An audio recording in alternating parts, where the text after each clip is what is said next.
Chapter 2809. After the time it took to drink a cup of tea, the figures of Xiao Hua and the other four appeared not far away. The five of them had different expressions. Xiao Hua and the others had a look of disbelief on their faces. Even Xiao Mao's face was a little pale, and there was an unconcealable strangeness in his eyes. Fairy Hong Xiao bit her lips tightly and frowned. She had an extremely disgusted look on her face. Jioxia's eyes were bright as he looked at the dried-up blood on the ground. No one knew what he was thinking about. "Let's go." Li Zongbao's face was calm as he said, "These millions of people of Meng Mountain are indeed uncivilized. This is obviously a common wild rat. Even the people of the secular world might not eat it raw. They actually ate it so directly. I wonder if they will eat people." Xiao Hua's heart was also disgusted. If it was any other wild animal it would be fine. But this rat's appearance was really unbearable. He really could not imagine that someone would eat a rat raw. Looking at Xiao Mao's somewhat panicked expression and his pale face, Xiao Hua did not ask anything. He knew that he had never seen such a disgusting scene. The five of them did not say anything after that. They quietly hurried on. Obviously their flying speed had increased. They all wanted to leave the place where the natives gathered.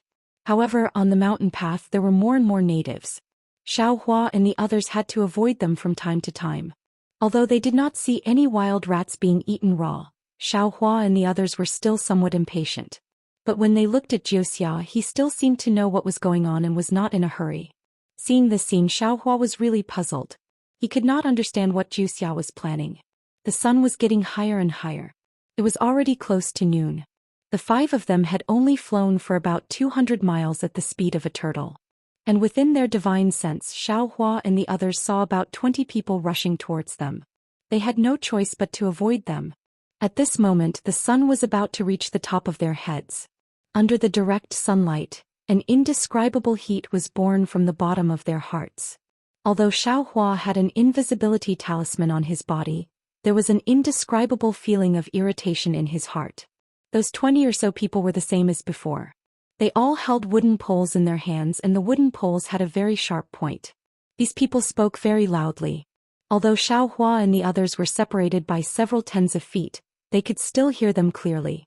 They were also arguing about something.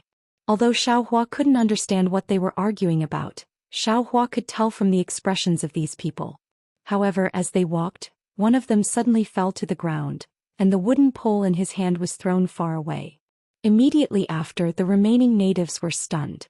The noisy noises came to a halt as they stood there like nails, glaring at the person who had fallen to the ground. That person was lying on the ground, motionless. The sunlight shone on his dark skin, reflecting a bright color. "Quack quack quack quack," one of the aborigines suddenly spoke, causing a commotion among the aborigines. Then, the aborigines who spoke just now reached out and pulled up the aborigines who were lying on the ground. The aborigines who were lying on the ground weren't tall and were also very thin. Being carried by the aborigines, they were actually very light. Ao. Seeing that the aborigines dragged the aborigines across the mountain path and went to the mountain rocks far away from the mountain path, the remaining 10 or so aborigines also cried out. Each of them waved their wooden poles and chased after the aborigines. When everyone arrived at a depression, the aborigines threw the aborigines they were dragging onto a large boulder. The boulder was somewhat white from the sun's rays. When the aborigines landed on it, their bodies trembled slightly and they curled up as if they were awake. Even their eyes were slightly opened. However, they only opened for a moment, and then closed again. Woo woo wook woo woo woo. The aborigines who were standing at the side threw the aborigines aside and waved their wooden poles around the boulder. As they waved, they mumbled something. Among the 10 or so aborigines who were following closely behind, except for a few who were hesitant, the rest of them surrounded the wooden poles and began to dance.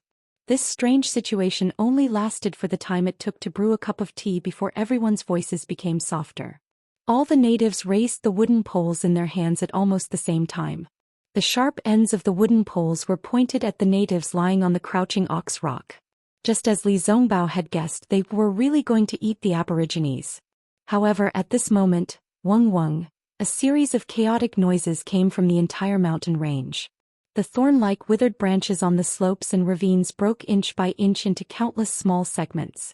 These small segments made strange noises under the bright afternoon sun, and the noises could be heard all over the mountain. Then, countless small segments floated in midair, and the withered segments actually grew to an inch long. They were all strange insects with pitch-black carapaces. As the strange insects flew up, countless inexplicable waves rippled throughout the entire millions of Meng mountains. Xiaohua and the others appeared in midair. Moreover, their bodies involuntarily fell towards the slope. Obviously, these waves had a very serious effect on their transcendence energy. Moreover, as Xiaohua and the others appeared, countless strange insects began to fly towards the five of them, as if they were attracted by something.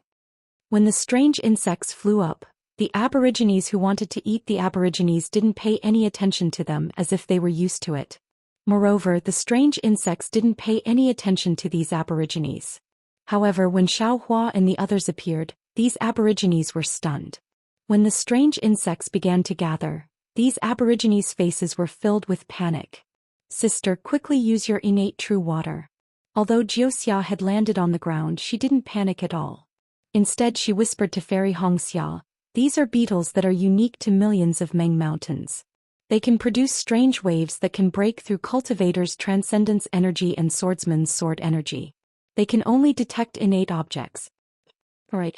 Fairy Hongxia agreed, but she didn't activate her innate true water. She looked at Xiaohua with a smile. Xiaohua didn't dare to hesitate. Looking at the beetles that covered the entire mountain range, he also felt his scalp tingle. A pool of clear water emerged and enveloped the five of them. The strange ripples disappeared as soon as they entered the innate primordial water. The beetles that were charging over seemed to have not seen the innate primordial water. They began to circle around the area, and many beetles actually pounced on the natives. The Aborigines turned pale with fright. While making strange sounds from their mouths, they didn't have time to regenerate their cannibal meat. Instead, they waved their wooden poles and fled towards the mountain path. The Aborigines' pronunciation was very strange. It was really powerful. The beetles approached the Aborigines, but they didn't dare to get close to them. The Aborigines' soul cultivation didn't seem to be very strong, so they couldn't drive the beetles away. Therefore, while they were in a stalemate, they ran far away. On the contrary, the Aborigines who were lying quietly on the rock weren't attacked by the beetles. They were like sacrificial offerings placed on the rock. When the beetles were far away, Xiaohua pretended to keep the innate true water.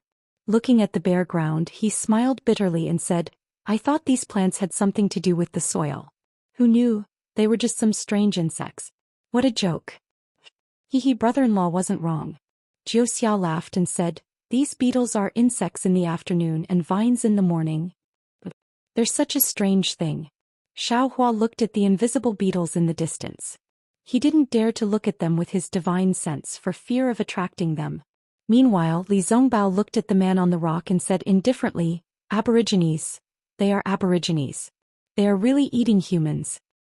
"Jiuxia, are we still going to move forward like this?" Xiaohua frowned and looked at the man, then raised his head and asked. "Hehe, brother-in-law, you have great magical powers. Of course, you can hide from the beetles' prying eyes, but we can't." Jiuxia smiled and said, "Even the innate true water is only useful against the beetles. If we fly deeper into the Meng mountains, there will be more strange soul beasts. Even the innate true water can't hide the ripples of magic power. Can we just walk on the mountain path?" Xiaohua didn't understand. "Don't we also have ripples of magic power?" "It's not the same." Jiuxia laughed and said, "If you fly in the sky, you will be targeted by all. If you walk on the mountain path and don't use magic power or fly slowly, the chances of being discovered will be much smaller." "Is that so?" Xiaohua looked at Fairy Hongxia. Fairy Hongxia shrugged her shoulders, indicating that she did not know either. Her shoulders that were exposed outside of her robe were very fair. "Alright, that's the only way." Only now did Xiaohua feel the ferocious teeth of the Meng mountains. No wonder it was a forbidden land for cultivators and swordsmen. Chapter 28:10. As he spoke, Xiaohua waved his hand and took out some grains, intending to put them into the Aborigines' mouth. "Brother-in-law, wait a moment." Jiuxia had been watching attentively. When Xiaohua took out something, her eyes lit up. When she saw the thing in Xiaohua's hand, she seemed to have thought of something and quickly shouted, "This thing! The Aborigine can't eat it." "But Xiao Hua held a small handful of grains in his hand and was a little stunned. This is the rice that the mortals often eat. These aborigines should be able to eat it too, right? Brother-in-law, you don't know. Jioxia's eyes flashed with a hint of a smile as she explained. The food that these aborigines eat is from the millions of Meng mountains. That's why their physique and cultivation are different from ours. This rice is a food in the cultivation world, but in the millions of Meng mountains, it might be a poison. I think it's better if brother-in-law doesn't give it to him. Then, what do these aborigines eat? Xiao Hua helplessly put away the fine seeds and asked while releasing his divine sense. It seems like the millions of Meng mountains aborigines eat millet. Jioxia, who always knew everything, was a little hesitant. If it's blood food, then it's wild animals.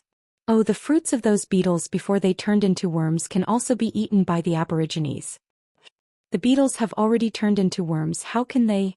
Xiao Mao was a little helpless and also released his divine sense. Sigh, wait a moment. Xiao Hua sighed and flew down the hill, burrowing into the ground. Not long after, he came out with a wild animal that looked like a mouse. When he returned to the side of the big rock, he threw the wild animal to Xiao Mao and said, "You can do it yourself." All right. Xiao Mao took the wild animal without hesitation and poked it with his hand. A stream of blood flowed out from the wild animal's neck. When Xiao Mao put the wild animal near the aborigine's mouth, the blood flowed into the aborigine's mouth. Just as Xiao Hua said, when the blood entered the aborigine's mouth, the aborigine's throat moved and swallowed mouthful by mouthful. Brother-in-law is really amazing. It is said that this item is hidden several hundred feet deep in the mountains. It is very difficult for ordinary people to find it. Brother-in-law, you were able to catch it on your first trip. This little sister admires you. Although Jioxia said that she admired Xiao Hua when she looked at Xiao Mao, she was not surprised that Xiao Hua had this ability. Instead, she was curious why Xiao Mao was so meddlesome. Actually, Jioxia was not the only one who was surprised. Even Xiao Hua, Li Zongbao and Fairy Hong Xia were surprised. This was because along the way Xiao Mao had always followed suit. Whatever the others did, he would do. Whatever the others asked him to do, he would do it. He had never been so proactive before. Moreover, it was the life of an uncivilized native. After drinking the wild rat's blood, the native seemed to have regained his strength. He rolled his eyes a few times and tried to open them, but the strong sunlight made it impossible for him to open his eyes. Just as the native tilted his neck slightly, Xiao Mao placed the wild rat into his mouth again. The aborigine bit down on the wild rat. He stretched out his powerless hand and grabbed the wild rat. He greedily and eagerly chewed on it without opening his eyes again. Scope. He should have come back to life.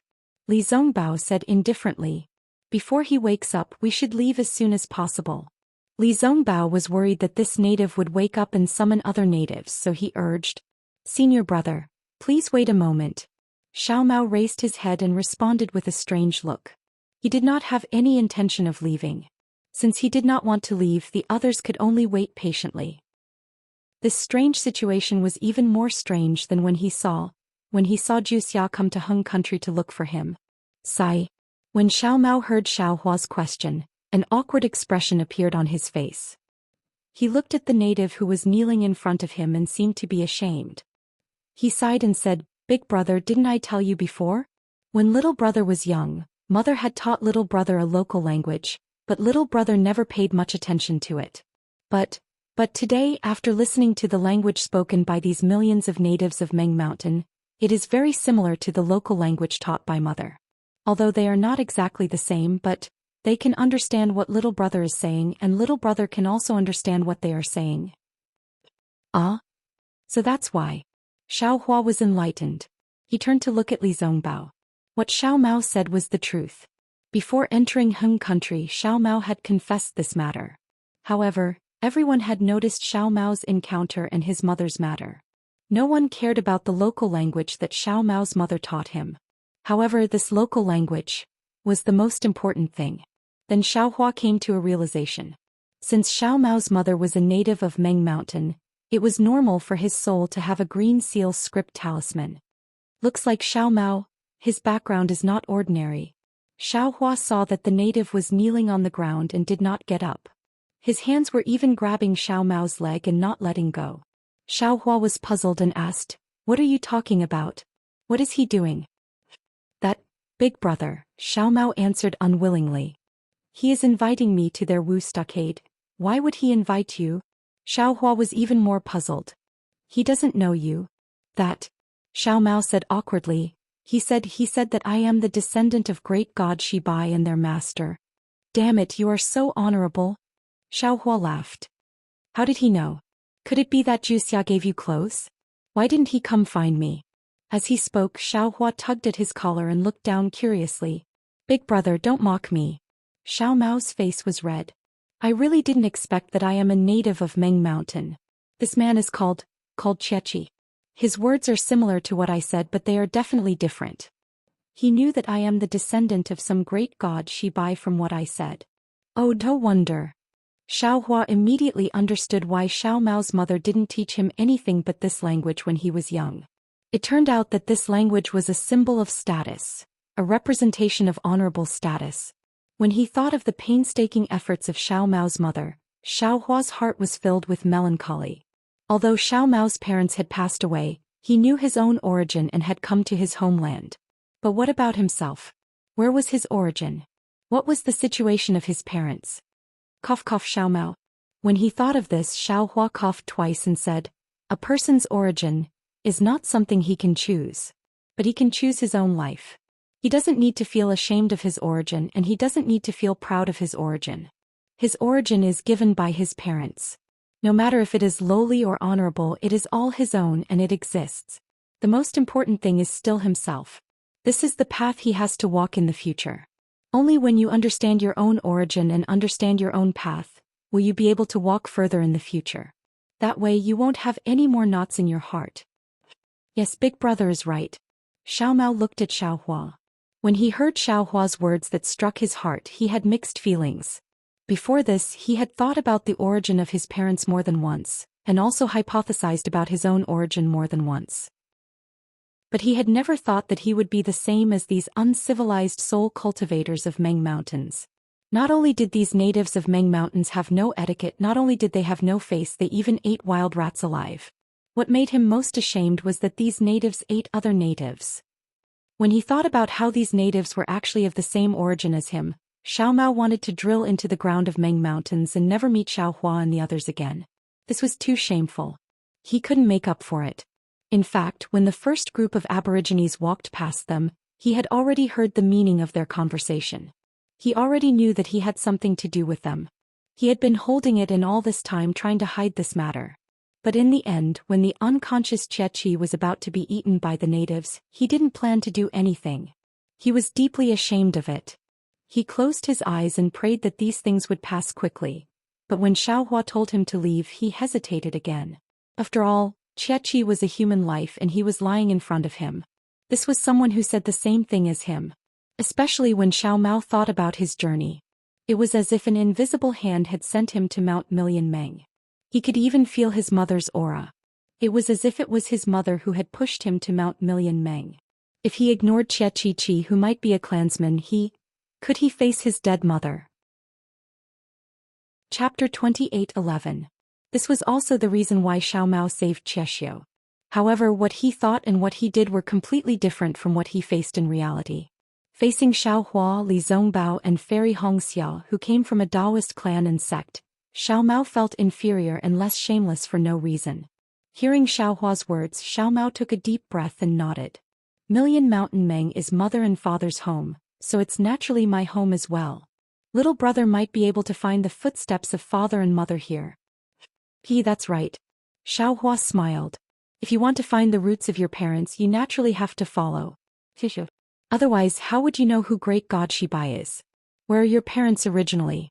Little brother naturally knows that this is the best way. Xiao Mao smiled bitterly.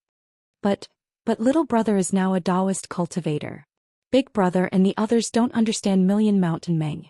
Once we meet the soul warriors of Wu village, we'll be exposed. This is extremely risky. That's true. Xiao Hua hesitated. It's fine. Seeing Xiao Hua hesitate, Jiuxia smiled. Now that you're their master, how can they make decisions for their master's actions? Didn't you see how that night rain could enter Million Mountain Meng? Maybe it's related to some descendant. Now that there are cultivators who secretly learn from soul warriors, there are naturally cultivators who practice soul arts. Perhaps your parents went to the state of Shi specifically to cultivate the Dao sect's magic arts. In my opinion, nothing will happen. Even Jiuxia, who claimed to be omniscient, gave her assurance. Xiao Mao also nodded. However, when Xiaohua heard Jiuxia call him master, he felt inexplicably uncomfortable, as if he didn't like this title. Moreover, Xiaohua was also somewhat puzzled. Looking at Jiuxia's actions, it was obvious that she wanted Xiao Mao to go to Wu village to find out his origins. Could it be Jiuxia's goal, or she has something to do with Million Mountain Meng? Xiaohua was suddenly startled and looked meaningfully at the smiling Jiuxia. That smile that was even more brilliant than spring flowers was truly reflected in his eyes and heart. The person she's looking for in Huan country is Xiao Mao? It's not me. Or did Jiuxia find Xiao Mao through me? Although Xiaohua's karmic hand had not made any progress, he had gained some understanding of the Tao of karma. Seeing that Fairy Hongxia was supposed to come to millions of Meng mountains, and Xiao Mao, who was supposed to be a training ground, had appeared, he naturally knew that Xiao Mao had become the main character of this trip to millions of Meng mountains.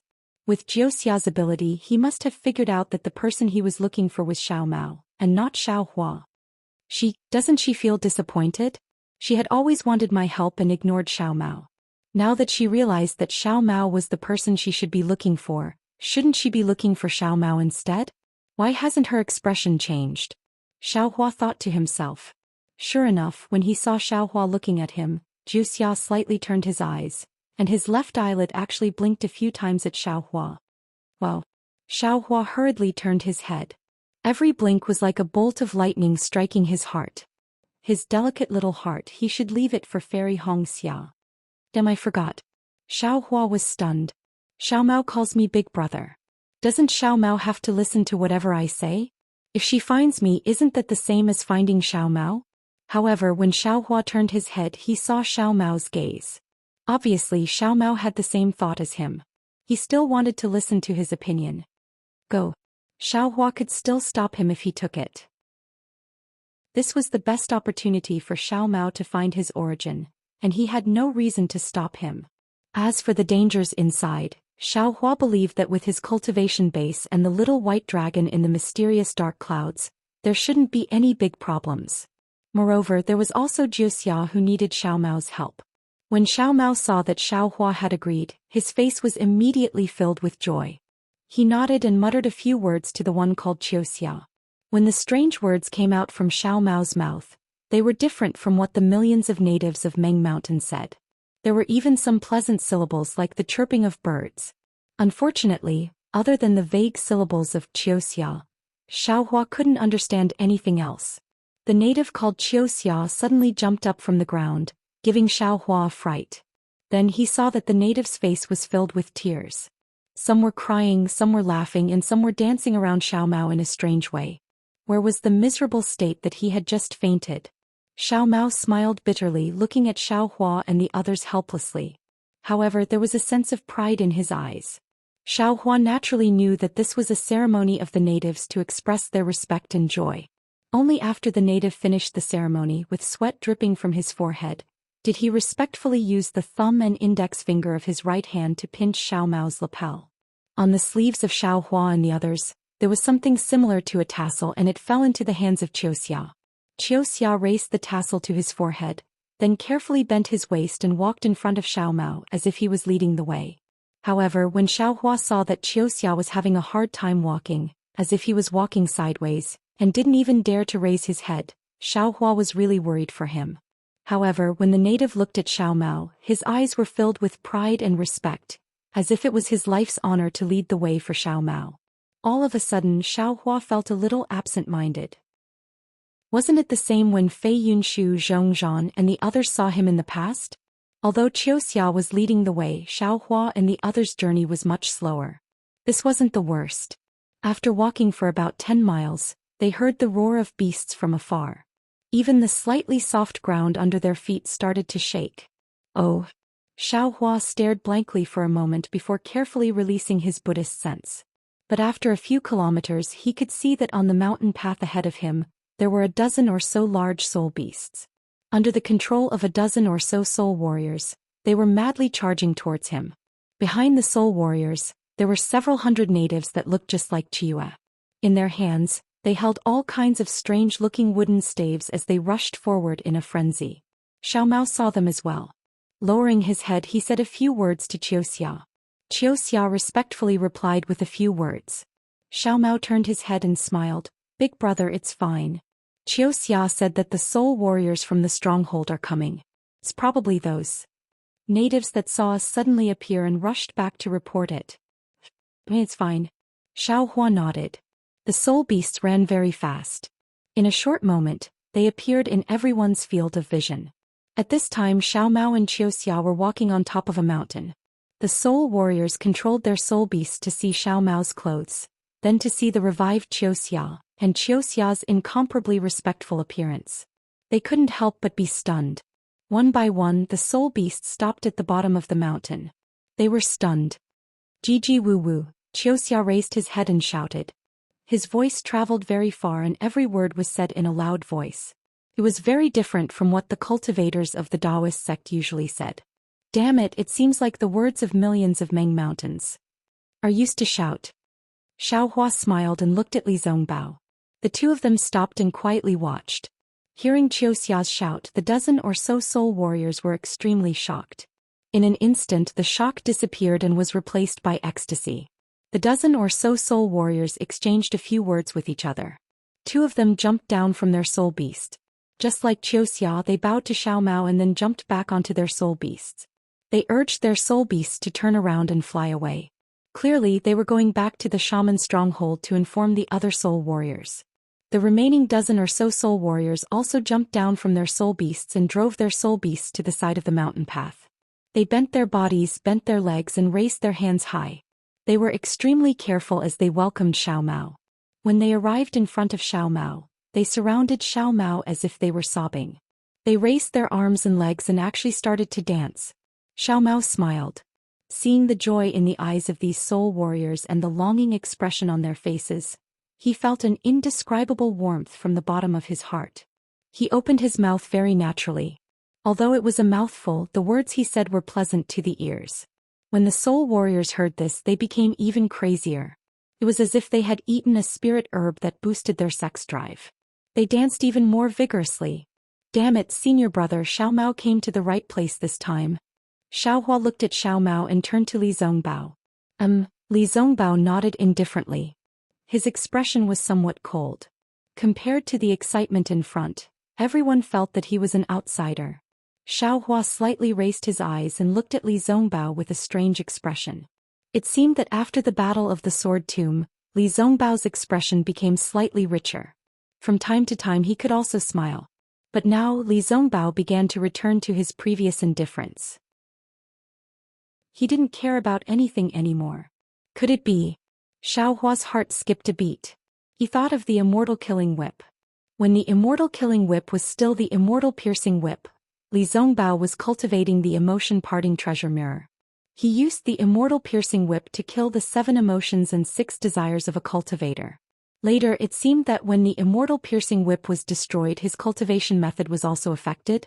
But now could it be because the immortal slaying whip had been repaired? Sometimes, good intentions may not be able to do good things.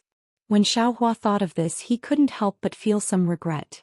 If he hadn't repaired the immortal killing whip, perhaps Li Zongbao would be better right now? Just as he was thinking, the hundreds of natives also appeared in the distance. Weren't the ones in front the ones who were preparing to eat Qiuxia?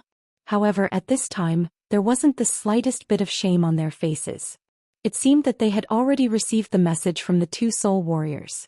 Each and every one of them had disbelief and ecstasy on their faces. However, when they saw the living Qiuxia with their own eyes, as well as the respect of the dozen or so soul warriors, each and every one of them was overjoyed. Chapter 28:12. However, contrary to Xiao Hua's expectations, these natives didn't rush over as he imagined. Instead, they directly fell to the ground as if they were kowtowing. Then they stood up, walked a few steps and fell down again. Just like that, they slowly walked toward Xiao Mao. The hundreds of natives were divided into groups and were extremely orderly. Faith. This is faith. Behind Xiaohua, Jiuxia sighed and said, "The power of faith. Sometimes, it is the greatest and most direct power in this world." Faith. Xiaohua's heart skipped a beat. He turned his head to look at Jiuxia, but he saw that the always calm Jiuxia had a confused look on her face. However, she was also looking at Xiao Mao, who was slowly walking in the distance with some envy. "Xiaohua, don't you think? Even if you have the strength of a nascent soul compared to thousands of natives, you are still somewhat insignificant? Oh, even if these tens of thousands of natives are considered small, what about 100,000, a million, or 10 million? Jiuxia saw Xiaohua looking at her and said, "This Xiao Mao doesn't need to be too strong. He only needs to point his finger and those 10 million natives will go against you. Do you think you are their opponent? What you said doesn't seem to be faith." Xiaohua's heart skipped a beat and he refuted. Jiuxia's eyes turned and looked at Xiaohua. She nodded and said, "Brother-in-law is right. This can't be considered faith. It is only a kind of obedience, a kind of reliance. However, according to what I know, the ancient Almighty could borrow the faith of these 10 million natives to form a great divine ability. That is faith, that is the true power of faith."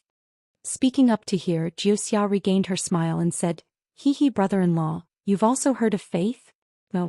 Xiaohua shook his head slightly. "However, I just feel that what you said might be a bit wrong." "Is that so?" Jiuxia raised her eyebrows and her eyes flashed with a trace of brilliance. At this moment, Xiao Mao had already gone down the mountain under the protection of 10 soul warriors and arrived at the place where the soul beasts were scattered. Although the hundreds of natives walked slowly, they still reached Xiao Mao's side. Wuyaya, it was another kind of exhilaration. All the natives cheered and surrounded Xiao Mao in layers on the mountain path that wasn't too narrow. They kept jumping and jumping around. Sigh, such a torment. I wonder how long it will take for us to reach the nearest shaman stockade. Fairy Hongxia said softly, feeling a little bored. "Elder sister, you don't know. The grander it is, the more guaranteed our safety is." Jiuxia said with a smile. At this moment, even if Yu comes again, he definitely won't dare to touch Xiao Mao. These millions of natives of Meng Mountains are not to be trifled with. The problem is, even if Xiao Mao is really the descendant of some great deity, he doesn't know any spirit arts. If something were to happen, if the witch elder or G-man from the witch stockade were to see Xiao Mao and expose him. Fairy Hongxia was still worried. "Don't worry, sister." Jiuxia smiled and said, "Little sister already said that Yu cannot be touched. Elder Wu and G-man might not be able to touch him either. Besides, didn't you see? This Xiao Mao is indeed the descendant of some great deity. There's no mistake about it. You don't understand the power of faith. You said a few words to Xiao Mao just now, but elder sister really didn't understand." Fairy Hongxia admitted. To put it simply, elder sister, do you believe in immortals?" Jiuxia smiled. "Of course, if there are no immortals, why would we cultivate?" Fairy Hongxia was stunned. "Yes, this is faith." Jiuxia hit the nail on the head and said, "If you believe in the immortal realm and immortals, then you can cultivate the cultivation techniques of the Tao sect. If you don't even believe in this, will you cultivate?" Fairy Hongxia suddenly realized something and said in disbelief, "Based on what you said, we, Xiaoyu continent and even other places, countless cultivators are the same as these natives? Are we living in faith? Then our power of faith. Of course it's the ancient, great deity who founded the Tao sect." When this was mentioned, Jiuxia did not dare to be negligent and her face turned serious. "Founded? Tao sect?" Fairy Hongxia was even more shocked. "Don't tell me, there are other Tao sects? Or there were others before the Tao sect?" Elder sister, don't think too much. There's no point in thinking too much about these things. Besides, even I don't know about these things." Jiuxia smiled. "This is just my own guess when I saw how respectful these natives were to Xiao Mao. How would I know any ancient secrets?" Oh, Fairy Hongxia nodded her head doubtfully. "Look, elder sister, Xiao Mao is calling us." At this point, Jiuxia changed the topic and pointed her finger. Indeed, when she took it out, Xiao Mao turned his head and looked over with a smile. Although he did not transmit his message, his meaning was obvious. At the same time, a few spirit warriors walked over respectfully.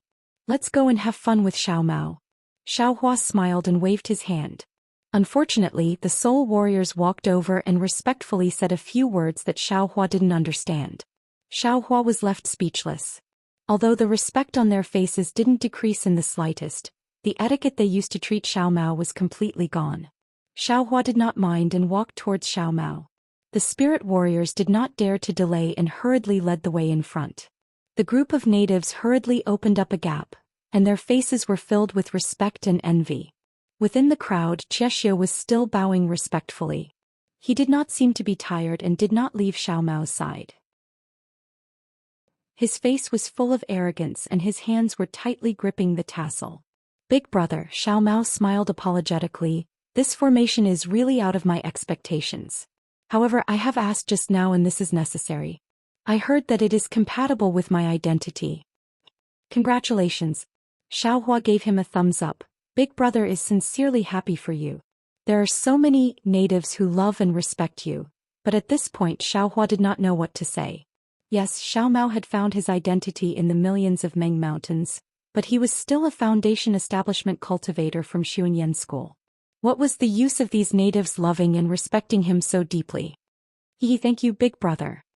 Xiao Mao knew what Xiao Hua was thinking and said with a smile, in this world, the only person who is truly good to me is big brother. If I did not have the bloodline of some great god, if I did not have the identity of my mother and father, they would definitely not care about me. But even if I am a beggar, big brother will still be good to me. Ah, that's right.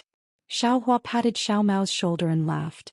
Woo woo. Xiao Hua's action of patting his shoulder first provoked Jie Sobing's dissatisfaction. He bared his teeth and roared at Xiao Hua a few times. Immediately after, the dozen or so soul warriors and the several hundred natives also clamored.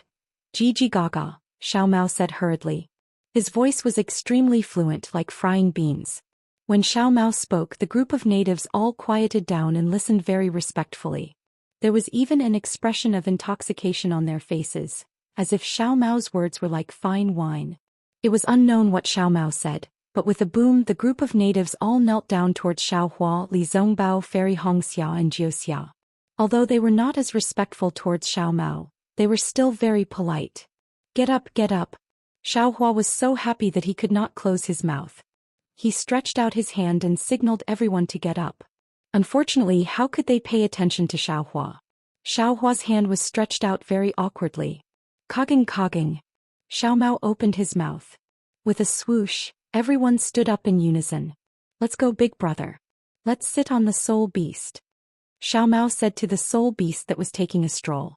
If we walk like this, I'm afraid we won't be able to reach their bite and stronghold by nightfall. Xiao Hua nodded. He also knew that they could not use the flying technique now. If they walked like before, they would be even slower than ordinary people. Xiao Mao then gave a few more orders. The dozen spirit warriors did not dare to delay and quickly led the soul beast to the front of the group. Qieshio was not willing. His face was full of tears and he was unwilling to let go of Qieshio's tassel. A spirit warrior berated him a few times. Qieshio was very wronged and did not dare to talk back. However, he carefully withdrew his hand and pinched the tassel between his fingers. Xiao Mao said a few words with a pleasant expression. Qieshio immediately became happy and immediately bent down beside the soul beast. Xiao Mao was stunned. However, when the spirit warrior reminded him, Xiao Mao understood that Qieshio was to be a stepping stone. Xiao Mao could not help but feel moved. Seeing Xiao Mao hesitate, Qieshio became anxious. He stretched out his hand and wanted to pull Xiao Mao's leg to his back. However, he did not dare and cried out with a sobbing tone. Ai. Xiao Mao sighed and stepped on Qieshio's back. The bony Qieshio's leg hurt, but Qieshio's face was full of joy. Xiao Hua and the others naturally did not receive this kind of courtesy. They placed their hands on the soul beast's back and floated down. The 5 soul warriors walked in front of the 5 soul beasts and clapped their hands together. The 5 soul beasts roared to the sky and began to gallop forward. The 5 soul warriors were actually galloping in front of the soul beast. They weren't any slower than the soul beasts in the slightest. Looking at the native named Chiesobing, he actually spread his legs and chased closely behind the soul beast that Xiao Mao was riding. He didn't look like he was going to give up. The other dozen or so spirit warriors did not dare to ride their soul beasts. They only dared to run behind Xiao Hua and the others. As for the hundreds of natives, they were all shouting and yelling as they chased after the soul beasts like crazy. Xiao Hua was riding on the soul beast.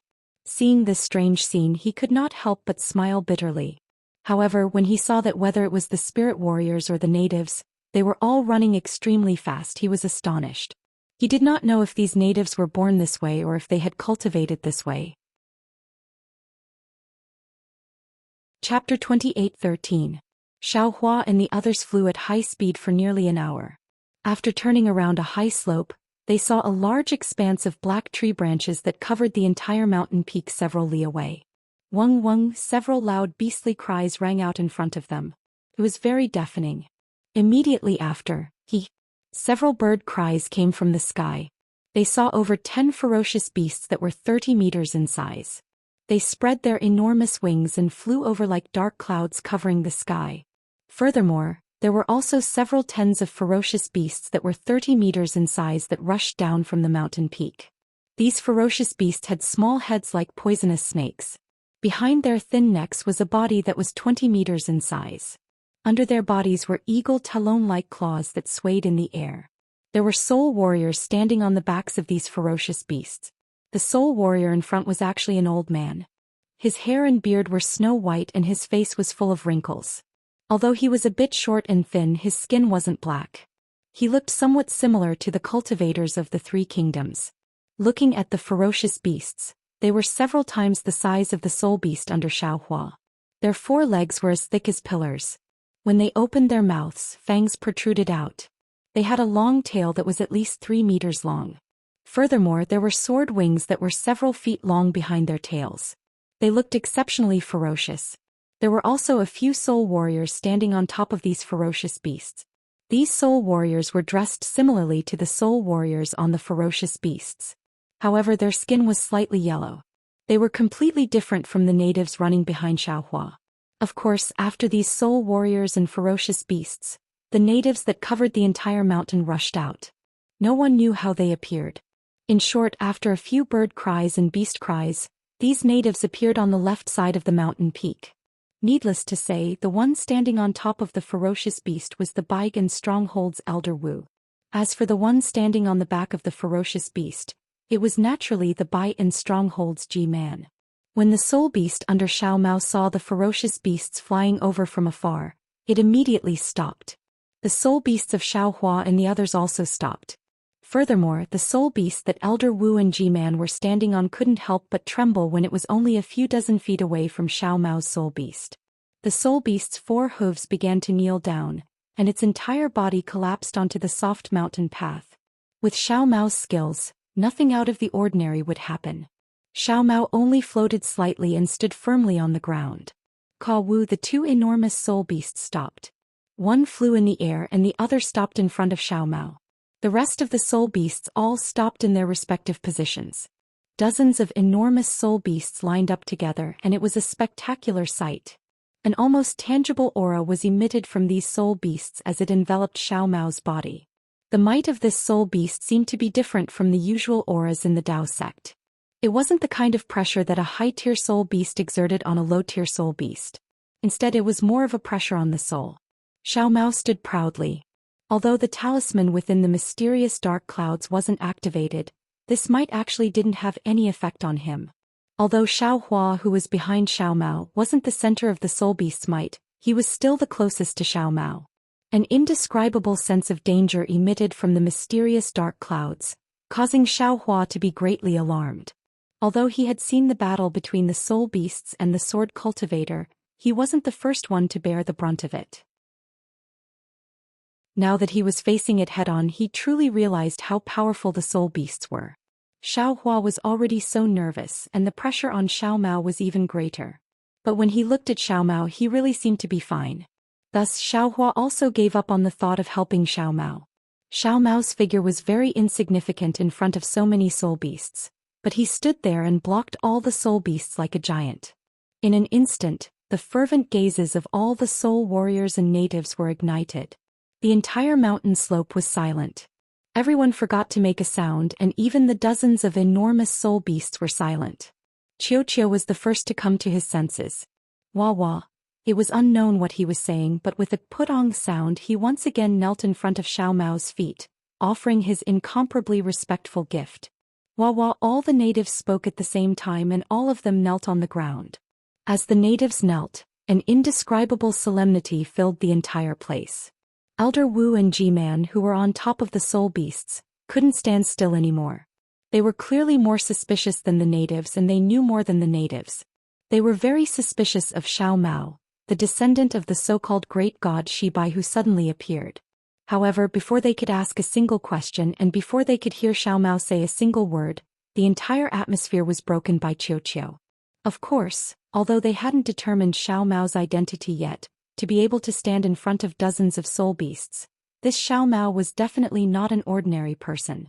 Following which, Elder Wu and G-Man jumped down from the soul beasts and bowed slightly towards Xiao Mao. Their etiquette was very different from the natives, and it was similar to the etiquette of the Dao Sect's cultivators. Following which, Elder Wu and G-Man exchanged a few words, and it seemed like they were greeting each other. Xiao Mao had a smile on his face but he didn't return the greeting. His expression was as if Elder Wu and G-Man were his juniors and he also spoke. However, after hearing Xiao Mao's words, Elder Wu and G-Man's eyes were filled with shock. They looked at each other and their shock was replaced by realization. Naturally, there wasn't a trace of dissatisfaction on their faces. Following which, Elder Wu looked at G-Man and he was a little hesitant. However, G-Man nodded slightly and Elder Wu reached into his robes again. When his skinny claw-like hand came out, it was a fist-sized pearl. This pearl was very ordinary and it was also transparent. From the front of the pearl, one could see Elder Wu's fingerprints when he held the pearl. Elder Wu muttered a few words to G-Man, then walked in front of Xiao Mao and said a bunch of incomprehensible words. Following which he passed the pearl to Xiao Mao. Xiao Hua was depressed when he heard this. He didn't understand at all, but from the looks of it, it seemed like Elder Wu wanted to use the pearl to check Xiao Mao's identity.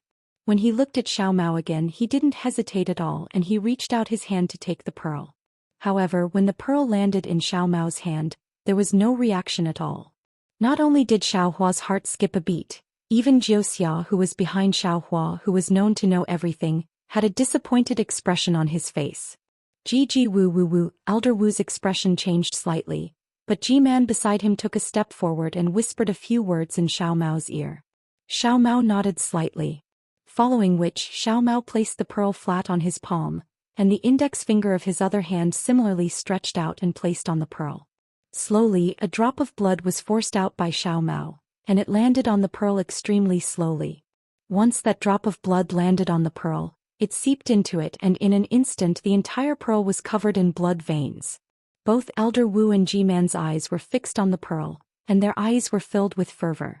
With a ping sound, the bead immediately reacted. The entire bead rushed into the air, and the blood threads in the bead began to rotate strangely, forming a thumb-sized hurricane inside the bead. As the hurricane grew larger, a dark green color appeared from the bottom of the hurricane, and along with the hurricane, it filled the entire pearl. When the entire pearl turned dark green, the dark green color overflowed from the pearl and slowly like a fountain the dark green color filled the air, forming a dense cloud. Woo! It was unknown where a strange cry came from within the dark green cloud, but the entire dark green cloud started to rapidly swell. Soon after, a strange shape appeared from within the dark green cloud. This shape was a monster that was half human and half beast. This monster's head was a human's head, and its facial features were very clear, and it was incomparably ferocious. This monster's body was that of a wild beast, and this wild beast was like a bull, incomparably strong. Moreover, on that human's head there was a pair of large ears, and on those ears, there were two large snakes that looked exactly like each other. Hiss! It was unknown what the others were thinking, but when Xiao Hua saw this, he couldn't help but suck in a breath of cold air. Although this monster wasn't real, with its huge body and ferocious expression, one could tell that it wasn't easy to deal with. I'm afraid it's that great god Shibai. Xiao Hua thought to himself. Moreover, Xiao Mao's blood essence actually revealed great god Shibai's appearance so clearly. This bloodline must be extremely pure. Looking to the side, Jiuxia's eyes flashed with a trace of astonishment, and then he seemed to have thought of something. With the appearance of this enormous monster, Elder Wu and G-Man didn't dare to stand anymore. With tuk putong sounds they both knelt on the ground. Their reverence and piety were comparable to crying. Naturally, they were kneeling on the monster's image. However, Xiao Mao was right in front of the monster's image, so what was the difference between kneeling and kneeling on the monster's image? When Elder Wu and G-Man knelt down, all of the soul warriors knelt down as well. What shocked everyone the most were the dozens of soul beasts. The flying beasts that were flying in the air had long since landed on the ground. Their entire wings were curled up and their bodies were trembling as they collapsed. As for those that were previously standing on the ground, their 4 legs were bent as they knelt on the ground. These soul beasts could feel the power of this strange image even more than the natives. The most pious of the natives had their teeth chattering, but their eyes seemed to be burning with flames. They pressed their heads tightly against the ground, trying their best to stabilize their trembling bodies. After a moment, the enormous monster's image began to boil violently again. The entire beast's body seemed to be swaying, and the human head also raised its head to make a long howl.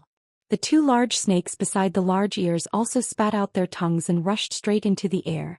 Whoosh, a huge wind sound rang out and the monster's image rapidly shrank. Suddenly it fell into the pearl in the air. As the pearl spun, the dark green color gradually disappeared, and it returned to its normal transparent state. Xiao Mao's expression didn't change from the beginning to the end. Only when the great god Shibai's image appeared did a trace of shock appear on his face. Now that he saw the pearl return to its original state, he stretched out his hand and caught it. Chapter 28:14. Xiao Mao turned to Venerable Wu and G-Man and said a few words. Only then did both of them stand up respectfully, turned around and shouted at the barbarians and soul warriors. Immediately, all the millions of Meng Mountain's people on the hillside were roaring and yelling, looking like they had gone mad.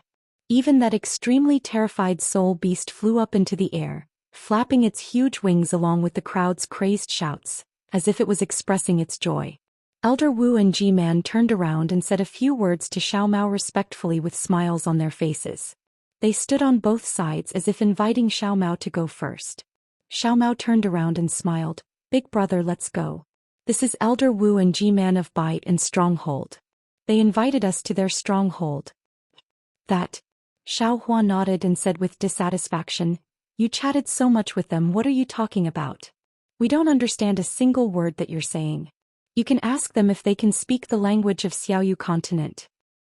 "All right." Xiao Mao smiled and turned around to ask a few questions. As expected, Elder Wu and G-Man hesitated for a moment, then nodded slowly. They looked at Xiao Hua and said with a stuttering or jerky voice, "Welcome, honorable guests, to my Biden stronghold. I will send a message to the surrounding shaman strongholds." Elder Wu and G-Man inviting them to attend the banquet together. "Congratulations, to the descendant of great god Shibai, don't." Xiao Hua heard and quickly shouted, "Don't spread the news of Xiao Mao's return." "That's right."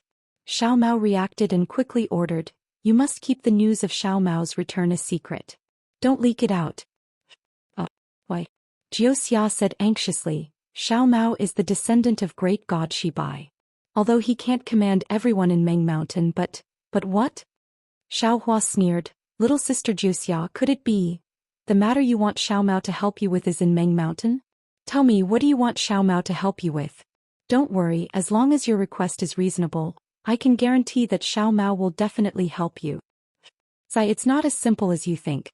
Jiuxia sighed. "I thought I was looking for your help, but now it seems like I'm looking for your help. For something else." "What? Just how many things do you have?" Xiao Hua was stunned. "I can't explain it clearly for the time being." Jiuxia said calmly, then regained her composure. "Anyway, it's best for Xiao Mao to reveal his identity now. With old Wu and G-Man from the Bai and Stronghold and so many natives." "Absolutely." "Absolutely what? Can I help you?" Xiao Hua sneered. "Have you ever wondered why Xiao Mao ended up in the state of Shi? Do you think a citizen of Bai Lu Stockade can guarantee Xiao Mao's safety? The bloodline of God Shibai, do you understand?" Jiuxia said in exasperation, "Look at the piety of these natives. Look at the fear of these soul beasts. This is the reaction of Xiao Mao when he appeared in the Million Meng Mountains. He is going to return to the Million Meng Mountains. He is the ruler of the Million Meng Mountains. Is this great god Shibai the only great god in Meng Mountains?" Xiao Hua seemed to have thought of something as he turned and asked Xiao Mao. Xiao Mao was slightly stunned. He shook his head and said, I don't know either. Let me ask. Then Xiao Mao whispered a few words to Old Wu. A strange expression flashed across Old Wu's face, but he still answered respectfully. Xiao Mao said in a low voice, Big brother, Old Wu said that other than this great god Shibai, there are 11 other great gods in Meng Mountains. So many. Xiao Hua was shocked. Yes, not only these 12 great gods, there are also many smaller great gods. Xiao Mao smiled bitterly. Look. Xiao Hua turned to look at Jiuxia and sneered. He is just a descendant of great god Shibai and he dares to be arrogant here? Maybe Xiao Mao's parents are. At this point Xiao Hua stopped talking. Jiuxia gritted her teeth and didn't say anything. Fairy Hongxia asked curiously, then who are the other 11 great gods and the smaller great gods? I know. Xiao Mao said, I didn't ask. The 11 great gods are Great God Hutu, Great God Gonggong, Great God Zhurong, Great God Dijiang, Great God Xianming, Great God Changliang, Great God Zhulong, Great God Gomang, Great God Rushou, Great God Jihai and Great God Tianwu. They are all as strong as the great god Shibai that you transformed into? Fairy Hongxia was shocked. Obviously this was beyond her expectations. I don't know. Xiao Mao whispered. I don't dare to ask too much. I'll slowly find out about this in the future. Okay, Fairy Hongxia nodded. If that's the case, I think you shouldn't leak this information out for the time being. After all, there are so many descendants. Who knows which one is your enemy? What do you know? Although there are 12 great gods in Meng Mountains is so big. Who knows how far away they are from each other? Near Sword Domain, there are only a few descendants of Great God Hutu and Great God Shibai. Jiuxia said with disdain. Why? Xiao Hua said with disdain as well. For Xiao Mao's safety, for him to stay alive and help you, I won't let him expose his whereabouts. All right.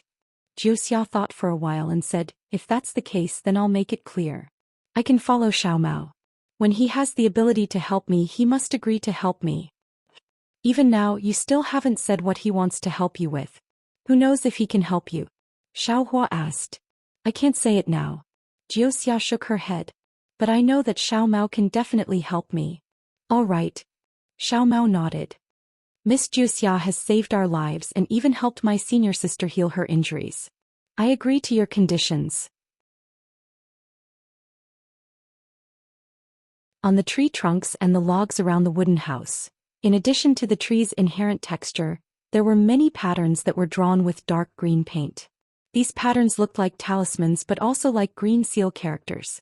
It looked like they were right but they were not. Furthermore, on the roof there were many strange drawings.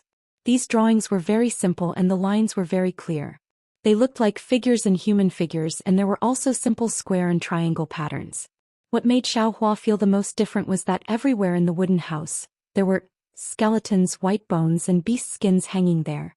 Of course, these white bones were not very big and were far from the white bones he was looking for. Those skeletons were also of different sizes. Some were clearly human skeletons and some were beast skeletons. At the top of the wooden house and to the left, there were many beast skins. In front of the beast skins, there were some thin logs that were stacked in a triangular shape. Chapter 28:15. Master, please. Elder Wu respectfully invited Xiao Mao to take a seat, while Ji-Man invited Xiao Hua and the others to accompany him. Xiao Mao did not stand on ceremony. Under Elder Wu's instructions, he sat on the best beast skin. After waiting for Xiao Hua and the rest to sit on the beast skin, Old Wu and Ji-Man walked in front of Xiao Mao and started to chant. Their voices were low and long, and the two of them started to dance at the same time. As the two of them began to dance, among the hundreds of people who had welcomed Xiao Mao outside the wooden house, another 100 or so older men and women also walked in respectfully. They danced along with the two of them. Although it was very strenuous for everyone to dance and their arms and legs were not very flexible, their faces were filled with joy. After the time it took to brew a cup of tea, the crowd finally stopped. As Elder Wu and Ji-Man waved their hands, a dark green light flashed past, and the wood in front of Xiao Mao was set ablaze, making crackling sounds. Then the 100 people all began to move. Not only did the wood in front of Xiao Hua, Li Zongbao and the others burn, the rest of the wood was also ignited. Old Wu, Ji-Man and the 100 people all slowly walked behind the bonfire, saluted Xiao Mao and slowly sat down on the beast's skin. As the wood slowly burned, the entire wooden house began to heat up. Thin wisps of smoke also slowly filled the entire wooden house. The flames flickered, illuminating everyone's faces. "My lord," Elder Wu stood to Xiao Mao's left and spoke in Soul Cultivator's language. When he saw Xiao Mao frown, he hurriedly corrected himself. "Please wait for a moment. Some of the people in the village will come to pay their respects to you. After that, this lowly one will invite my lord to taste the banquet of our bite and stronghold." "It's all right." Xiao Mao smiled. "We'll wait." At this point, Xiao Mao hesitated for a moment before changing his tone. "Elder Wu, you don't have to be so courteous, Xiao Mao. I want to see what soul cultivators eat. Even if you don't eat it, I still want to eat it." Jiuxia's voice sounded in Xiao Mao's ear. Elder Wu said respectfully, "Master, how can you not eat when you come to my Baigan stronghold? If other people knew that his lord came to my Baigan stronghold without drinking a single drop of water or eating a single mouthful of millet, how could I retain my face? Please understand, master." "Hehe, all right." Xiao Mao took advantage of the situation and said, "You don't have to make it too complicated, just make it simple." "Yes, thank you for your understanding, my lord." Elder Wu nodded and gave Ji-Man a look. Ji-Man hurriedly stood up and excused himself from Xiao Mao. It was obvious that he was going to make arrangements personally. Just as Ji-Man walked out of the wooden house, he saw over 10 abnormally old aborigines walking in. "My lord, these are the leaders of the people of my Dark Eye stronghold. They represent their clans to come and greet my lord," Elder Wu explained softly with a smile on his face. Xiao Mao didn't know what a clan was and didn't expect there to be so many leaders under Elder Wu. However, he didn't ask much and just nodded with a smile. Those 10 aborigines had white hair and beards. Their bodies were almost all bones and no muscles could be seen. However, these aborigines' eyes were clear and were even filled with piety and tears. When they saw Xiao Mao, they immediately knelt down and almost crawled forward. How could Xiao Mao sit still? He hurriedly got up and wanted to help them up. However, these aborigines didn't seem to let him and kept mumbling. Xiao Mao also replied. When those words fell into their ears, they were even more excited. The tears in their eyes fell with a swish. When these 10 old aborigines left, Xiao Mao thought that there was no more.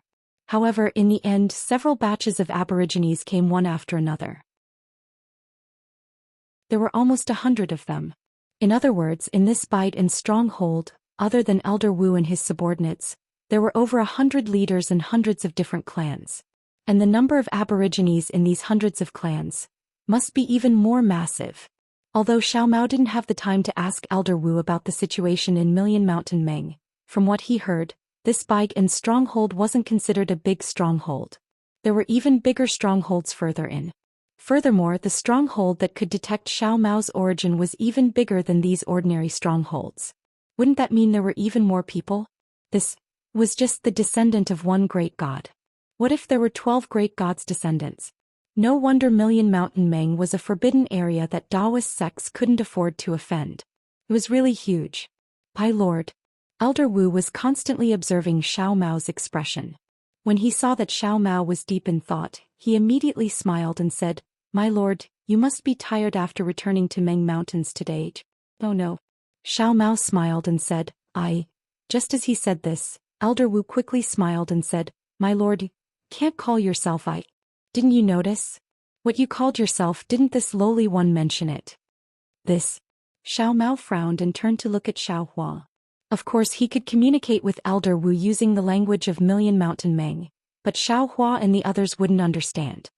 "Tell me, what should I call myself?" Naturally, Xiao Mao couldn't call himself I or. Allow this lowly one to think about it. Elder Wu was also in a dilemma. He wasn't good at the language used in Xiaoyu continent. If Xiao Mao didn't know, how could he know? But he didn't dare to disobey Xiao Mao's words, so he could only rack his brains. Soon after, some aborigines and soul warriors whose identities Xiao Mao didn't know came to visit him. Thus he put this matter aside. Finally, when no one else entered the wooden hut, Ji-Man walked in with 3 women who were dressed in very little. The 3 women were holding a white box in their hands. The box seemed to be made of white bones. At this moment, Elder Wu slapped his forehead. His face was filled with joy as he quickly said, "My lord, this lowly one has an idea." "Tell me." Xiao Mao was surprised. Just now he sent a message to Xiao Hua and the others. Xiao Hua and the others couldn't think of a good title, but Elder Wu, a million mountain Meng soul cultivator, could think of one. "My lord, you can call yourself I, or I." Elder Wu smiled apologetically. "In this lowly one's memory, you seem to be the only person in the world who can be called like this. This is exactly the right title for my lord." "I?" Hearing this, Xiao Mao was puzzled.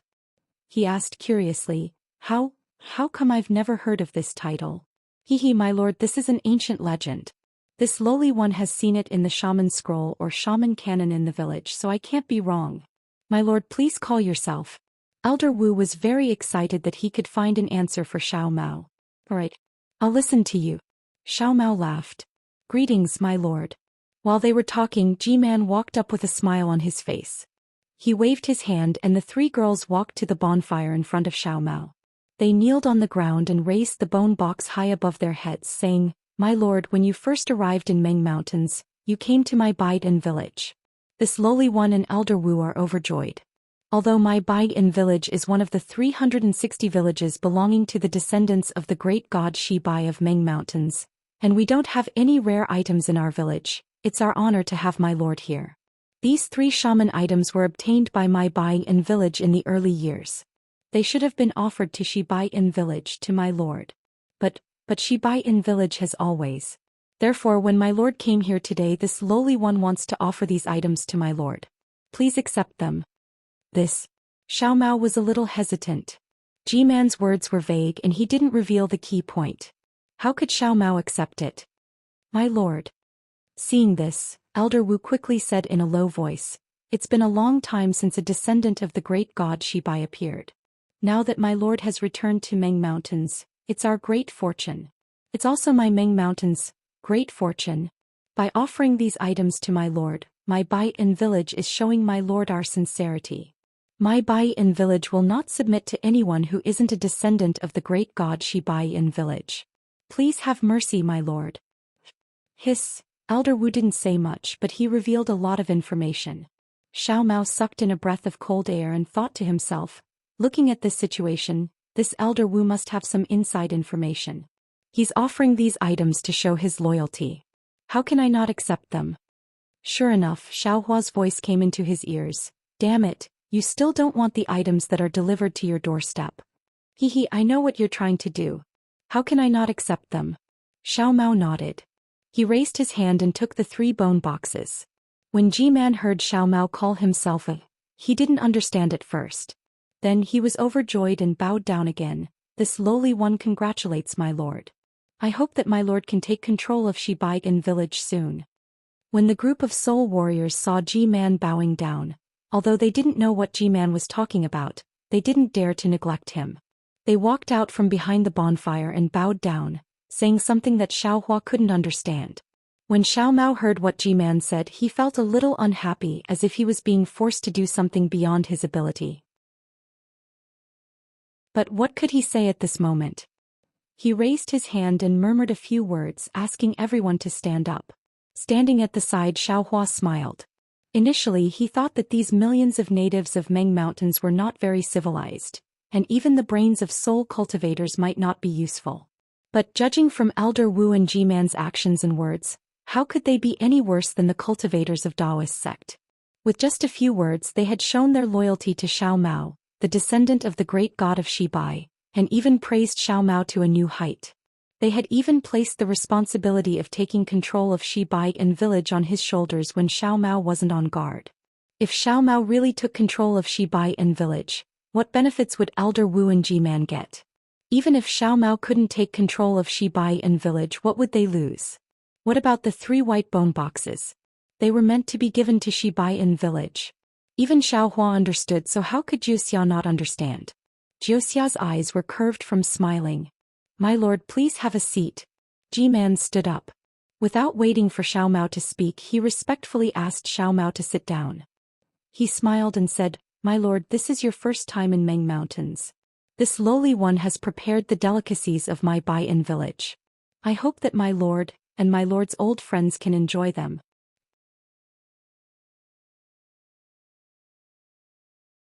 Chapter 28:16. Good, Xiao Mao nodded and smiled. I also want to see the delicacies you've been waiting for. At this point Xiao Mao suddenly realized something. Ji-man seemed to know that this was his first time in the Million Meng Mountains, and Elder Wu had also vaguely mentioned it. Could it be that they knew he had always been outside the Million Meng Mountains? Could it be that they knew about his parents? Ji-man glanced at Elder Wu and without giving Xiao Mao a chance to speak, he clapped his hands and shouted something. Immediately, a bird's cry could be heard from outside the wooden house. Everyone's vision darkened as the spirit beast they saw earlier flew in from outside the wooden house and landed in the wooden house. On the back of the spirit beast stood an old spirit warrior. Its several zhong long wings flapped slightly, causing all the bonfires to sway. This is... Xiao Hua saw the spirit beast fly in and was rather puzzled. He looked curiously at Elder Wu and Ji-man, not knowing what game they were playing. The spirit beast landed on the wooden plank and walked in front of the bonfire. Its fist-sized eyes looked at Xiao Mao, and an indescribable feeling came from within them. The spirit warrior on the spirit beast jumped down and bowed in front of Xiao Mao. Then he jumped back on the spirit beast's back and patted his hands. The spirit beast crawled on the ground and its head landed in front of the bonfire. The spirit warrior reached out and took out a foot-long black soul weapon from his waist. He moved it along the spirit beast's neck and towards its head. What are you doing? Xiao Mao couldn't help but ask. Master. Ji-man was just about to speak. Another bird's cry could be heard. Another spirit beast that was twice as big as this one flew in, but this one didn't have a spirit warrior on its back. This spirit beast saw the spirit beast in front of it fall to the ground and cried even more mournfully. Its entire body rushed into the wooden house and its fluttering wings blew all the bonfires back. Evil creature. Ji-man saw the spirit beast rush in and his face changed. He pointed his hand at his forehead and the spirit beast's body trembled violently, as if it was suffering from intense pain. However, the soul beast didn't change its direction. It continued to charge towards the soul beast in front of it and landed next to the smaller soul beast in front of it.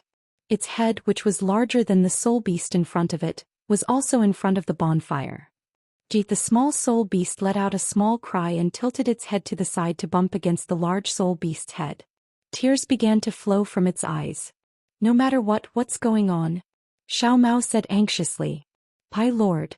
Old Wu said helplessly, the brain matter of this green witch feather is the most effective for the advancement of our soul spells, especially the brain matter of these 5 years old. My Bai Lu Stucke doesn't have anything special. I can only invite you to taste it. What about this Qing Shi Wu Yu? Xiao Mao looked at the one beside him and asked without changing his expression.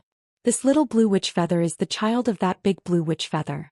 Old Wu sighed and said, maybe it found out about this, so it specially came to replace its child.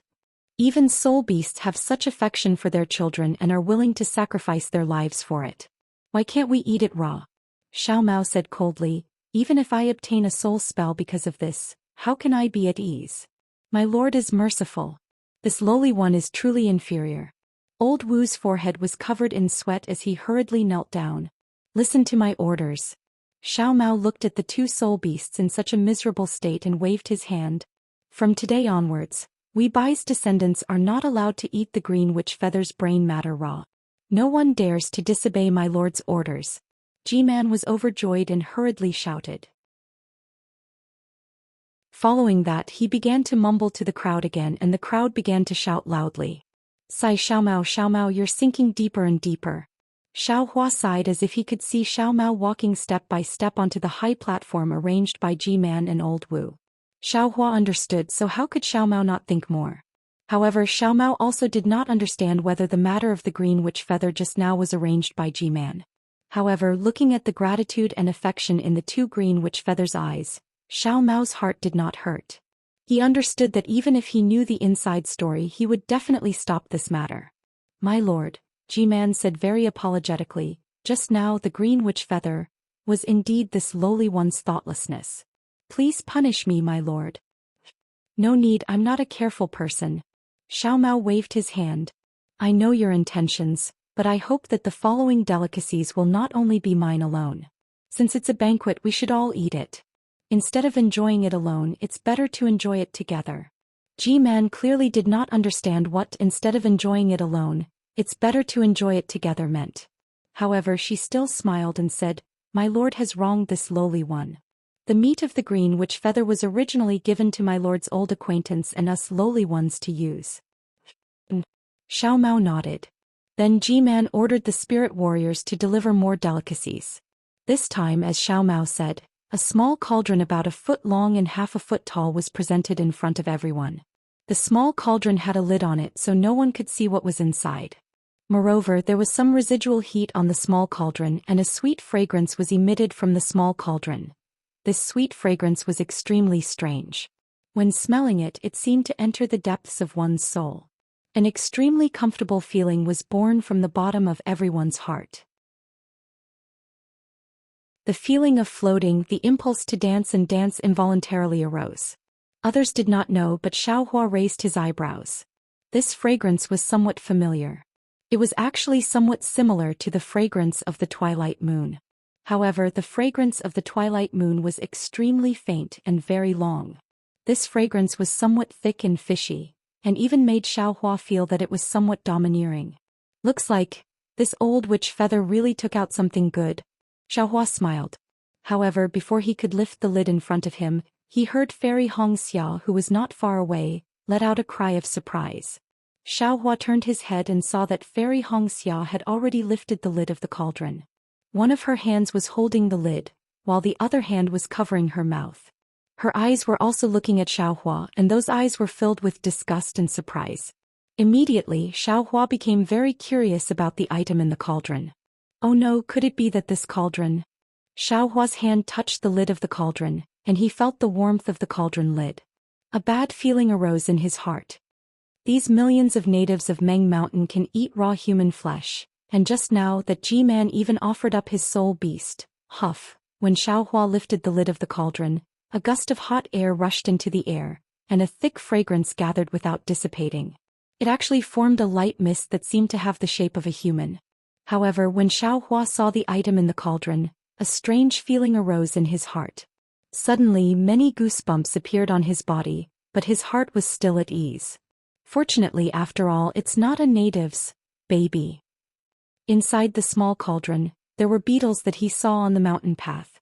There were probably hundreds or even thousands of beetles. The black shells were placed next to each other, and the tiny feelers and antennae were clearly visible. With so many beetles piled together, even if there were a few stalks of dark green grass in the middle at first glance, it was naturally an indescribable feeling of disgust. Fortunately, Fairy Hongxia saw it first and Xiaohua was already prepared. Moreover, his preparation was the worst, so the disgust he felt when he saw the beetles was nothing. When he looked at Xiao Mao again, his face was also showing a difficult expression. "Master," Old Wu said with a smile. "The grass in the cauldron is the resurrection grass, which is only found near the Bide and Stronghold. This item is not very useful, but if it is paired with these beetles, it will be an excellent item. Master, please use it." As he spoke, he opened the lid of the cauldron in front of him, took a deep breath and inhaled the human-shaped light mist. He closed his eyes slightly, obviously enjoying it very much. Xiao Mao raised his head and looked at the others. They had all inhaled the light mist and then looked at him eagerly, obviously waiting for him to consume it first. Xiao Mao was helpless. He took a deep breath first, and as Old Wu said, the previous aroma had already made him feel happy. When he inhaled the light mist, a feeling of liveliness appeared in his mind. However, looking at the disgusting beetles, Xiao Mao still could not swallow them, and did not even want to stretch out his hand. "Master," G-Man said with a smile. "Master, even if you are not used to eating this, you have to eat it first. Otherwise, the others will not consume it. If this item is cold, it will no longer be effective. Since you have already made it, don't waste it." Old Wu also advised. Moreover, these people have not tasted it for a long time. Today, thanks to your presence, they have a chance to taste it. Master, don't disappoint them. All right. Xiao Mao knew that they were not afraid that others would understand them if they used the language of the three kingdoms. He nodded and said, "I will only consume one. I will bestow the rest to you." As he spoke, Xiao Mao pointed his finger and a beetle floated up and landed in his mouth. Immediately, a fishy and unpleasant taste came from his mouth and tongue. It was far from the aroma he had smelled before. Xiao Mao used his saliva to wrap the beetle and forced himself to swallow it. He opened his mouth and uttered a series of words. Immediately, the whole wooden house was filled with jubilation and everyone greedily ate the beetle. Even Old Wu and G-Man stretched out their hands, grabbed the beetle from the small cauldron, and swallowed it into their stomachs. Xiao Mao turned his head and looked at Xiao Hua. How could these Dao sect cultivators have the appetite to eat beetles? They all had bitter smiles on their faces. Xiao Mao smiled and waved his hand. The small cauldron flew up and landed in front of Old Wu. However, before he could speak, Old Wu stopped swallowing and hurriedly said, "Master, this is the territory of my Ming Mountains. It is best to use less of the Dao sect's tricks." Xiao Mao frowned slightly. Old Wu felt that his words were a little harsh, and hurriedly smiled apologetically. "Master is the descendant of my great god Shibai. How can you use the Dao sect's insignificant tricks? Let's not talk about the 3 kingdoms of cultivation. If you use them in Ming Mountains, not only will you lose your noble status, others will also."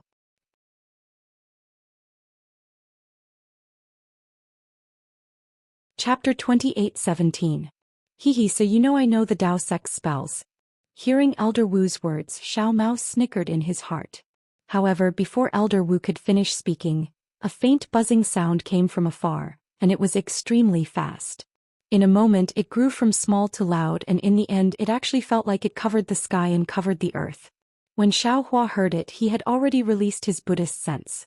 When he understood what was going on, his expression changed slightly and he smiled meaningfully. "Xiao Mao, this meal of yours is really something.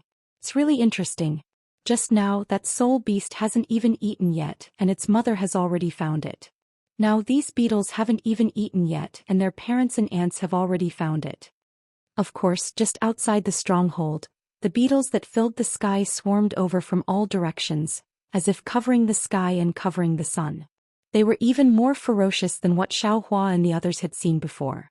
How could Xiao Hua not be shocked? "Elder Wu, what is the meaning of this?" Xiao Mao's expression changed greatly. How could he not hear the sarcasm? He originally treated these millions of natives and even these soul warriors of Meng Mountain's Bite and Stronghold as his family. But now his bottom line was being challenged again and again. How could he not have other thoughts? "Master." Although Elder Wu didn't have the divine sense of Xiao Hua and the others, he still had other divine abilities. Just that familiar buzzing sound alone was enough to know what had happened. Elder Wu couldn't care less about swallowing the beetles and hurriedly got up. G-Man was even more shocked. She thought even more and hurriedly jumped out from behind the bonfire, prostrated herself in front of Xiao Mao and cried, "Master, I definitely don't mean anything. Eating the green witch feather is the most suitable for the size of the 3-moon ridge. But in these few decades the production of the green witch feather has decreased, and even the resurrection grass is almost extinct. And that green witch feather from before is the youngest soul beast of my Bite and Stronghold. I sincerely want to invite Master to taste it. I definitely don't have any distracting thoughts. As for that old green witch feather, it's no longer a soul beast of my Bite and Stronghold. It's only placed near the stronghold because the number of soul beasts in the stronghold has decreased. I didn't expect her to be able to break in here. I'll give the order right away to kill this Qing Shi Wu Yu." Xiao Mao became even angrier. "Did we say so much just to have you kill this thing? Do you think I am?" Yes. G-Man panicked. "It's all my fault. I know that Master is a benevolent person and would never vent his anger on the soul beasts because of this matter. It's all my fault. This lowly one is willing to accept the punishment. Please quell your anger." Seeing the old G-Man crying and begging for mercy, Xiao Mao couldn't bear it and said, "Then what's with the beetles outside the village?" "My lord, the beetles that my lord consumes are all raised together with the resurrection grass. Only in this way can the two achieve the best results. The beetles outside the stronghold are definitely not here because my lord consumed them." Seeing that Xiao Mao's tone had softened, G-Man hurriedly explained. "Wu," just as G-Man was explaining, a loud bird cry came from outside the wooden house. Several tall and thin spirit warriors appeared at the door. The faces of these spirit warriors were filled with anxiety and fear. They quickly walked up to Xiao Mao and respectfully saluted him. Their mouths were muttering strange words. Hearing this, Xiao Mao's expression changed slightly. He opened his mouth and asked a few questions. These spirit warriors answered honestly. Then Xiao Mao lowered his head and looked at the bonfire in front of him thoughtfully. Beside him, Elder Wu and Ji-man's expression changed drastically when they heard this. They looked at Xiao Mao nervously. Big brother. Xiao Mao suddenly raised his head. Oh. Xiao Hua smiled. Is it very difficult to handle? Yes. Xiao Mao smiled bitterly. I've just set foot in the Meng Mountains. The joy of knowing my background hasn't faded, and these beetles are already causing trouble. With Big Brother's innate true water, we won't have to worry about survival. Why worry? Xiao Hua replied with a smile. Xiao Mao shook his head. We can escape. But what about these soul cultivators? What about those aborigines? Little brother. I suddenly feel like I can't let them go. A few days ago when Xiao Mao saw millions of soul cultivators in Meng Mountains, he didn't even frown when he killed hundreds of them with a single spell. But now, knowing that these people might be his own people, how could he bear to let them go? Even if he had to face the disgust and embarrassment of those aborigines, he wouldn't feel it anymore. Little brother wants to borrow big brother and senior sister's beetles. Xiao Mao suddenly said, but what he said made Xiao Hua stunned. Take it, take it. Xiao Hua waved his hand in confusion. How could he eat something that Xiao Mao didn't want to eat? While murmuring, Xiao Mao said a few more words to those few spirit warriors. Those few spirit warriors had a look of disbelief in their eyes, while old Wu and Ji-man had a wry smile on their faces. Plop, plop, plop. Several spirit warriors prostrated themselves on the ground. This time it was different from before. Several spirit warriors crawled across the bonfire until they reached Xiao Mao's feet. Sobbing, they placed their heads in front of Xiao Mao's feet and raised their hands in front of him. They were absolutely pious. Xiao Hua was stunned. He already knew that Xiao Mao had given these few cauldrons to these few spirit warriors, but he didn't expect them to be so grateful. After Xiao Mao said a few words, those spirit warriors took the small cauldrons from Xiao Hua and others with tears of gratitude, then carefully walked out. Master. Old Wu hesitated for a moment, then said in a low voice, these beetles are different from usual today. There are too many of them. My spirit warriors. I'm afraid they won't be able to resist them. Master, you should avoid them for now. Avoid them? Xiao Mao frowned and asked in confusion, why are these beetles flying here? Where can we avoid them? If we leave, what about the people of the Bayan stronghold? Old Wu's face turned awkward, but Ji-man hurriedly said, Master, you don't only have so many people in the Bayan stronghold. In the other strongholds, there are as many as the hairs on an ox. Of course we won't leave, but Master, you have to. This situation is very dangerous. If Master doesn't leave now, then after a while, even if Master and Master are old friends, I'm afraid it won't be good. Let's go, we'll go take a look.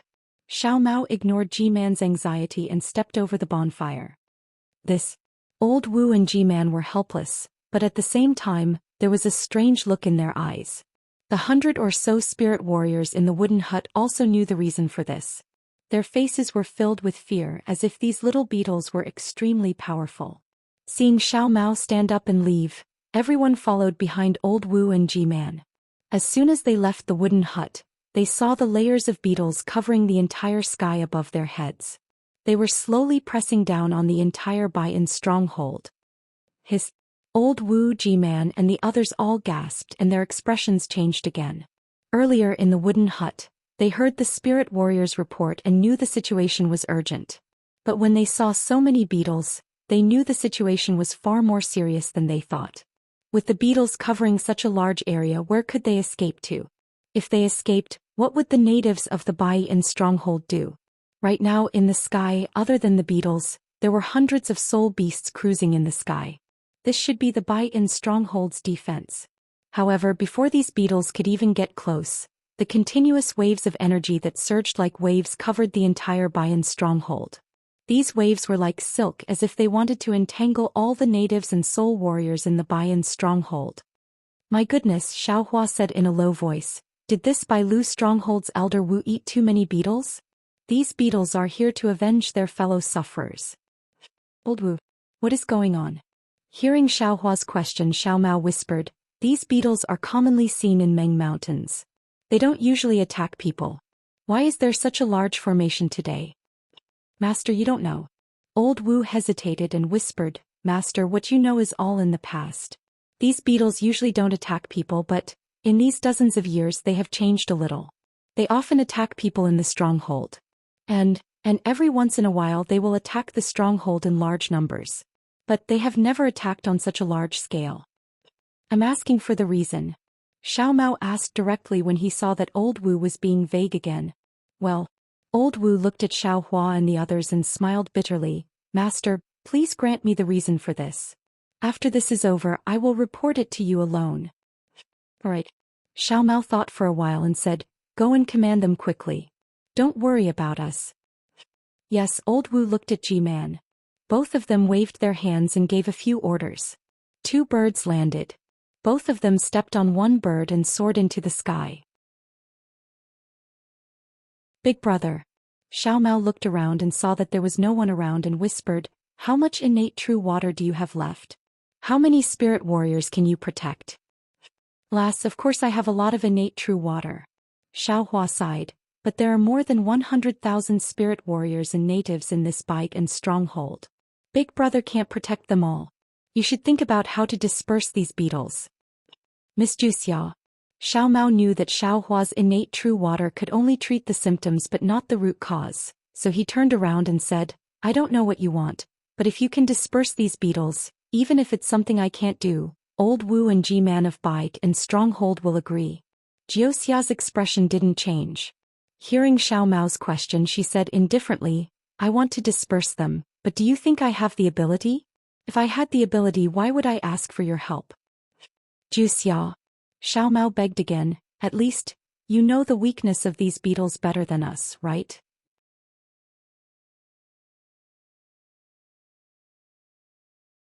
Chapter 28:18. Unfortunately, Jiuxia shook his head. "I only know that these things are called beetles. I only know that they can break through cultivator's magic power and swordsman's sword energy.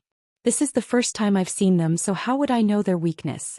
If you ask me, isn't that like asking a blind person?" Sigh, Xiao Mao didn't believe that Jiuxia, who knew everything, wouldn't know the weakness of these beetles. He sighed, thinking that Jiuxia would be happy to see these beetles break through the Bai-In stronghold and kill all the soul warriors and natives.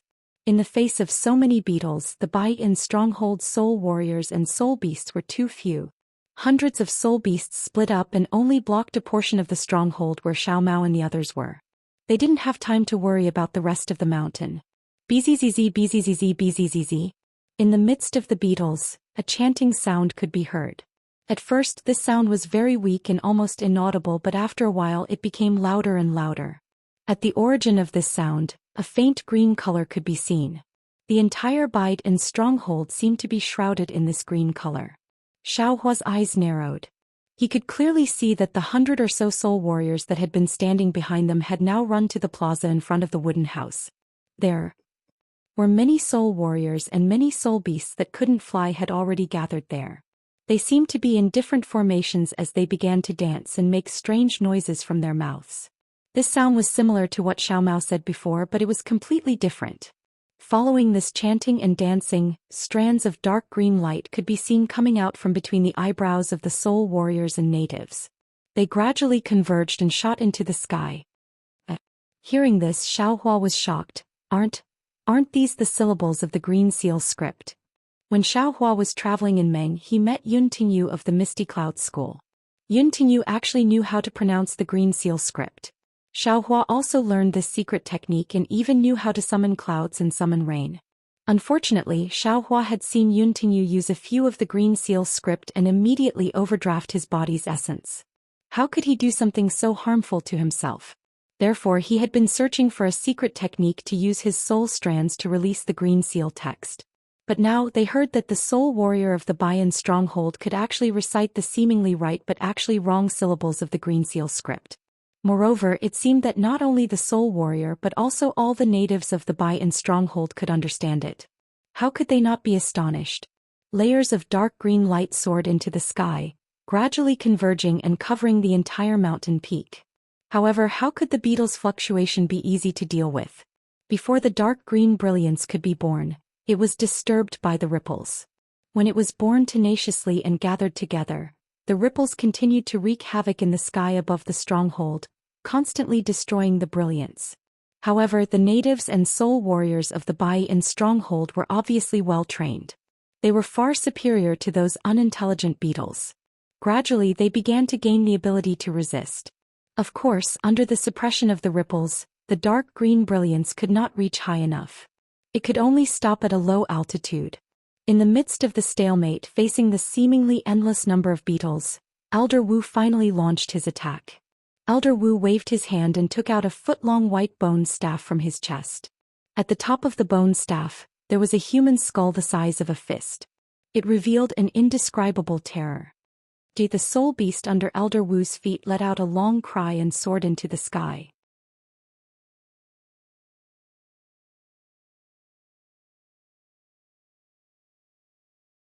Little sister firmly believes that Xiao Mao will be able to drive these beetles away. You mean, his bloodline? Xiao Hua knew about Xiao Mao's background, but other than his bloodline, Xiao Hua really couldn't think of anything else he could use. His bloodline.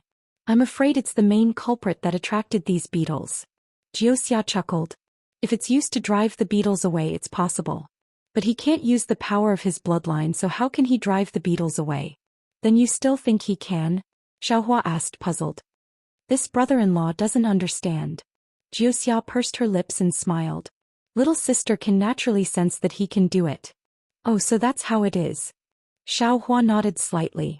Unfortunately, although his karma hand had made some progress, there was already some profound understanding in his mind. If he used it here, he still couldn't use it. Just as Xiaohua was thinking, high up in the sky, the soul warriors of Bide and Stronghold launched another attack. Ji-Man, who hadn't made any movements until now, directly rushed to the front and stretched out her hands. Her palms emitted a faint jade-green color, while Elder Wu and the others were below her. Ji-Man chanted softly and a faint brilliance similar to green seal characters flew out. Ji-Man immediately danced on top of the soul beast, and the brilliance of the green seal characters followed her dance and wrapped around her.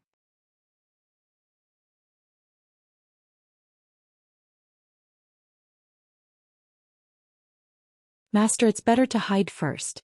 Saying that, Ji-Man's body suddenly trembled rapidly. Dirty blood gushed out from her mouth and nose like spring water. This is... Xiao Mao was shocked. Before he could ask, a mournful wail came from high up in the sky.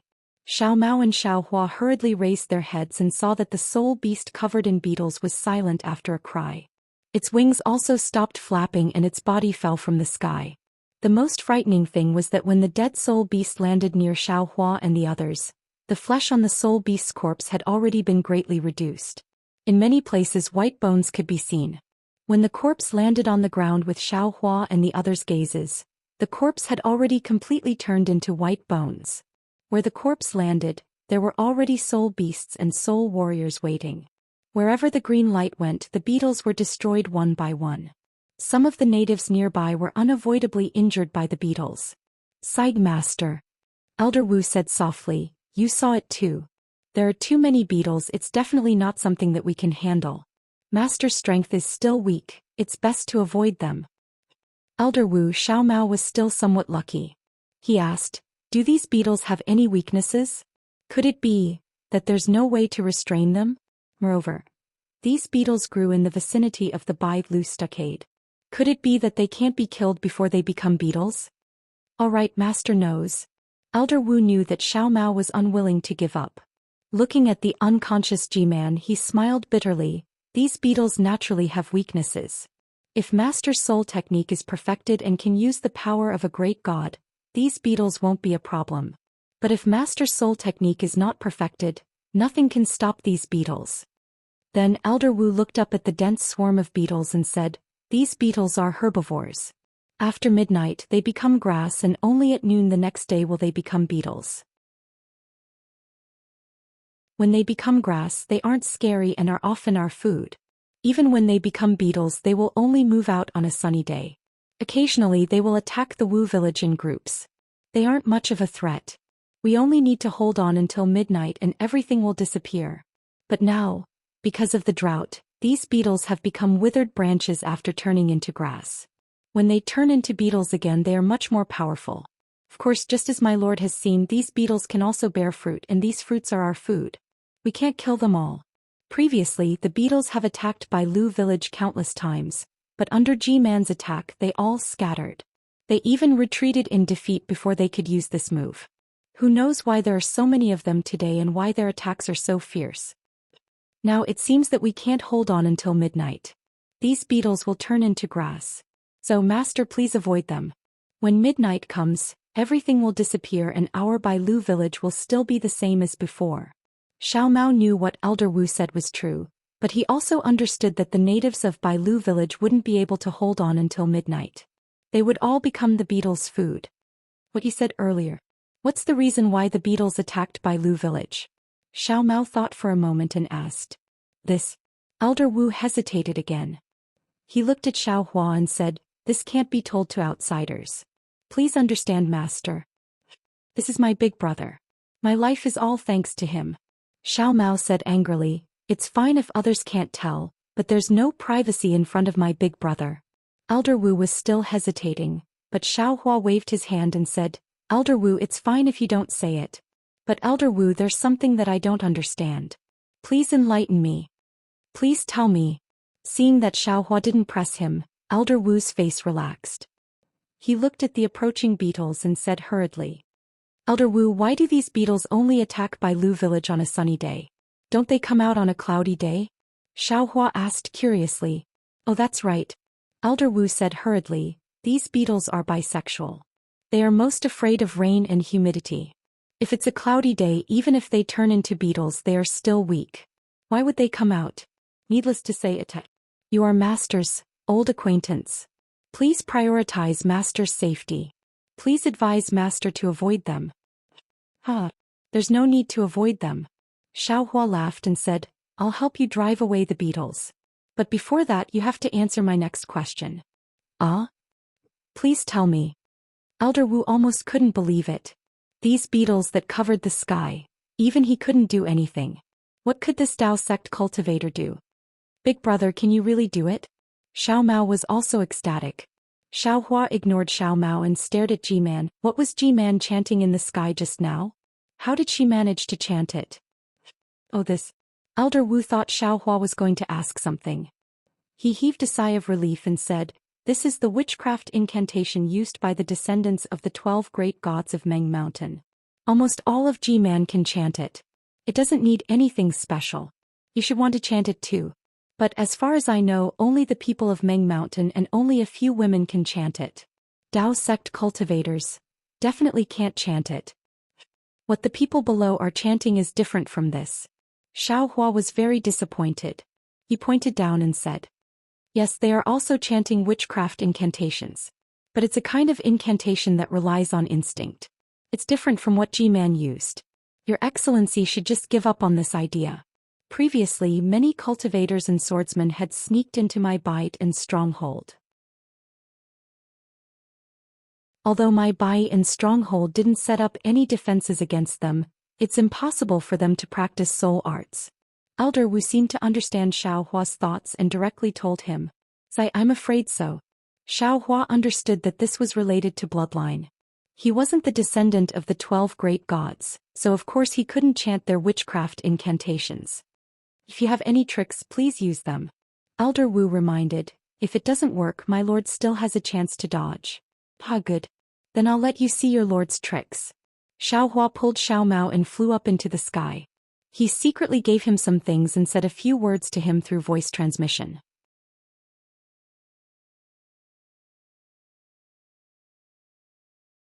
Chapter 28:20. What? This is a yellow talisman for clouds and rain? Xiao Mao was stunned.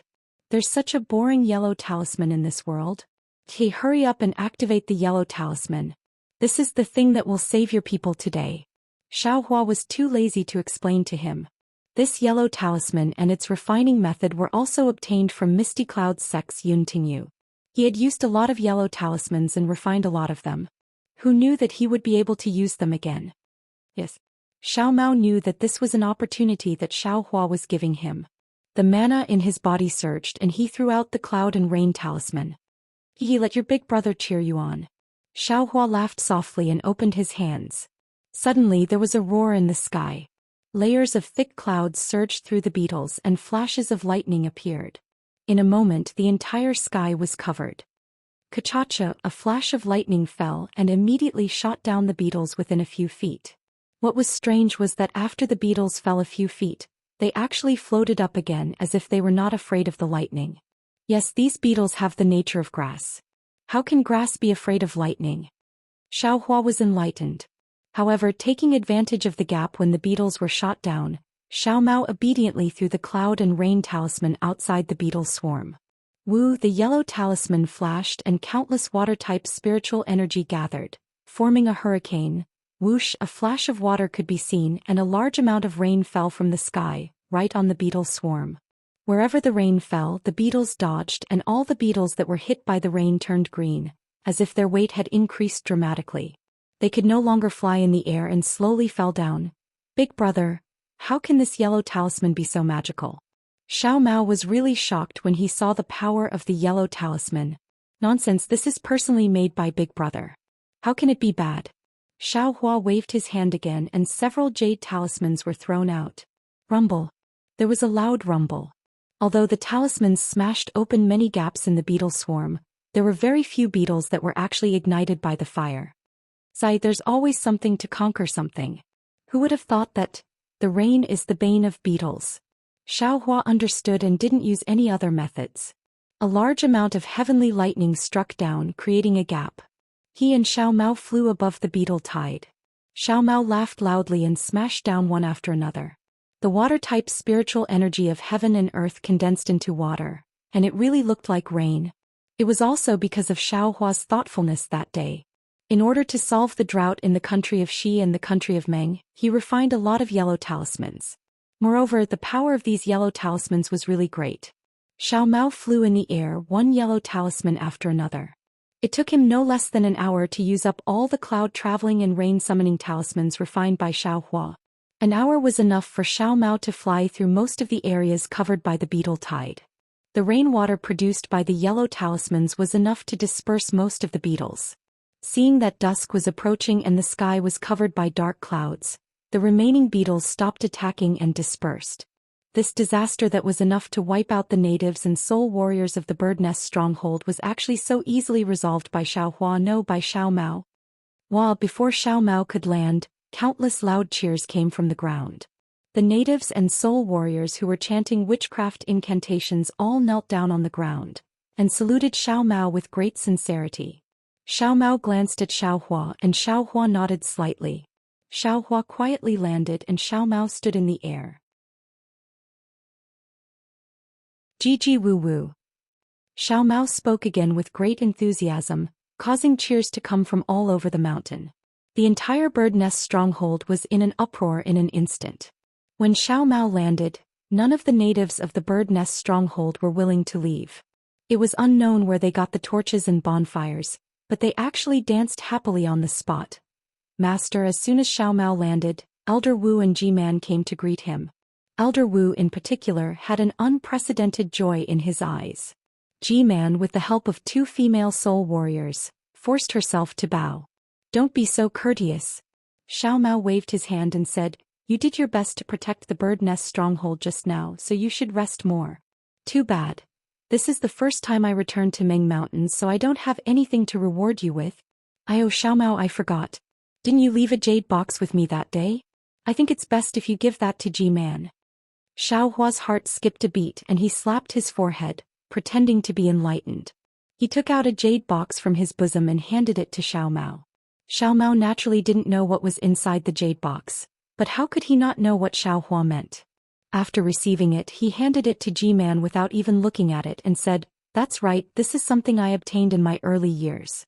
Today I'll give it to you. Xiao Mao's words were very proper, but he didn't mention what was inside and what it was used for. G-Man was a little dazed, but she had to thank Xiao Mao for his gift no matter what it was. Seeing her receive it with both hands, she said gratefully, thank you for your gift, my lord. My lord saved the entire bird nest stronghold and you still remember me. I can't thank you enough. Don't worry, don't worry.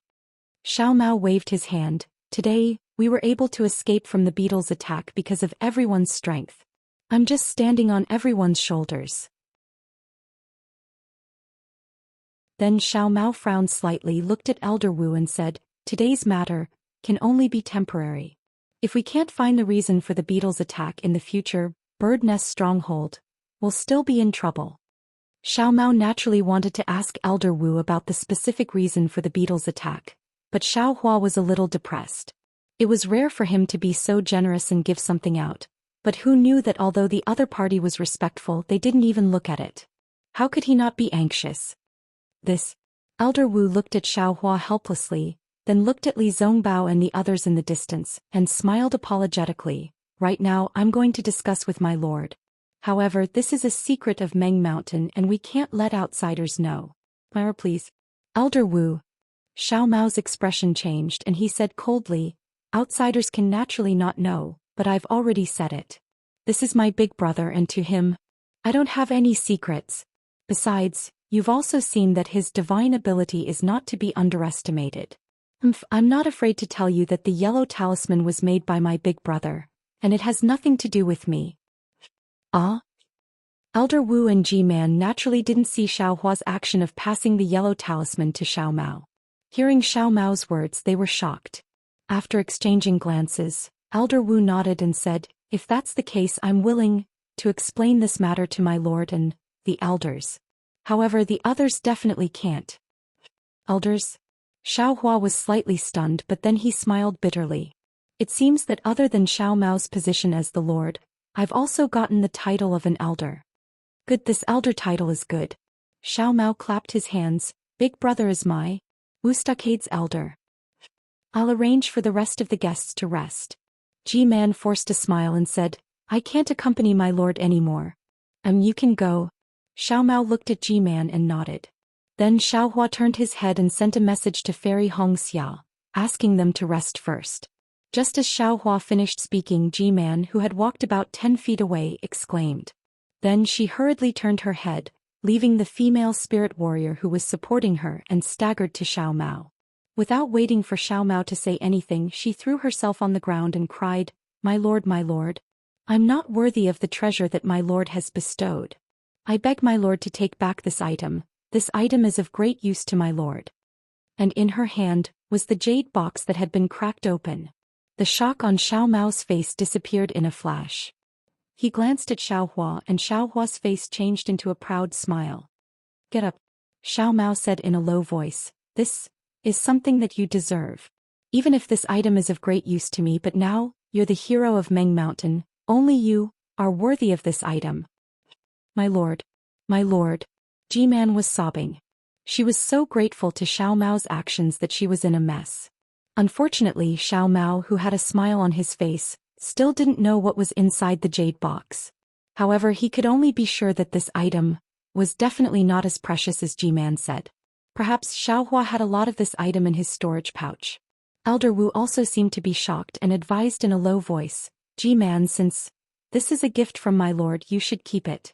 After all, you've done a lot for the Bai Lu stockade. Ji-Man raised her head and muttered a few words, but the content was not something that Xiao Hua could understand. Sure enough, Elder Wu was shocked again and quickly said, my lord, this item is indeed. Say no more. Xiao Mao waved his hand and said, I've already bestowed this item. How can I take it back? Elder Wu, you've done a lot for me today. After a while I'll also reward you. Many thanks, my lord. Elder Wu was overjoyed and knelt down again. Sigh, everyone says that these millions of soul cultivators in Meng Mountain are uncivilized. Xiao Hua was happy to see this and secretly laughed, but their etiquette is not any less than our Dao sect. Not to mention that Elder Wu and Ji-Man's speech and behavior are similar to cultivators. It's just that the etiquette of kneeling down is too thorough. Immediately, Ji-Man and Elder Wu stood up. Ji-Man led Fairy Hong Xia and the rest to rest, while Xiao Hua and Xiao Mao followed Elder Wu out of the square, and went straight to the back of the wooden house. Big brother, what exactly did you give him? At this moment, Xiao Mao asked Xiao Hua via voice transmission, "Did you take enough?" Hehe, it's just a kind of spirit tea." Xiao Hua pretended to be mysterious and replied, "As for whether it's a lot or not, you can guess." Hehe, of course I can't guess what kind of spirit tea it is. Xiao Mao laughed, "But the amount of this spirit tea is definitely not small." Hehe. Xiao Hua laughed but didn't answer.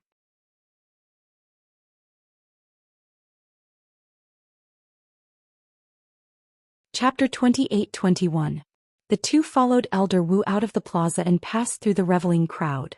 Everyone, regardless of whether they were natives or soul warriors, made way for them. Many natives even threw themselves on the ground. That kind of fanaticism made even Xiao Hua envious. After passing through the crowd with great difficulty, they arrived at the back of the plaza. There were a dozen or so soul warriors and soul beasts guarding the gate. Seeing Xiao Mao come over, these soul warriors respectfully saluted. Even the soul beasts respectfully lowered their heads. Elder Wu asked a few questions and received some answers. Only then did he nod and lead the way for Xiao Hua and Xiao Mao to enter the huge wooden gate. Behind the huge wooden door there were also some rough wooden houses. Old Wu slowly led the way in front, and Xiao Hua had already impatiently released his Buddhist sense. However, after looking for a long time he didn't see anything special. Elder Wu had clearly sensed Xiao Hua's position in Xiao Mao's heart. He even sensed the strangeness of the item Xiao Mao bestowed upon him. From time to time he would turn around and address Xiao Hua as elder and say some casual words. Xiao Hua also answered indifferently. After passing through a large group of wooden houses, they also met some soul warriors who weren't on patrol. The three of them arrived in front of a slope. Jit, a bird's cry rang out. A blue witch feather flew down from the sky and landed right in front of Xiao Mao. The snake-like head now docilely crouched down in front of Xiao Mao's feet. Its tongue also stretched out and licked Xiao Mao's feet. "This is that old blue witch feather." Xiao Hua suddenly understood. "So this thing is here. This should be the secret of the shaman's stronghold." "Sure enough," Elder Wu said with a smile, "Master, this is that old and useless blue witch feather. This lowly one sent them to Grain Garden and had them guard this place." Immediately, Elder Wu waved his hand and took out the bone staff again. A faint green light fell from between his eyebrows. The skeleton on the bone staff caught it. Immediately, a green light like a tide sprayed out from the skeleton's mouth and rushed to the rows of withered trees on the slope in front of them. The withered trees repeatedly emitted green light, but it disappeared in a short moment. However, after the green light, the scene in front of him didn't change at all, and there wasn't any unusual movement. Xiao Mao frowned as he found it strange. Grandmaster Wu quickly explained, "Master, the soul formation of Meng Mountains is different from the Taoist sect's formation. It does not have any dazzling brilliance, nor does it have any camouflage technique. If you are not from Meng Mountains you will never be able to see through the soul formation. Of course, perhaps the soul formation of Meng Mountains does not have the heaven-shaking and earth-shattering power of the Taoist sect's formation, but, in terms of power, it might not be weaker than the Taoist sect's formation." Xiao Mao nodded. He still looked at the slope in confusion. There were no wooden huts at the bottom of the slope, nor were there any natives. Other than some sparse branches and small trees, there was nothing else. Noticing that Xiao Mao was a little distracted, Elder Wu misunderstood and hurriedly explained, "But my lord, the soul cultivation divine ability of Meng Mountain is far from what my lord heard in the three kingdoms of cultivation. The almighty experts of Meng Mountain are the same as the cultivators of Taoist sect. They have the ability to turn the world upside down and—" "How did you know that I was in the three kingdoms of cultivation?" Xiao Mao turned his head and asked coldly. "This—" Elder Wu was flabbergasted. After a moment he smiled bitterly and said, "My lord, please don't ask about this matter. This lowly one only heard some rumors. If this lowly one reports it to my lord, it will only make my lord even more confused." Then Elder Wu pointed at the blue sorcerer feather at his feet and said, "Just in time, my lord. We will take this opportunity to enter Su Garden. When my lord sees the situation in Su Garden he will know." "Right." Seeing that Elder Wu insisted on not saying anything, Xiao Mao knew that this matter must involve a lot of people. Although the other party was willing to swear loyalty, he did not dare to meddle too much. Xiao Mao did not force him and floated onto the blue sorcerer feather. The soul beast was originally 10 feet long and its back was spacious. It was more than enough for Xiao Hua and the other two to stand on. The soul beast let out a clear cry, flapped its wings and flew down the slope. Beyond the slope should be the back mountain of Bai In's stronghold. Just like the front mountain, it was extremely large. Moreover, at the edge of the slope, they could vaguely see the shadows of some wooden houses. Under the full moon they looked like monsters that were sticking their heads out. Another few clear cries rang out. Several blue sorcerer feather also swept across the sky. There were patrolling soul warriors passing by on them. However, after flying for nearly 10,000 feet and arriving at another slope, Xiao Mao was somewhat stunned when he did not see anything strange. He had released his divine sense and had been carefully inspecting. Moreover, under the full moon, the slope and even the bottom of the valley were clearly visible. Apart from some vegetation commonly seen in Meng Mountains, some dense stems that were more than a foot tall, and even some beetles, he really did not know what was here that was coveted by the beetles. As for Xiao Hua, he looked pensive. The blue sorcerer feather flapped its wings and landed on a natural platform on the slope. After the three of them jumped down, the blue sorcerer feather let out another cry and soared into the sky. "Master, please take a look." Since they were already here, Old Wu did not hesitate and went straight to the point. He pointed at the stems near the platform and said, "This is the root cause of the beetles' attack on Bai In's stronghold. Moreover, this is also the reason why all the shaman strongholds in Meng Mountains were attacked by the beetles." What is this?" Xiao Mao was dumbfounded. Old Wu was not surprised. It seemed that it was normal for Xiao Mao not to understand. He squatted down, looked at the 1-foot-long stem and sighed, "This is the millet. The millet that the people of Meng Mountains eat daily." "Millet garden, this must be the millet." Xiao Mao was enlightened. "Yes, this millet is similar to the rice that the people of the 3 kingdoms of cultivation often eat." Old Wu nodded. Xiao Mao also squatted down and looked at the millet carefully. The millet looked very similar to rice. However, millet grew on the soft soil of Meng Mountains and did not need to be planted in the paddy field. Moreover, on the 1-foot-long stem, there were 3 to 5 thin branches that looked like caterpillars. On the thin branches, there were grains of millet that were not much bigger than gravel. Old Wu looked at Xiao Mao, who was squatting opposite him, then raised his head slightly and looked at Xiao Hua. However, Xiao Hua did not walk over as he expected. Instead, he walked slowly to the edge of the platform, bent down and looked at the millet growing there.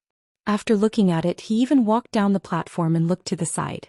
Old Wu did not care about Xiao Hua's behavior. It was best that Xiao Hua was not next to him. "Master," Old Wu said in a low voice, "do you see anything?" What can I see if I take it?" Xiao Mao said honestly, "I have already abstained from eating for a long time. I don't know how many years it has been since I tasted the food of the mortal world. Master's cultivation has improved. This humble one is also happy in my heart." Old Wu said with a smile, "This matter has to start from 50 to 60 years ago. Oh, maybe it's even earlier than that. However, as for the specific date of the change, even this humble one can't say it clearly." "Big brother." Xiao Mao saw that Old Wu was beginning to explain and hurriedly wanted to call Xiao Hua. Unexpectedly, Xiao Hua raised his voice from afar, "Let me leave for a while.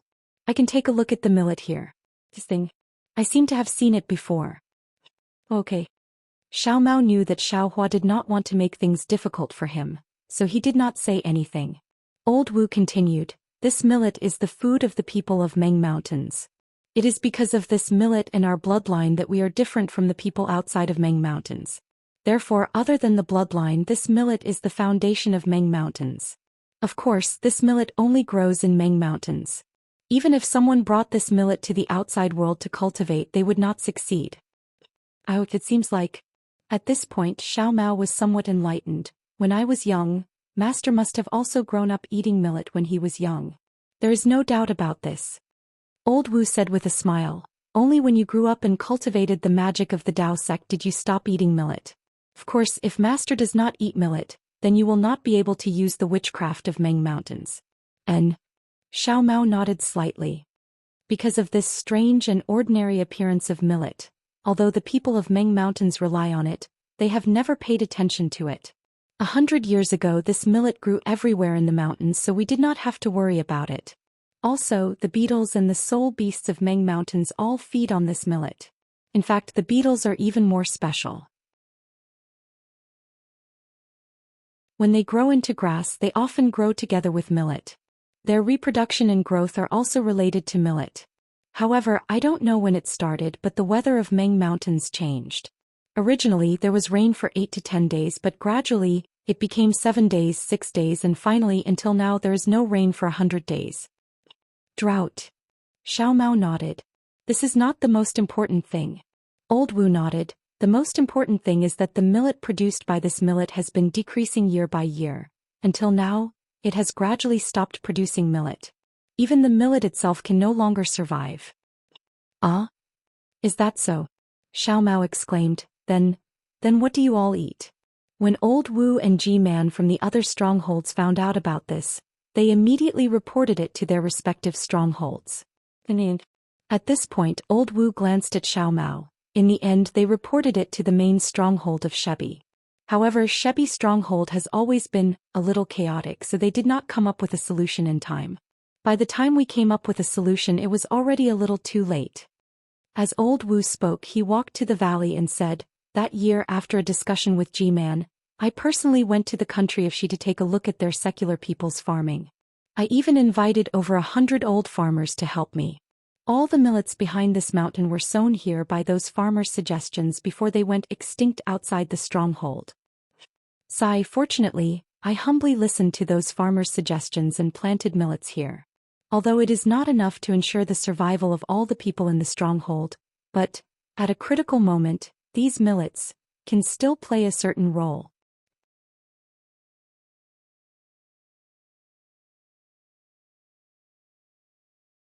Chapter 28-22.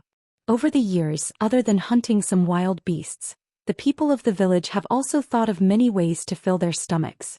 Old Wu continued, "Unfortunately, the people of Meng Mountains can't leave these millet fields. Every once in a while, I will harvest some millet and distribute it to everyone according to the population of the village. But this is just a temporary measure. At this moment, all struggles are useless against the weather. Although the millets in this millet field are carefully taken care of, their condition is deteriorating. I'm afraid that in another year or so, these millets won't produce any more millet. When that time comes, it will be the day of the destruction of the people of Meng Mountains." Old Wu sighed. "Yes, because these millets are necessary for the beetles. They always attack Shibai village because they want to use these millets." Xiao Mao understood. Yes, if these beetles fall, not only will they kill all the people of Shibai village, even if they sweep away all the millets, how long can Shibai village last? At this point, Old Wu lowered his voice and said, "Actually, it's already good that Shibai village can hold on until now. The other villages have already passed their limits. I'm sure you've already seen it when you came to Meng Mountains. For the sake of survival, the people of Meng Mountains have already killed their way into the sword domain. They want to find a way to survive in the sword domain and the 3 kingdoms of cultivators." Old Wu's voice was very soft. It seemed like he was guarding against Xiao Hua revealing this great secret. However, he didn't use the language of Meng Mountains, so no one knew what he was thinking. "Ah? So that's why." Xiao Mao always thought that it was a battle between soul warriors and swordsmen, and that it was a provocation by the swordsmen. However, he didn't expect that the millions of soul warriors of Meng Mountains had no choice but to expand for their own survival. But aren't the people of Meng Mountains only allowed to live in Meng Mountains? Even if they go to Heng country, what can they do? Xiao Mao was confused again. My lord, didn't you grow up in the 3 kingdoms of cultivators? If you didn't come to Meng Mountains, wouldn't you still have a good life?" Old Wu laughed. "Besides, for so many years, countless cultivators and swordsmen have come to Meng Mountains, and countless soul warriors of Meng Mountains have gone to the 3 kingdoms of cultivators and the sword domain. Aren't they all living well? But whether the native people of Meng Mountains can survive or not is still unknown. Of course, instead of waiting for death, why don't we charge out and take a look?" Elder Wu added. Xiao Mao stood up. He already understood the reason behind it, but what could he do? "Master, this is a great opportunity for you." Elder Wu hesitated. "Master is the descendant of great god Shibai. your bloodline is extremely pure. When Elder Wu spoke up to this point, Xiaohua raised his voice and said, Elder Wu, let me ask you. If the millet in Meng Mountains is restored to its original state, do you still want to enter the 3 kingdoms of cultivators in the Huan Kingdom? Elder. Venerable Wu didn't find it strange that Xiaohua could hear his words. With a wry smile, he said, Meng Mountains is the place where the descendants of the 12 great gods rest and recuperate. I've been living in this big and stronghold since I was born, and I've never thought of living outside of Meng Mountains. If it weren't for such a calamity, who would be willing to leave their home? Sai, your Dao sect has always called my Meng Mountains as Million Meng Mountains, but how is my Meng Mountains only 1,000,000 li big? To be honest, my people of Meng Mountains have never thought of coveting your Dao sect's territory, because we simply don't care about the 3 kingdoms of cultivators. You've always considered yourselves as the orthodox Dao sect, but how can you compare to the orthodox Dao sect's 12 great gods of Meng Mountains? You say we're uncivilized people, but the uncivilized ones are your Dao sect. Hee, Elder Wu, you talk too much. Xiaohua didn't argue with him and said with a smile, I just want to ask you. I can solve this problem, what will you do? What? How is that possible? Elder Wu had already understood Xiaohua's meaning, and thought he was just asking. But when he heard that Xiaohua could really solve this problem, he couldn't help but be shocked. How will you solve it? Unexpectedly, Xiaohua didn't answer his question, and instead turned to Xiao Mao and said, Come with me. After saying that, Xiaohua flew into the air and flew towards the depths of the valley. Xiao Mao didn't dare to delay and hurriedly flew over. Elder Wu stood on the platform and his face was filled with surprise and joy and even a little anxiety. But Xiaohua didn't call him and he didn't dare to go over. He was really worried about his gains and losses. Big brother. Xiao Mao was naturally anxious and asked in a low voice, Can you really solve such a huge problem? Xiaohua shrugged and shook his head slightly. Such a huge problem, how can Big Brother be sure? But if there's even a sliver of hope, we'll have to try. After all, it's the lives of countless Meng Mountains natives, and the lives of my Dao sect and Sword Region swordsmen. Yes, that's right. Xiao Mao nodded. Million Meng Mountains is really mysterious.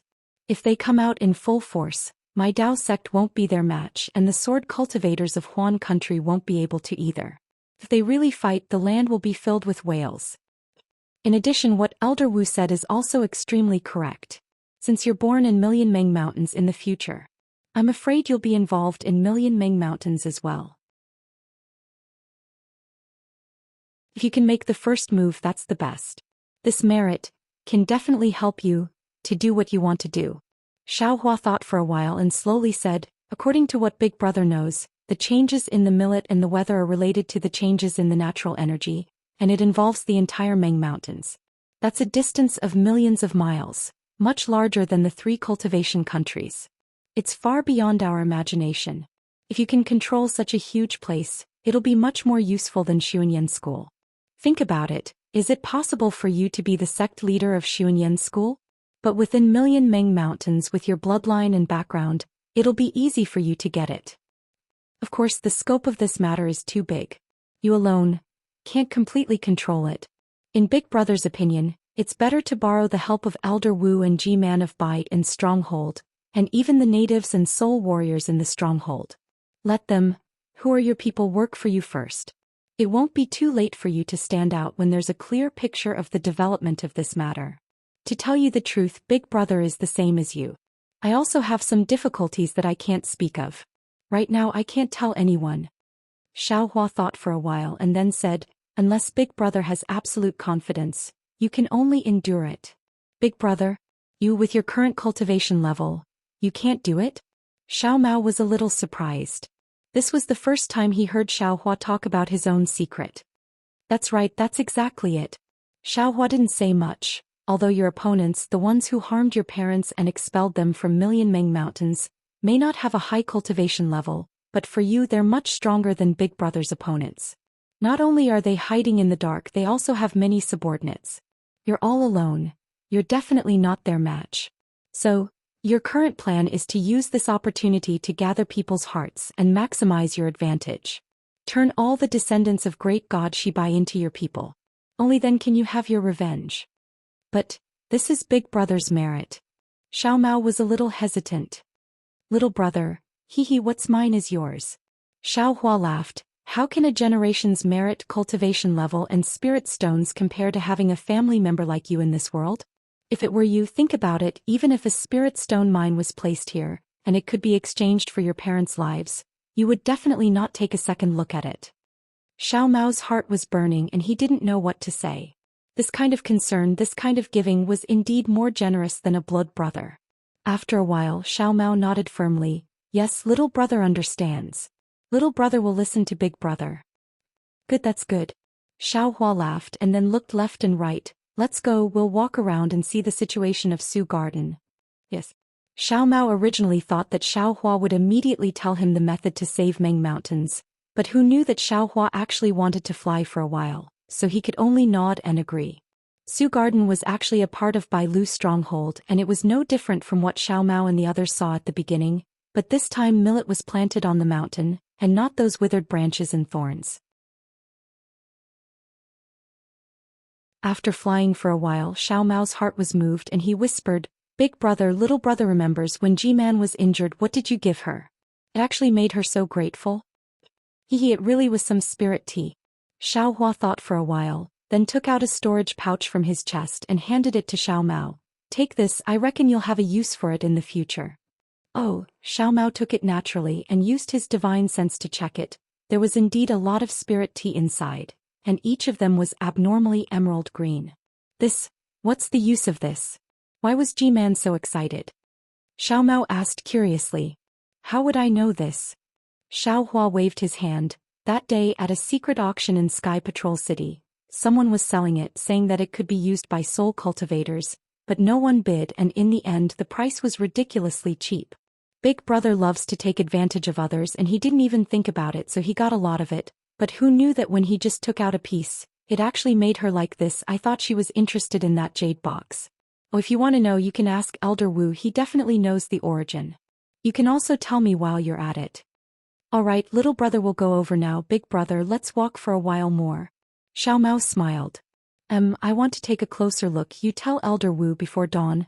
I'm afraid I can't tell him the specific method. I know. Xiao Mao smiled and flew back to the platform.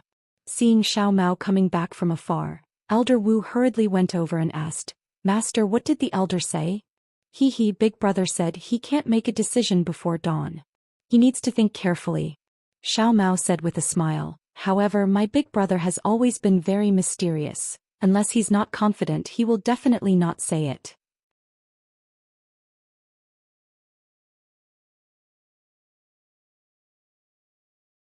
Chapter 28-23. Alright. Although Elder Wu said so, he still looked up at the pitch-black valley. How could he be at ease if he didn't get a real answer? This was a matter of life and death for the shaman village. Elder Wu, what is this? Xiao Mao said as he took out a twilight moon. Master has this. Elder Wu was shocked and said hurriedly, this is a secret shaman item from Hutu village. Hold.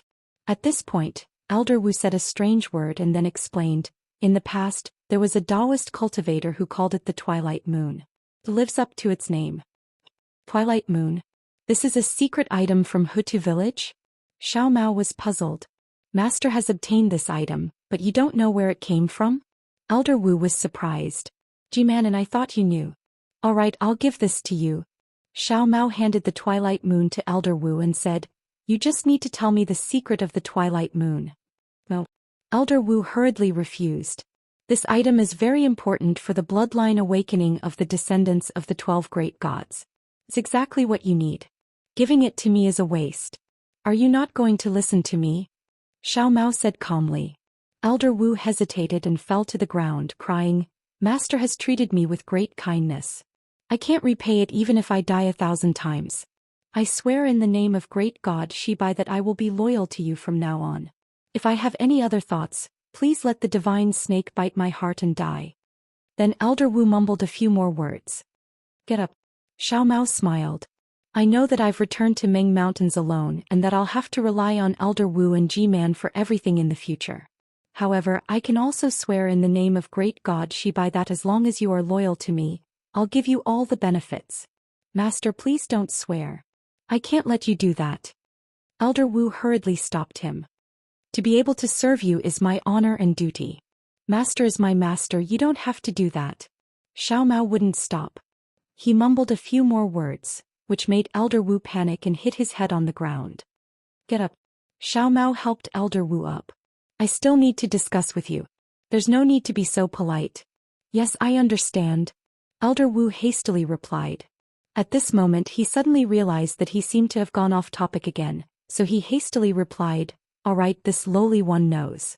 This twilight moon is a shaman item cultivated by the descendants of the Hutu stronghold's great gods. Most importantly, it has a miraculous effect on the bloodlines of the 12 great gods' descendants. However, we lowly people didn't know that it was used like this. Secondly, this item could nurture soul awareness, making it a holy item for cultivating soul techniques. Of course, the soul power that we've lost can also be quickly recovered under the nourishment of this holy item. In fact, I can even use this sacred object to improve my soul technique. Xiao Mao nodded. But, Old Wu continued, this item has always been kept in the Hutu village, and it has never been given to anyone else. Besides, ever since the change of the weather in Meng Mountains, this item has also been affected. I heard that it's almost extinct. As such, both G-Man and I were greatly shocked when we saw His Highness take out this item. Oh right, Lord, no matter how many of this item you have, you must hide it well. Don't let others know about it or else it will cause others to covet it. I understand. Xiao Mao nodded. This item can also be used as a reward. That's true. Elder Wu had no objection to this, as the descendants of the great gods and even the 12 great gods, they all want to obtain this holy item. It would be most appropriate for our Lord to reward them with this item. Elder Wu, what's the situation in Meng Mountains? I didn't grow up in Meng Mountains since I was young, so I really don't know much about it. Since our Lord has asked, this lowly one can't keep quiet. However, I hope that our Lord can be a little more cautious in these matters. At this point, Elder Wu no longer used the language of the Taoist sect, and began to whisper to Xiao Mao. This conversation went on for several hours, and only when the sky turned bright did Elder Wu stop. He raised his head and looked at the valley where Xiaohua's shadow was nowhere to be seen. My lord, this lowly one doesn't have any vigilance against Elder Wu, but after all he's not from Meng Mountains and doesn't know how powerful the 12 great gods are, so he might not be loyal to Meng Mountains. This lowly one understands the trust that our Lord has for Elder Wu and the brotherly affection between our Lord and Elder Wu. But our Lord is the descendant of the great gods and is destined to have an extraordinary life. Don't say any more. Big brother can't hear you. Xiao Mao waved his hand lightly. Can you actually measure his tolerance? However, I really do know what you mean. I will tell Big Brother about it, and with his personality he won't listen to it, so don't worry. Yes, this lowly one understands. Elder Wu seemed to be relieved, but when he looked at the sky he was a little anxious. Wait a moment. I'll go find Big Brother now. Xiao Mao released his divine sense, looked around and flew down the platform. He saw Xiaohua meditating with his eyes closed far away. When he saw Xiao Mao coming over, he opened his eyes and said, "How is it? Did you get the information?" More than that." Xiao Mao smiled and told him about the matter of Daybreak Moon, and then said, "Elder Wu also mentioned a lot of things about Meng Mountains. Don't say any more, that old ghost won't let you say it." Xiaohua waved his hand as if his ears were following Xiao Mao, and said with an indifferent expression, "If it involves your background you can talk about it, but other things, Big Brother isn't interested." Sigh. This Elder Wu's mouth is very tight. Although he swore loyalty, he obviously doesn't want to get involved. He didn't say anything. Xiao Mao said helplessly. Damn it, he swore loyalty and he still dares to hide it. Xiao Hua was a little angry.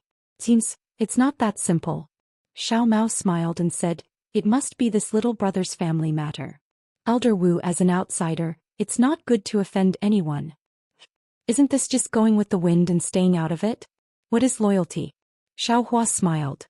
Xiao Mao shook his head. This loyalty is probably different from what we think.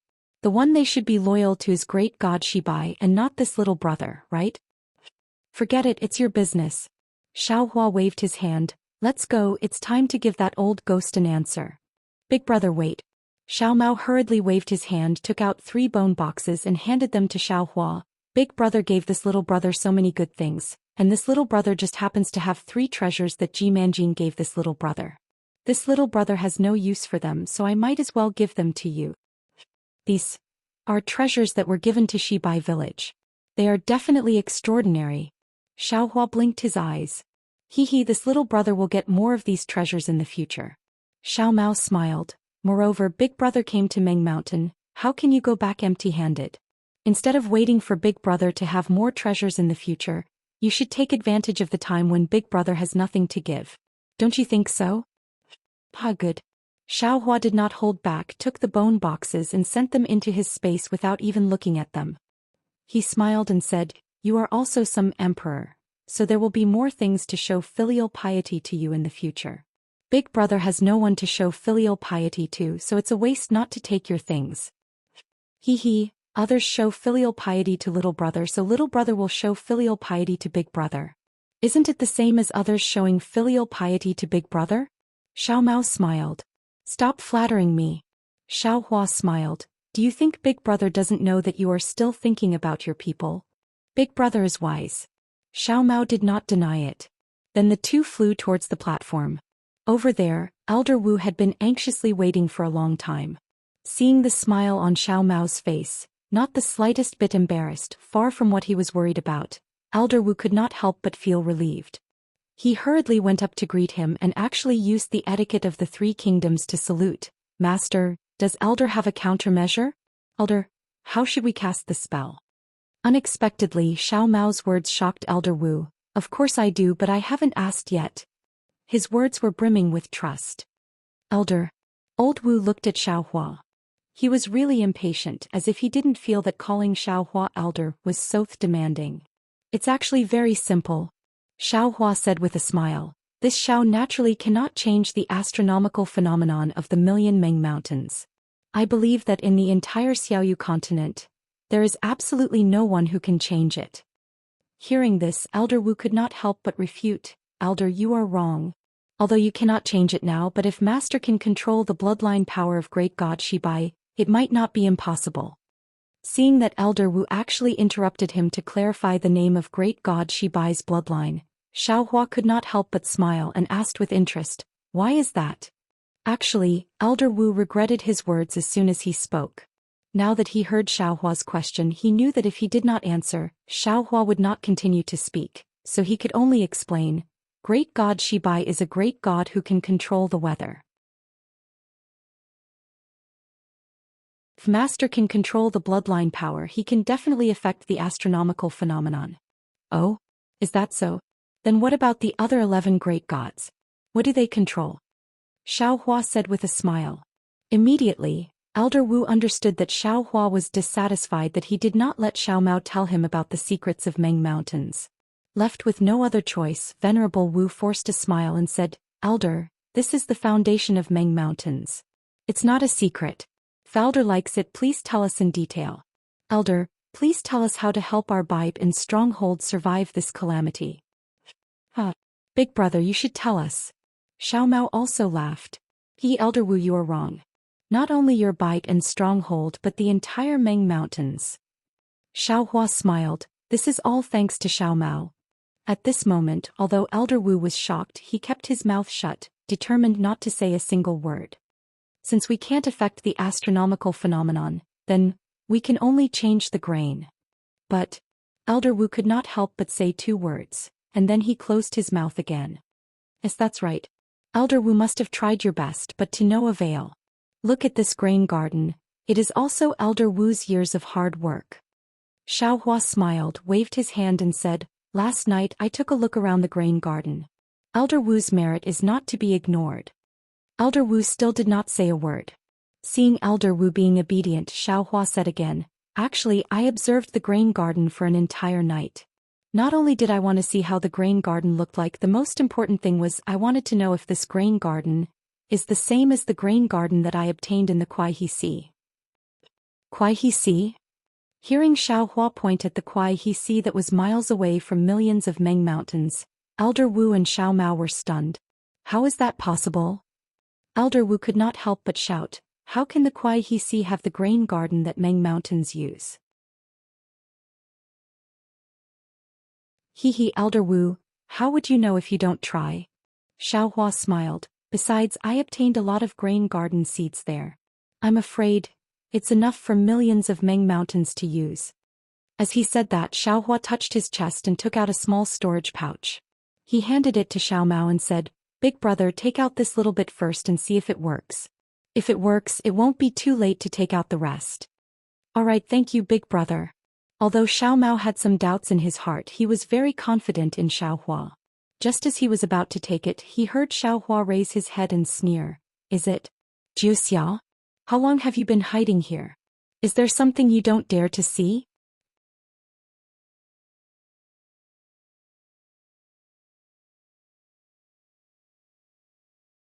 Chapter 28-24.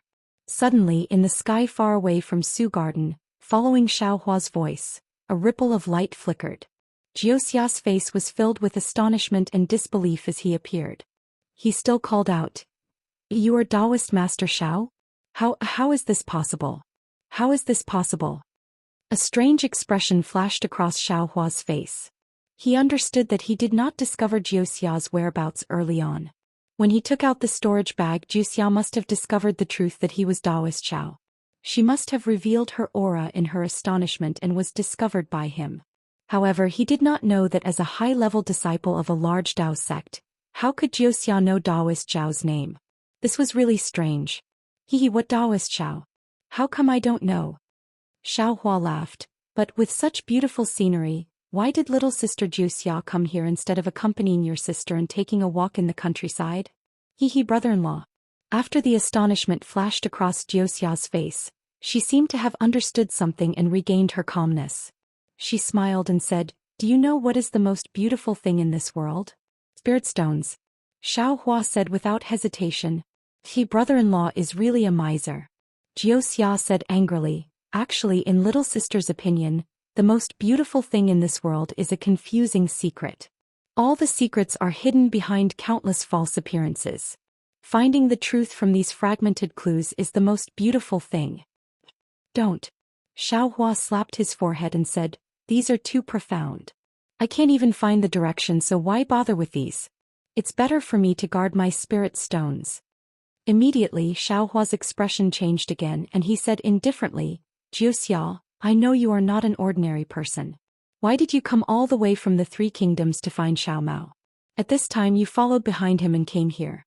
Presumably, you have already spied on many of the secrets of millions of Meng Mountains. I am not talented. I can ignore the matters of millions of Meng Mountains, but Xiao Mao's matter, I must take care of it.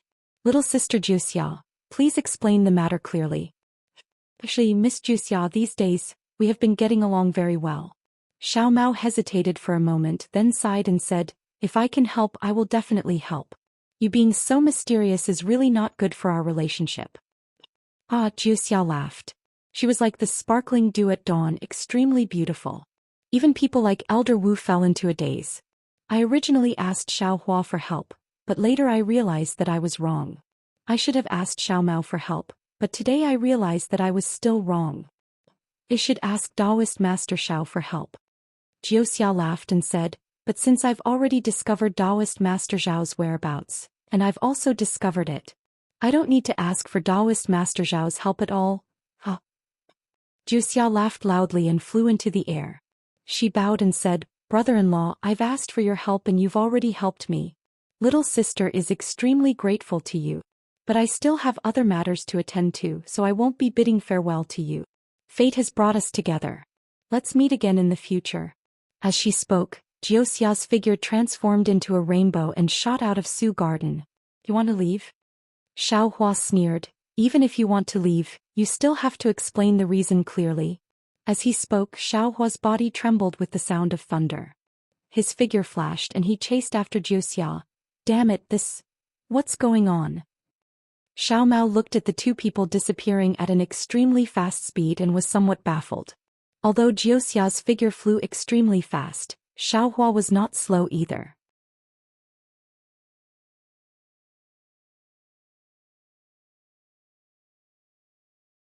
Jiuxia said with a smile, If I did not want brother-in-law to come, would little sister reveal my tracks?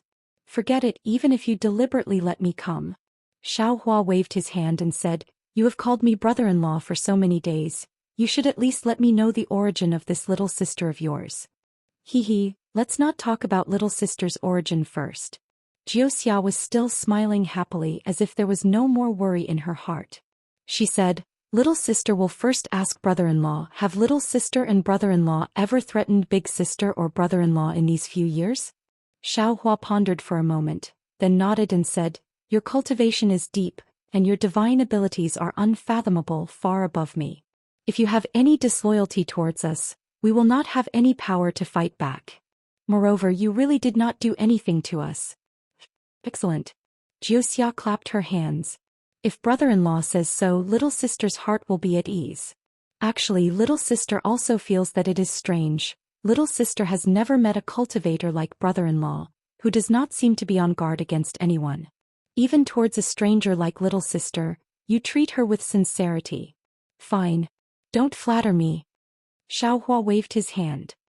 I admit that I am not your opponent, so what's the use of taking so many precautions? Brother-in-law is wrong. Jiuxia shook her head. This is a matter of character. It is not a matter of attitude. Some cultivators, even if their cultivation is shallow and they know that they are inferior to others, they will still use every possible means to scheme against others, hoping to obtain benefits from them. If it is someone else, they might scheme against little sister halfway, wanting to take little sister for themselves and snatch little sister's divine abilities. You think I don't want to? Xiaohua curled his lips. Your big sister is next to me, so I have to dare. Brother-in-law, big sister is not here, you do it. Jiuxia shrugged her shoulders and the two buds on her chest slightly stuck out. Xiaohua sweated profusely, unable to resist Jiuxia's charm. He turned his head and said, Jiuxia, if you want to say it, then say it. If not, I am leaving. Don't go. Jiuxia laughed. Little sister actually likes you from the bottom of her heart. I am leaving. Xiaohua's body flashed with lightning. I am not going to say it. Jiuxia hurriedly said. Little sister will tell brother-in-law the whole story. These two people, one ran and one chased. After catching up, one stopped chasing and the other wanted to let go. And quickly say it. Xiaohua frowned, but he did not dare to look into Jiuxia's eyes. Actually, little sister wants to ask brother-in-law for help in Million Meng Mountains. Jiuxia slightly restrained herself and said in a low voice. I know. You are the leader of the Wu village in Million Meng Mountains. I'm not an idiot, how can I not see it? Xiaohua interrupted Jiuxia and said, But you clearly want to ask Xiaomao for help, how did it become me? Brother-in-law, listen to little sister's explanation. Jiuxia said sweetly, The matter that little sister wants to ask brother-in-law for help is very big. Little sister also does not know what exactly brother-in-law needs to help with. This is also what little sister said earlier. I believe brother-in-law does not believe it at all, right? Of course. Xiaohua patiently listened and answered. Because the matter is very big, it can be said that it is not something that little sister or brother-in-law can do with your cultivation level. Therefore, little sister does not dare to directly tell brother-in-law. Jiuxia said again, I do not know where to start, so I asked brother-in-law and the others to go to the Wu village in Million Meng Mountains. Sai, can you explain it more clearly? Xiaohua sighed. I am still confused after hearing this. Actually, it is very simple. Jiuxia thought for a while and said decisively, Little sister wants to ask brother-in-law to stop the war between Million Meng Mountains and Sword Domain. How is this possible? Xiaohua was shocked, not to mention that I am powerless to stop it. Even if I can stop it, what does this have to do with me? Yes. This is also what little sister was thinking when I saw you that day. Jiuxia also had an innocent look on her face, as if she was a little female cultivator who had lost her spirit stone. I spent a lot of effort in divination before I was able to predict that at that time in the Sword Domain, I would be able to meet someone who could stop the war. But I did not expect that it would be brother-in-law, the famous terrifying phoenix. You really think too highly of me. Xiaohua smiled bitterly. I can kill a few illusory swords, but how can I stop the war between soul cultivators and sword cultivators? When you saw the Xiao, This Xiao was being chased by an old woman at the first grade of the sword transformation stage. If it was not for the old woman chasing you, how could you see little sister? Jiuxia said with a smile. However, brother-in-law does not need to be troubled, because Xiao Hua is unable to do it, but Taoist Xiao can definitely do it.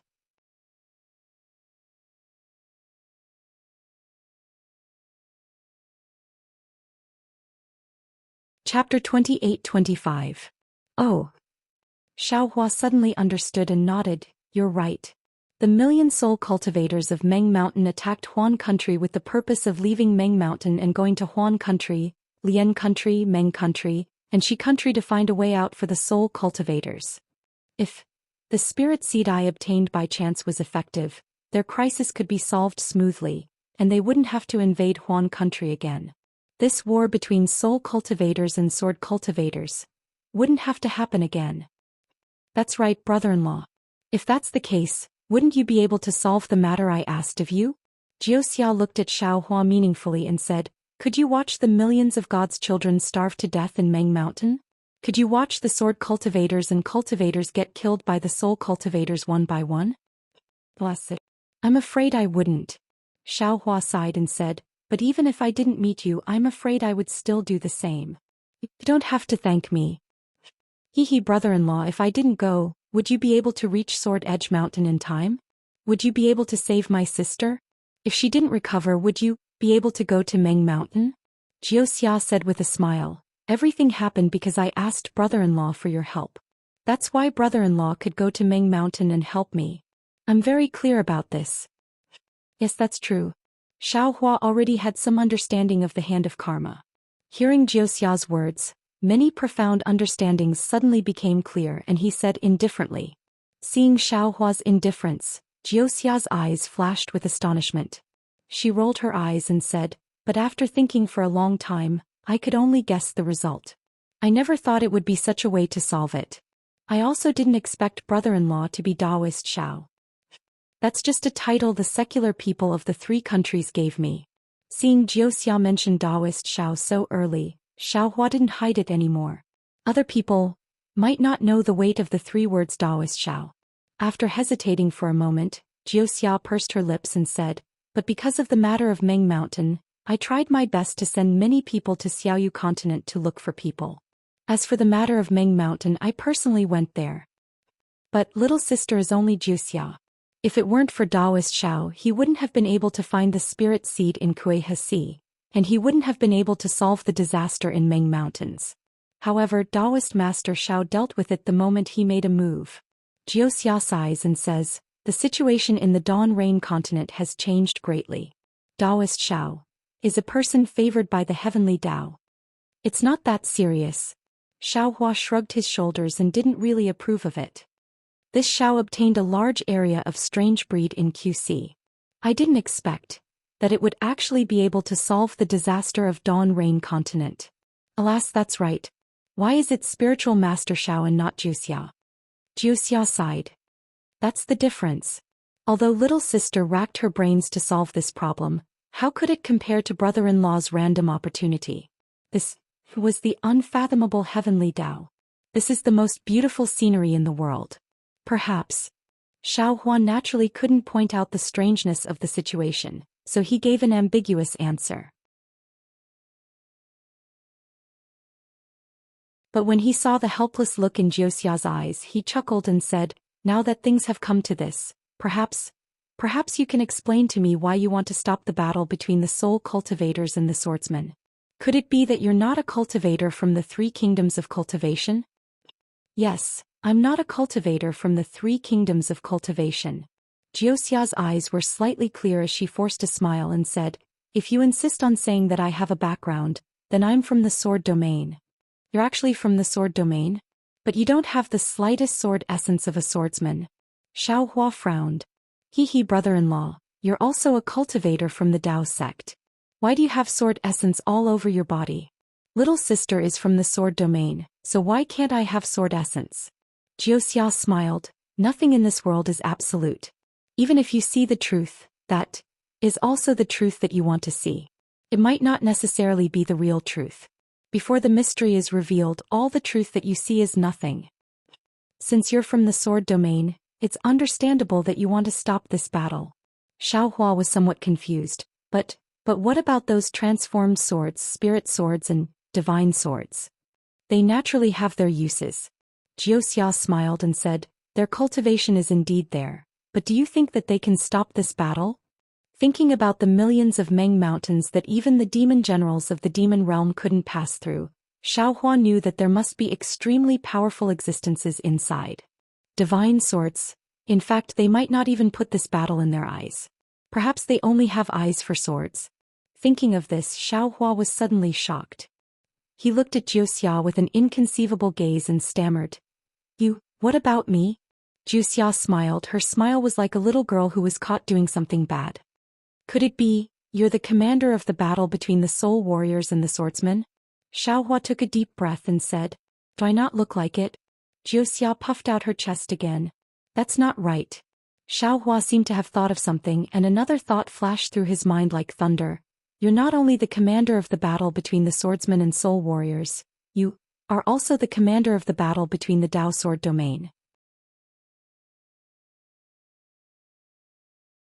Otherwise, how could you know that I have innate jellyfish and innate gold mother? Hee brother-in-law. You finally understand.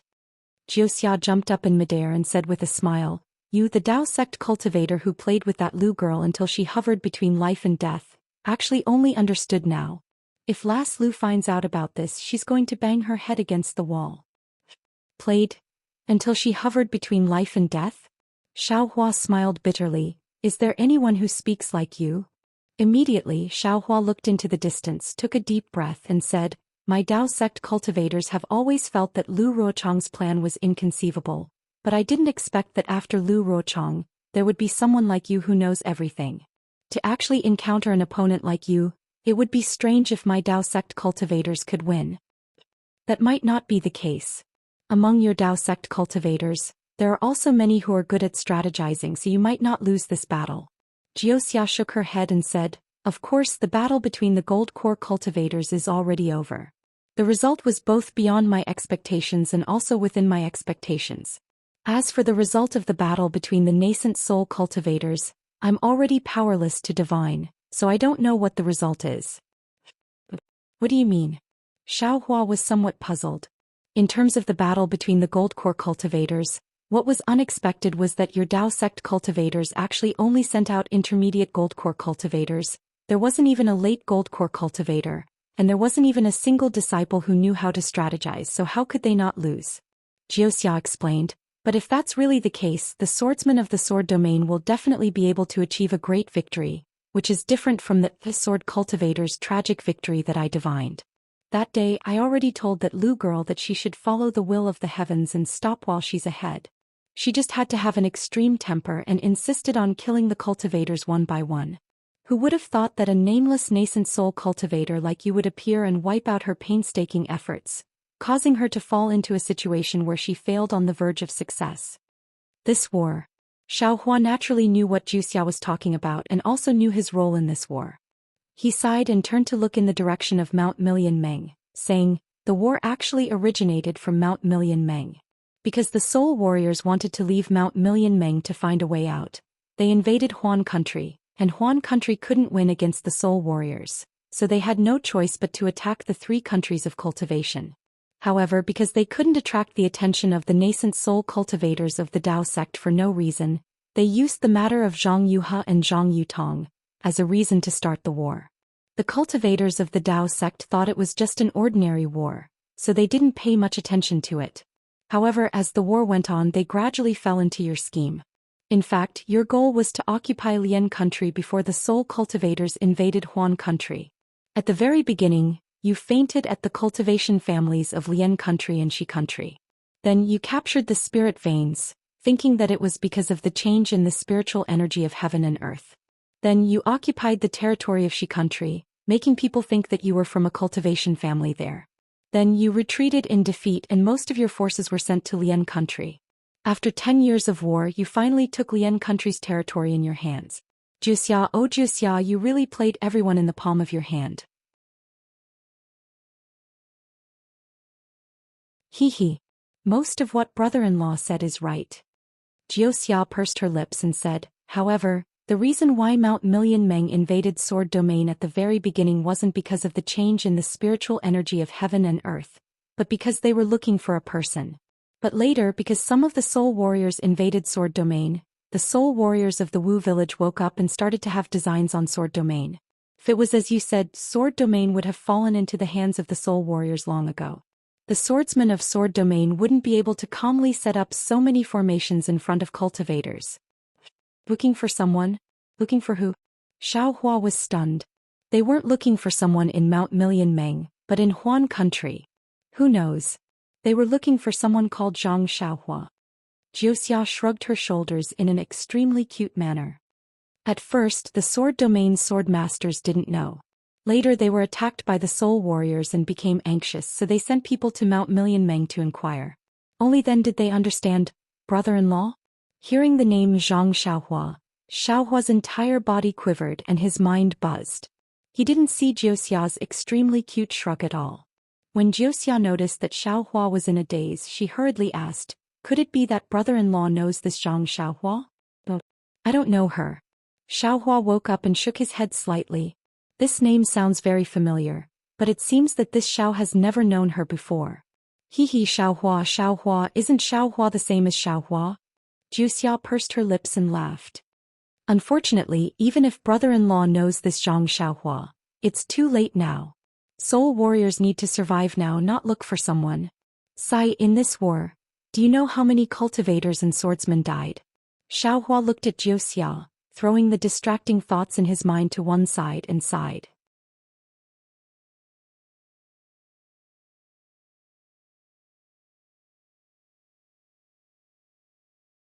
Chapter 28-26. Brother-in-law, don't tell this to me. Jiuxia hurriedly says with a smile. Although the Great War of Dao and Sword was planned by me, it was actually the idea of those swords. I only gave them advice because I couldn't refuse. Besides, I don't know any other cultivators apart from brother-in-law, big sister and a few other cultivators. How many cultivators die has nothing to do with me. Maybe. Xiaohua doesn't know whether he should blame Jiuxia or not, so he says, maybe the danger of Million Meng Mountains has been solved, the soul cultivators have retreated, and the war between sword cultivators and cultivators is about to end. How could it be so simple? Brother-in-law. Jiuxia shakes her head. Brother-in-law, although the spirit seed is a method to eliminate the roots, it still takes time. During this period of time, the soul cultivators can't retreat and the war can't end. Moreover, the soul cultivators are still fine. If they weren't forced, they wouldn't have left Million Meng Mountains. But the swords of the Sword Domain, their ambition isn't something you can imagine. How about this? Brother-in-law, because of the blood oath, I can't reveal too much to you. I just want to remind you that the most dangerous place is the safest place, and the safest place is also the most dangerous place. What do you mean? Xiaohua is stunned. I can only say this much. Whether or not brother-in-law can remember is not something I can control. Jiuxia says slyly. The most complete. The most dangerous. Xiaohua mutters to himself. After a while he suddenly shakes and exclaims, could it be? Brother-in-law, since you know, don't say any more. Jiuxia hurriedly stops him. Think about how you got the innate item, maybe you'll know more. Jiuxia. Xiaohua sighs, how can I say it? No one could have thought of it. Brother-in-law is wrong. Jiuxia shakes her head, someone must have thought of it. But they just had to guess that they would also set up there, but in the end. That's not right. Jiuxia. At this point Xiaohua suddenly realizes something. You shouldn't be from Huan country, right? You don't have any reason to tell me this, right? Brother-in-law is so charming. Little sister will change sides, alright? Jiuxia giggled. If it weren't for the fact that big sister treated me so well, I would have snatched you away. No. This Xiao doesn't think that I'm that popular, so don't have any ideas about this Xiao. Xiaohua hurriedly waved his hand. But Jiuxia's expression was faint as he looked at Xiaohua and said, Xiaohua, you're wrong. I came to Sword Domain for you and I acknowledged Kai Hongxia as my elder sister for you. You are the person I have been looking for in this lifetime. You are the most desirable person in my heart. I'm leaving. Xiaohua's heart jumped. Lightning once again lingered around him. You can leave. Don't wait for me to finish speaking. If you leave, I will chase after you. Jiuxia's face was filled with hidden bitterness, as if he was really looking for Xiaohua in this life. Great aunt. Hurry up and say it. Xiaohua was really helpless. He was really afraid that Jiuxia would stick to his side. Xiaohua, don't misunderstand. I won't treat a man I've only known for a few years as my lover. Jiuxia looked at Xiaohua and said solemnly, and if I want to treat you as my lover, even if Kai Hongxia is by my side, I will definitely not pay attention to her. Because she can't compare to me at all. As she spoke, a five-colored brilliance flashed around Jiuxia's body. An indescribably beautiful, indescribably graceful, indescribably lovable woman appeared in the air. This woman's beauty could no longer be described with words, and it was a beauty that Xiaohua had never imagined. If it was said that she was a beauty that could topple the world, it would be normal. Xiaohua was stunned. He was truly stunned. This kind of beauty was something that no man could resist. An uncontrollable impulse was born from the bottom of Xiaohua's heart. But at this moment, a brilliance flashed around Jiuxia's body, and she returned to her original appearance. Then she pointed her hand and a cold light seemed to be born from her finger, and pointed between Xiaohua's eyebrows. Hiss! At this moment Xiaohua came back to his senses and sucked in a breath of cold air. Xiaohua, at this moment, a slight blush appeared on Jiuxia's face and she said faintly, "You are the first man to see my true appearance." Xiaohua was also speechless. That kind of beauty was truly peerless. Although it was only a fleeting moment, it had already been engraved in Xiaohua's mind. When he heard Jiuxia's words, it clearly had other meanings, so how could he dare to casually reply? "You don't have to be afraid," Jiuxia said softly. "I won't pester you and I don't need you to be my lover. I only need to find a position between acquaintances and lovers." "Ai Jiuxia." Xiaohua smiled bitterly, not daring to let her continue, and said, "You also know my character. If you have anything that you need my help with, just say it. You doing this is really making things difficult for me." "Xiaohua," Jiuxia also smiled bitterly, "I naturally know your character and I also believe in your character. However, what I want Xiaohua to do is really too difficult. I don't dare to believe in a person's character, don't dare to believe in the vicissitudes of life, and even more don't dare to believe in the passage of time. After 1,000 years, 10,000 years, or even 100,000 years, you can still remember me. I have no choice but to use this method. If Xiaohua is disgusted by my actions, then I can only allow Xiaohua to be disgusted." "What? 1,000 years? 10,000 years? 100,000 years?" Xiaohua was dumbfounded.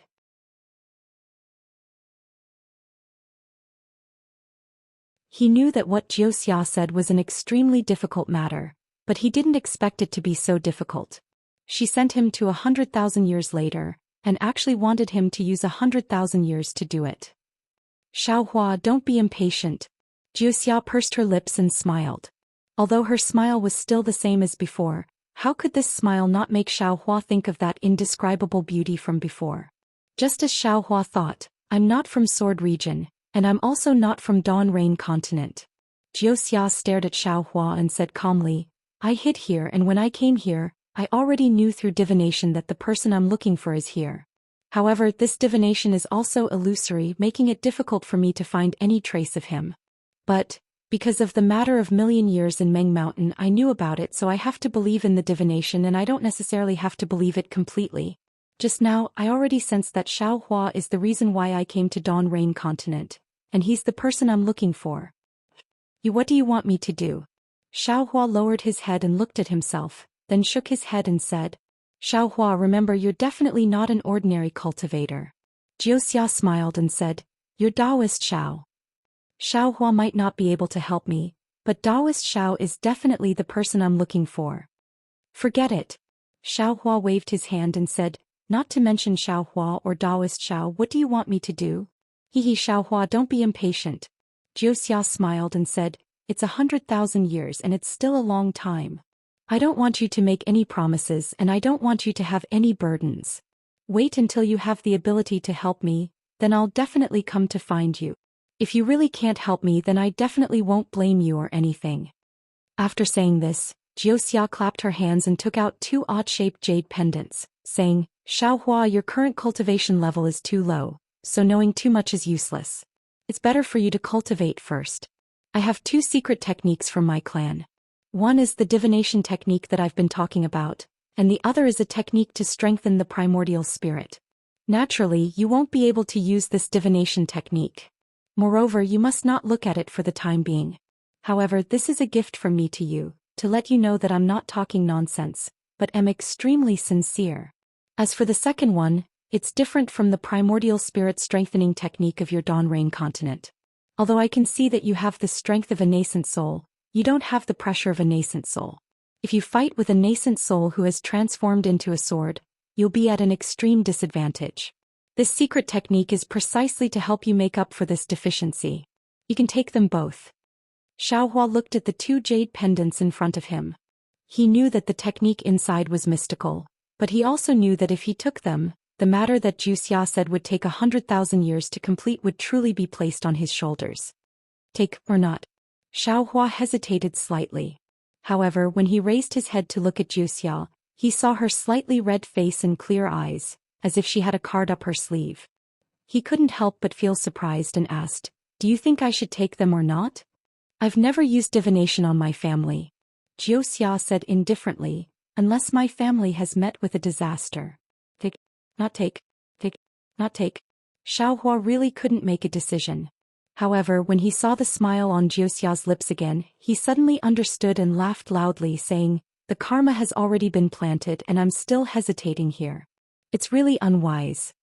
As he spoke, he waved his hand and the two jade pendants fell into his hand. Good. Xiaohua is indeed a good person. Jiuxia smiled. I knew Xiaohua would take pity on me. You're wrong. Xiaohua said with a smile. You are indeed peerless in your generation, and there is no one else in this world who can compare to you.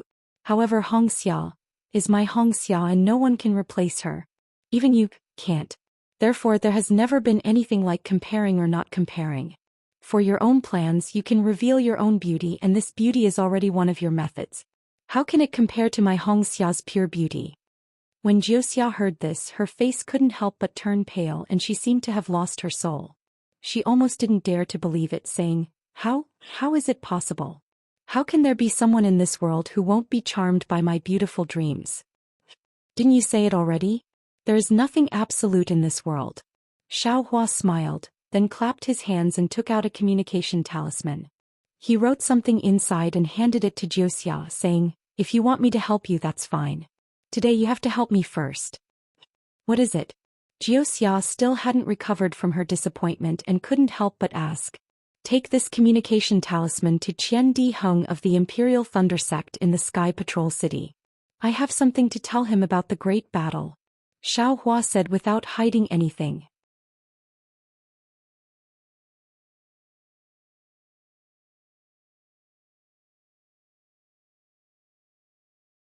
Chapter 28-27. How can this work? Jiuxia asked in astonishment. Whether I tell you or not is my business, but whether you go or not, it is your business. Xiaohua smiled. Lightning flickered around his body. This time he was really going to leave.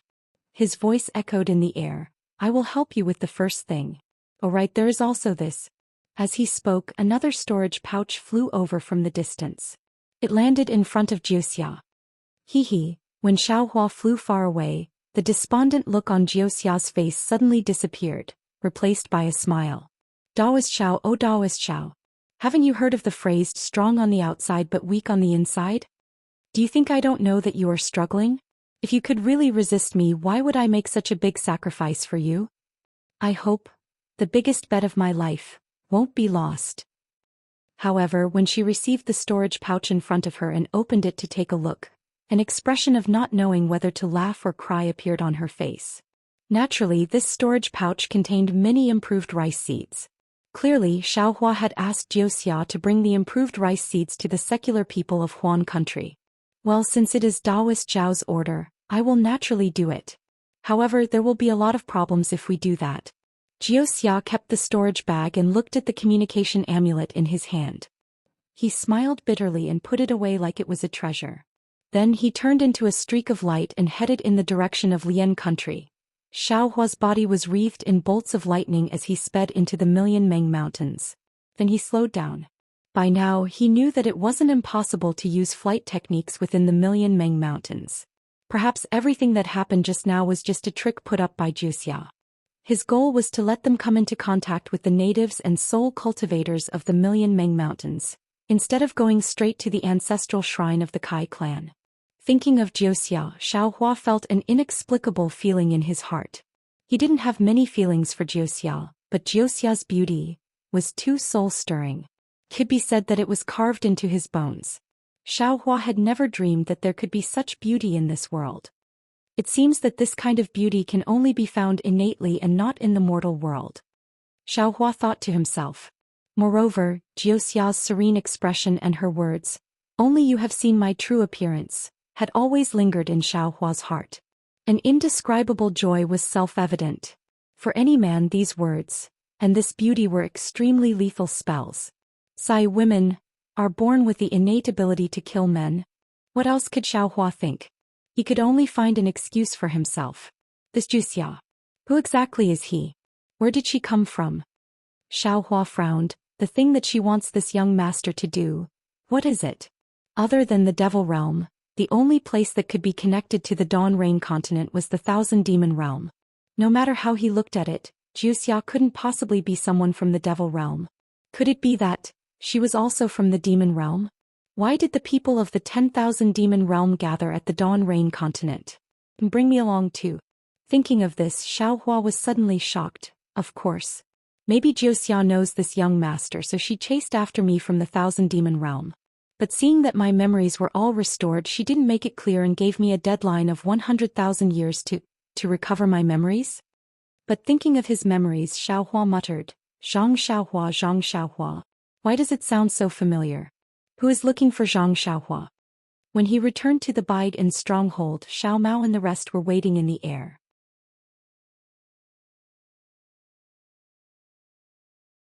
Upon seeing Xiaohua, Fairy Hongxia's face showed an inexplicable expression and smiled. Juxia left? He still couldn't catch up in the end. Xiaohua's face burned for no reason. Although he had a clear conscience, he didn't know why Juxia's beauty suddenly surged into his heart. Damn it, this girl is really harmful. Xiaohua scolded in his heart. But how could he dare to show any expression on his face? He hurriedly pretended to be angry and said anxiously, Humph. Of course I can catch up with her. But even if I catch up with her and ask her clearly, what can I do?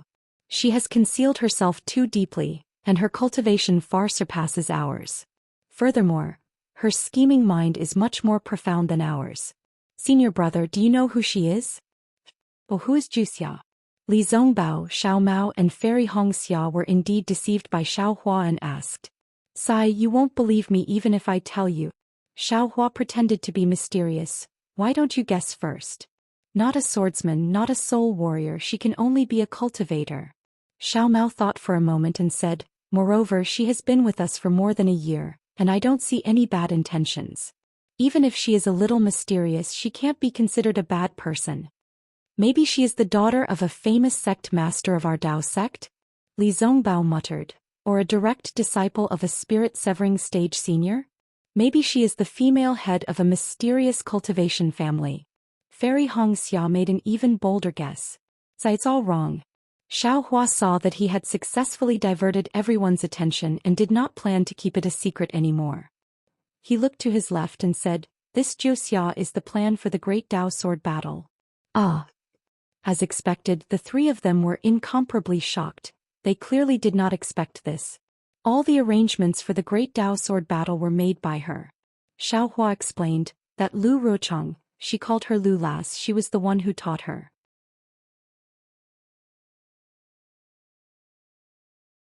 Li Zongbao muttered to himself for a moment and smiled bitterly.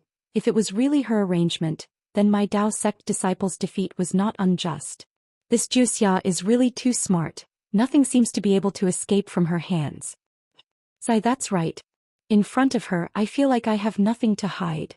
Fairy Hongxia also sighed but then asked curiously, my dear Xiao, she Why did she tell you all this? Where's Elder Wu? Xiao Hua glanced and asked. In Su Garden. Xiao Mao smiled. The seed has already been given to him, he is currently arranging for people to plant it in Su Garden. But don't worry, big brother, I have already told him that this is Taoist Zhao's immortal seed. It was I who personally requested it. Oh, all right. When Xiao Hua heard this, he knew that Xiao Mao did not want to swallow his own merits, so he used Taoist Zhao's name. The so-called immortal seed was just like the rice of the cultivation world. Let's talk about it after we go to Su Garden, Xiao Hua said. Xiao Mao brought everyone to Su Garden. At this time, Su Garden was bustling with noise and excitement. From the bottom of the hill, many natives were holding a small cloth bag in their hands, bending over and holding small bone objects similar to hoes to farm. When the vigilant spirit warriors saw Xiao Mao and the others, they respectfully stepped aside as if they already knew something. Senior brother, Xiao Hua pointed at Elder Wu, who was instructing the natives on planting, and said in a low voice, actually the reason is like this. Then Xiao Hua explained everything in detail and finally said, when I caught up with Jiuxia, she seemed to be afraid that I would leave this matter alone, so she told me the truth. In the end, she said that as long as my seed is effective, the millions of soul cultivators in Meng Mountain will definitely withdraw their troops. Without the pressure of soul cultivators, Huan country will most likely withdraw their troops too. Of course, if Hua Sword does not withdraw their troops, she can't do anything. After all, she is only the one who planned it, not the one who instigated it. All the power is in the hands of Hua Sword. It's difficult. Li Zongbao obviously saw further than Xiao Hua and sighed, who would send back the territory of Lian country that was exchanged with the lives of swordsmen? Unless they are fools.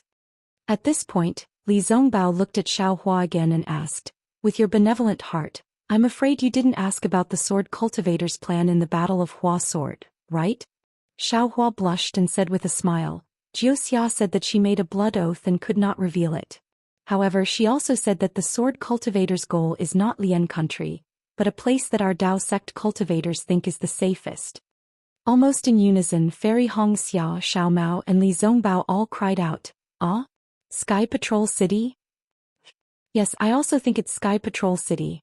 Xiao Hua nodded. Immortal Shuiyu is guarding Sky Patrol City, and the nascent soul cultivators in the meeting hall are there.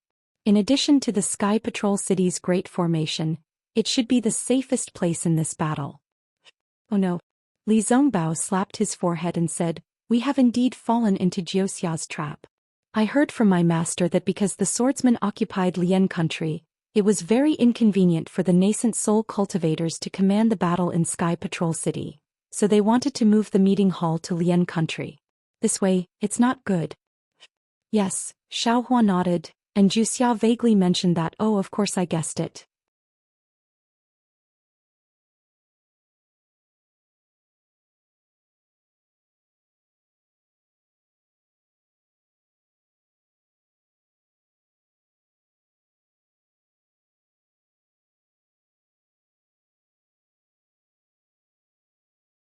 In front of the wooden house below the green shaman feather, the natives and soul warriors of Bide and village who had woken up early were all kneeling on the ground, respectfully sending off the descendant of great god Shibai, their future master. Watching the two soul beasts fly further and further away, old Wu climbed up from the ground. His eyes were still staring into the distance as he whispered to G-Man, Master is finally leaving. I hope that after a few months, when the millet sprouts have grown, Master will be able to return safely. He will. Since great god Shibai sent Master back, he will definitely be able to protect Master's safety. G-Man was very confident. But, Shibayan village. Perhaps Master has his own plans for leaving this place? Old Wu looked in another direction with some worry. Just as Old Wu predicted, after Xiao Mao and Xiao Hua discussed, Xiao Mao felt that if he stayed here and waited for the millet sprouts to grow, not only would it be useless, there would also be unpredictable dangers. While the millet sprouts were growing, Xiao Mao had enough time to accompany Xiao Hua and Fairy Hong Xia to the ancestral hall of the Kai family. As for Xiao Hua, in order to leave enough millet seeds for the Bide and stronghold, he had no choice but to stay for 10 days. Just as they were about to leave, Elder Wu and G-Man urged them to stay. However, Xiao Mao knew that although his own matters were important, Fairy Hong Xia's matters could not be delayed. He insisted on leaving and the two had no choice but to let him go. Furthermore, they even had to send the spirit warriors in the stronghold to send them off. How could Xiao Mao let a soul warrior know where he was going? He refused to agree no matter what. But what old Wu said was reasonable. In the millions of Meng mountains without a soul warrior leading the way, there was no way for Dao sect cultivators to survive. Furthermore, without a soul beast, Dao sect cultivators would not be able to fly far.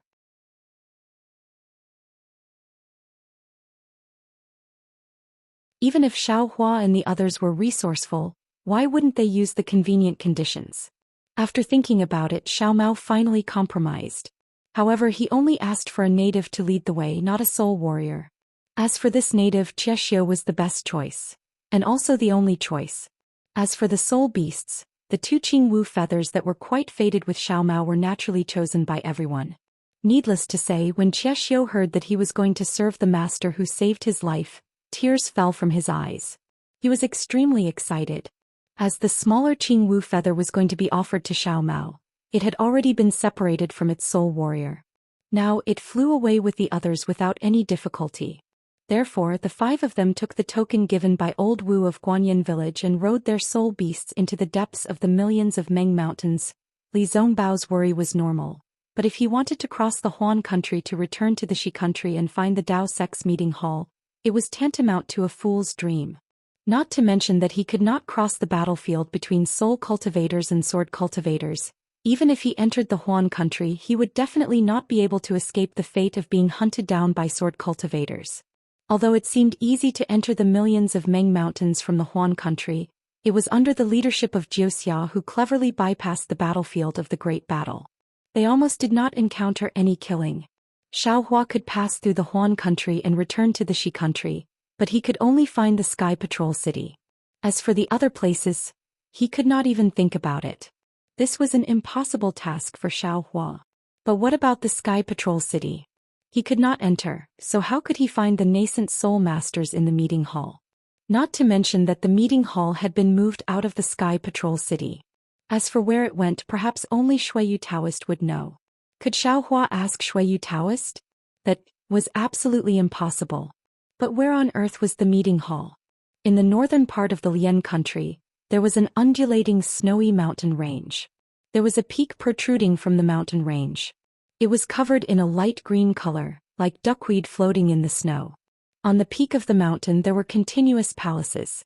In the towering hall at the top of the mountain sat several Taoist cultivators of different ages. Ha! Arrogant laughter rang out from the hall, shaking the fine snow in the air into nothingness. The mountain was Duckweed Mountain, the ridge was Tsuehua Ridge, and the hall was Skyscraper Hall. The cultivator who laughed was Hua Zhishan, a nascent soul cultivator from the Blazing Fire Mountain. Fellow Taoist Hua. A slightly old voice rang out. It was Taoist He Ping of the Utopia faction. You just fought a few swordsmen from the Huan country a few times. You don't have to be so happy, do you? Ha! Hua Zhishan still could not hold back his laughter. Taoist He Ping, don't you think the names Wang Liuxi and Zhang Sanpin from the Lujian sect are particularly pleasant to the ears? Hearing this, a slight smile flashed across Taoist He Ping's face. He said, these names are just a mark. It's nothing. Taoist He Ping, you don't know. Hua Pai Kong laughed. Big brother fought with this Zhang Sanpin during the last Taoist sword war. Because he mocked his name, he was chased for thousands of miles by him. Today the three of us besieged the Lujian sect's 2 first-grade swordsmen and the Shuoyang sword sect's 2nd-grade swordsman Jiao Jia. We defeated them one by one. It really boosted the morale of our Taoist sect. That's why Big Brother is so happy. Third brother. Hua Zhishan stopped laughing and glared at Hua Pai Kong.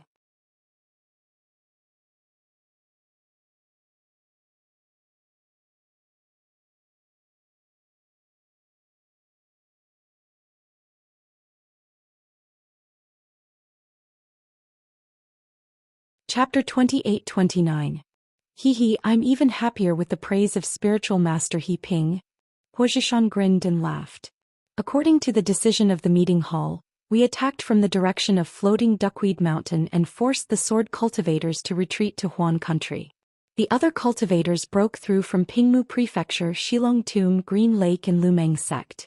Now it seems that we are the ones who got the most credit. Sun Yunzi looked very happy. After all, he was one of the cultivators with the highest cultivation in the Taoist sect. Being able to lead many nascent soul and early-stage cultivators to take down floating duckweed mountain first was naturally a great honor for him. However, after everyone was happy, Sun Yunzi glanced at everyone in the main hall and asked a nascent soul early-stage cultivator with a smile, "By Kongzi, this battle is over. Although the Blazing Fire Mountain has made a contribution, your Su Yen school has also made a contribution in setting up the formation. This old man has noted it down. What should we do next? Should we continue to pursue? Or should we stabilize the front?" Bai Kongzi was a handsome young man. He was even a little short. However, when everyone was talking and laughing, he always kept a smile on his face.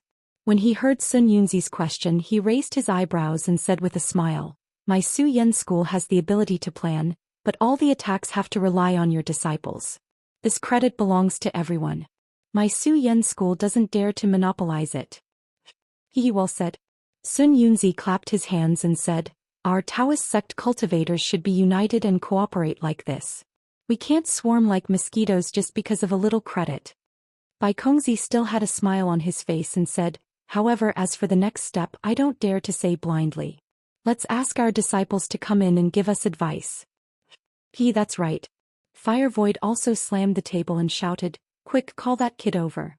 His provocation is really effective. I only mocked Wang Liuxi in front of the battle and the entire Lujian sect is angry. Even if Jiaojie doesn't want to go, she has to go. Otherwise, we may not be able to take down floating Duckweed Mountain." "Yes, I will call him over now." With that, Bai Kongzi whispered a few words to the disciple of Su Yen school next to him. That disciple's face was also flushed, and he walked out quickly as if he was extremely proud in front of the crowd of practitioners. "Humph." A faint cold snort sounded from the corner. Sun Yunzi glanced over and unconsciously frowned. This voice belonged to none other than an early-stage nascent soul cultivator with an arrogant look on his face and a nose that was almost pointing to the sky. Not only did Sun Yunzi frown, but his eyes were also filled with disgust. He even wanted to reach out and pinch this cultivator's nose off and stuff the thing back into his mouth. Although this cultivator was only at the early nascent soul stage, his tone was extremely arrogant. Even Sun Yunzi, who was at the late nascent soul stage, didn't seem to care about him. If it weren't for the fact that they were both cultivators from the state of Shi, Sun Yunzi would have taught him a lesson. Wasn't this cultivator Quangtian of the Imperial Thunder sect? Sun Yunzi had long heard of this Quangtian. When Quangtian was still in Gantian Mountain, Sun Yunzi had heard of his domineering deeds of bullying the weak more than once. However, Sun Yunzi had never taken it seriously. After all, to him, Gantian was just a little kid. But now this little kid was actually at the nascent soul stage. Moreover, even when he was talking to the late nascent soul stage sect leader of Shanghua sect, his attitude didn't seem to be very respectful. Of course, this disrespect was just Sun Yunzi's own thoughts. Quangtian didn't directly do anything disrespectful to Sun Yunzi.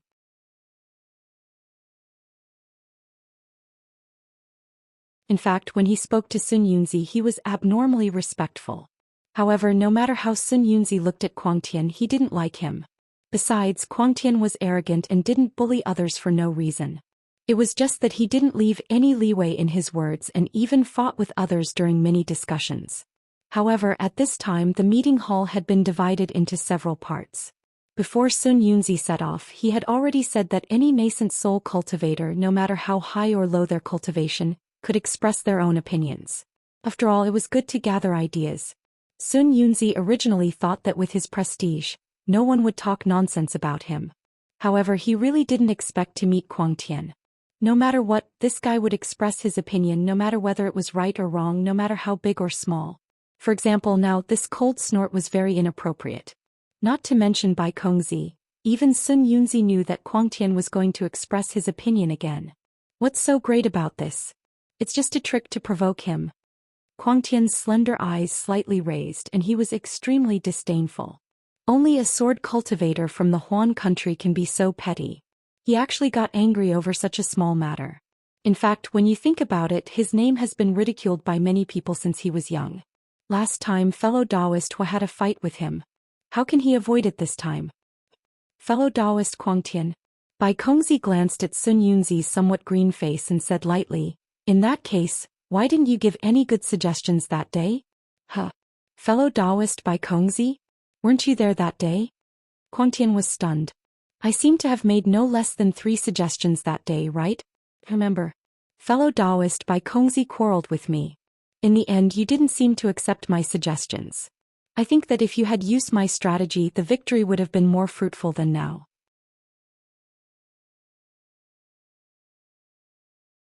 Fine, fine. Bai Kongzi said contemptuously, fellow Taoist Kuang Tian's 2 tricks are really low level. They were seen through by the sword cultivator at a glance. Damn it, my tricks are low level, but your family's provocation is even worse. Kuang Tian shouted, just calling someone's name a few times. Is it high level? Sun Yunzi frowned and said, watch your words. Yes. Senior brother Sun Yunzi. Kuang Tian immediately became obedient and hurriedly said respectfully, I just feel that the sword cultivator's obvious defeat under such a clumsy provocation is really strange. Therefore I have no choice but to take the risk of making senior brother unhappy by saying it. Clumsy. Obvious. Strange. Every word was incompatible with the victory that Sun Yunzi and the others had said just now. Sun Yunzi was helpless. He waved his hand and squeezed out a smile saying, say it. We're all brainstorming for the victory of the Tao sect. There's no harm in saying it. I always felt that the sword cultivator had other motives for retreating from the Duckweed Mountain so easily. Kuang Tian said with a very serious face. Moreover, when I saw that Wang Liushi got angry after hearing fellow Taoist Hua Picong ridiculing his name, he couldn't help but fall into the trap and join forces with Zhang Sanpin and Jiao Jie to fight the 3 elders of the Blazing Fire Mountain. Who doesn't know that the 3 elders of the Blazing Fire Mountain are used to working together? Now that they've obtained an opportunity, they're about to step into the middle nascent soul stage. Not to mention the 3 of them, even if there's another first-grade sword transformation stage cultivator, they may not be a match for the 3 elders. How could they be so brainless as to join forces? Kuang Bai Kongzi sneered, so you're saying that the Jindan disciples, Foundation Establishment disciples, and even Qi refining disciples of my sect fought in vain? So many sword-nurturing, bright sword and illusory sword disciples died in vain? If these disciples didn't fight to the death and they saw that the situation was irreversible, would they have proposed a bet? If it was as you said, do you think it would have such an effect? Could they have achieved such a result? I'm just raising an objection. Things that didn't happen. Who knows? Everything is possible. Kuang Tian shrugged his shoulders. Moreover, I feel that there's something fishy about their retreat. This might even be a diversion tactic that sword cultivators often use. Good. Bai Kongzi sneered, you're talking about diversion, right? Then which direction do you think the sword cultivators attacked? And which direction did the sword cultivators attack? Bai Kongzi. Kuang Tian's face also turned cold. I'm just guessing. Why are you in such a hurry? I'm not a roundworm in the stomach of the sword cultivators. How can I know what they're thinking? If I knew, why would I still need your Jindan disciple? You obviously saw that my Su Yen school's new military exploits overshadowed your Imperial Thunder sect's limelight, so you were jealous.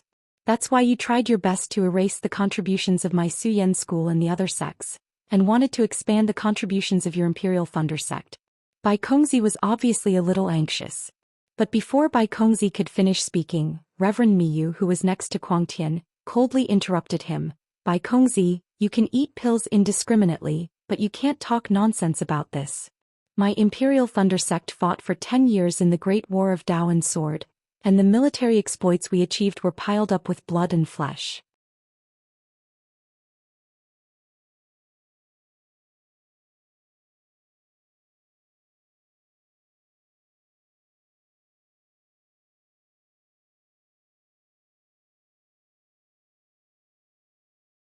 Chapter 28:30.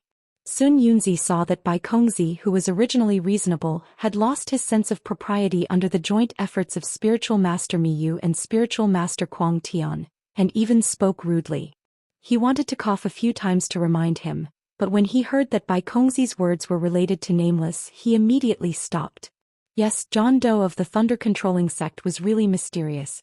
In the Battle of the Sword Tomb, he appeared for a brief moment and then disappeared without a trace. Until now, the Thunder-controlling sect still hid John Doe and did not let anyone know who he was. How could this make Sun Yunzi feel at ease? Haha, this is an internal affair of the Imperial Thunder Sect. Fellow Taoist Bai Kongzi, you don't have to worry about it. Spiritual Master Miyu smiled proudly. You only need to know that it was a disciple of the Imperial Thunder Sect who saved hundreds of thousands of disciples of the Tao sect and scared away the sword cultivators. Who knows if it was a disciple of the Imperial Thunder Sect or not? I haven't even seen this nameless until now. Bai Kongzi sneered, but he immediately regretted it after saying that. Sure enough, Spiritual Master Kuang Tian opened his mouth and laughed wildly, shaking the entire hall. Ha! Fellow Taoist Bai Kongzi's words are really funny. Apart from the disciples of the Imperial Thunder Sect, which other sect's disciple knows the Thunder Escape technique? If he was a disciple of the Su Yen faction, how could he wear the battle robe of the Imperial Thunder Sect? What right does he have to give all the credit to my Imperial Thunder Sect? Cough, cough. Sun Yunzi seized the opportunity to cough and reminded, Kuang Tian, we're talking about your plan. Why is it related to Nameless? Why is it related to the Battle of the Sword Catacomb? That's all in the past. Why are you still talking about it? Moreover, no one can erase the contributions of the Imperial Thunder Sect. You can't always remember the past. Instead, you should look ahead and see what the sword cultivators are planning to do now, and then make new contributions to the Imperial Thunder Sect. How could Spiritual Master Kuang Tian have a plan? But he was very thoughtful, so after a slight thought he smiled and said, Senior Brother Sun Yunzi is right. I have no reason to lower myself to the same level as others. I should listen to Senior Brother's teachings and give more advice to the cultivators of the Tao sect. Hehe, Junior Brother Kuang Tian. After talking for so long, what are your thoughts? You should say them now. Other than Reverend He Ping of the Utopia faction of the Lian Kingdom, who had been laughing without saying anything, Reverend Yun Mingzi and Reverend Jing Yu of the Chongbai faction of the Meng Kingdom were also laughing. Ah, Senior Brother Jingru. Little brother really has some ideas. Seeing Taoist Jingru speak, Crazy Heaven smiled and said, however, this little brother's idea is still not mature. Senior Brother Jingru, please speak first. Don't I boast that I only know some refining techniques, but I've always been lacking in strategizing. I won't embarrass myself. It's better to listen to the wise opinions of the cultivators of the Imperial Thunder Sect and learn from them. Taoist Jing Su said faintly. Strange, why does Jingru have such a problem with my Imperial Thunder Sect? Crazy Heaven was a little surprised. Although they are all cultivation sects of the Meng Kingdom, I've never heard of the Chongbai faction and the Su Yen faction being close. However, seeing that everyone was looking at him, Crazy Heaven had to bite the bullet. Anyway, he usually talked nonsense, so he was not afraid to say more. I came to the Sky Patrol City. At this point, Crazy Heaven was delighted, as if he had thought of something.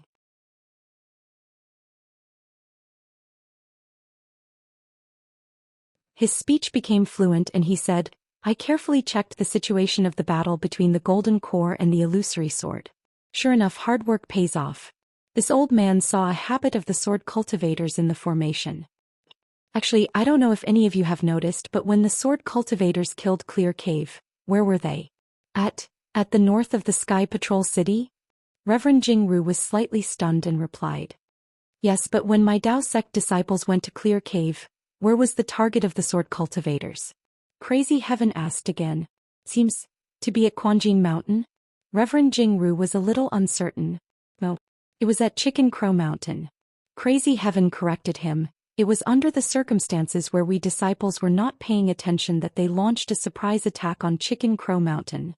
Yes, Reverend Jingru actually did not understand what Crazy Heaven was talking about and could only nod blankly. But when my Tao sect disciples went to Chicken Crow Mountain, Reverend Jingru, do you know where the sword cultivators went? Quanjin Mountain? Reverend Jingru probed again. Hehe, Reverend Jingru, this Quanjin Mountain is quite famous. But before that, the sword cultivators harassed a few cultivation sects in the country of Shi. Of course, they only harassed and did not attack. What they really attacked were the strongholds of my Tao sect disciples. Crazy Heaven laughed. Crazy Heaven, if you have something to say, just say it. Sun Yunzi was a little impatient and reminded him. Yes, Senior Brother Sun Yunzi.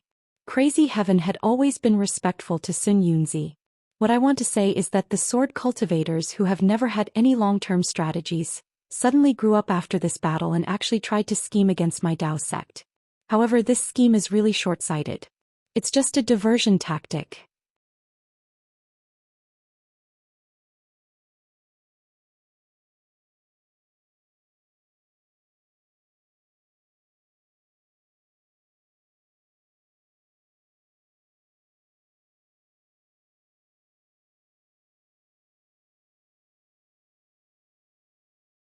Chapter 28:31.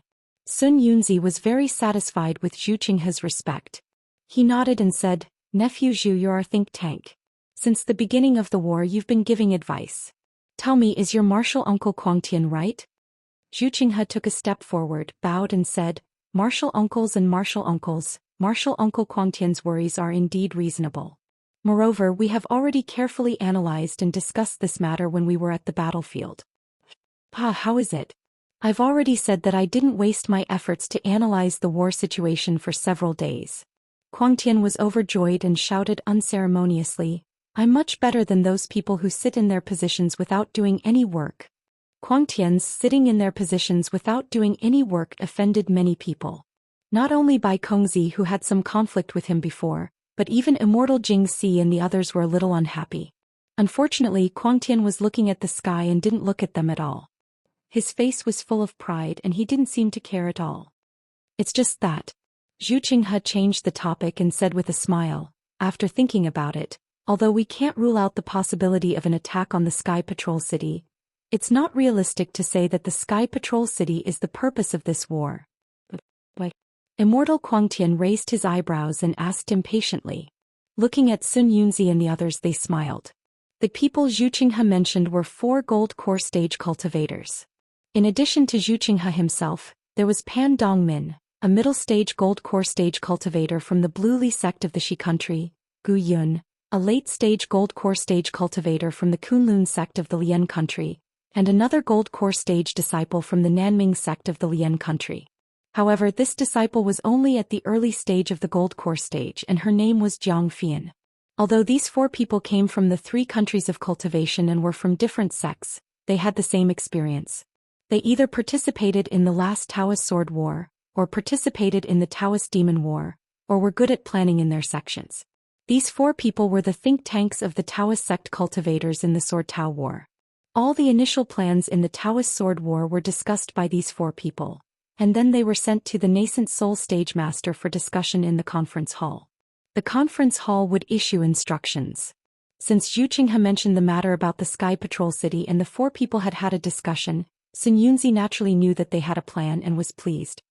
Martial Uncle Quangtian and uncles, Zhu Qinghe was still very respectful. "Before I came to the Sky Patrol City, I also read all the war's reports and I also found the sword cultivators often misused the diversion tactic S's. When I learned that the sword often misused the diversion tactic often used a diversion tactics S's. When I heard If it was before the disappearance of the sword tomb, I would agree with Uncle Master Quangtian's worries. The Sky Patrol City is really important. Once a sword cultivator occupies a Sky Patrol City, they control the entire situation from the Sky Patrol City to the sword tomb. The Sky Patrol City is like a sharp sword that pierces into the territory of our Dao sect cultivators. But now, the sword tomb's disappearance. Compared to before the Quan countries, through the sword tombs, the Shi countries. Instead of attacking the Sky Patrol City, the sword cultivators might as well occupy the Lian country's territory.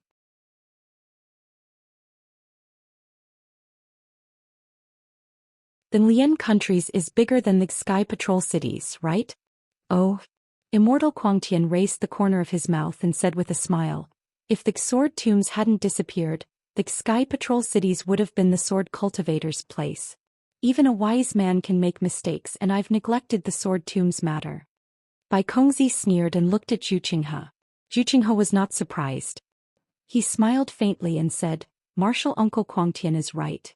Maybe the sword cultivators originally wanted to occupy the Sky Patrol City, but their plan could not keep up with the changes.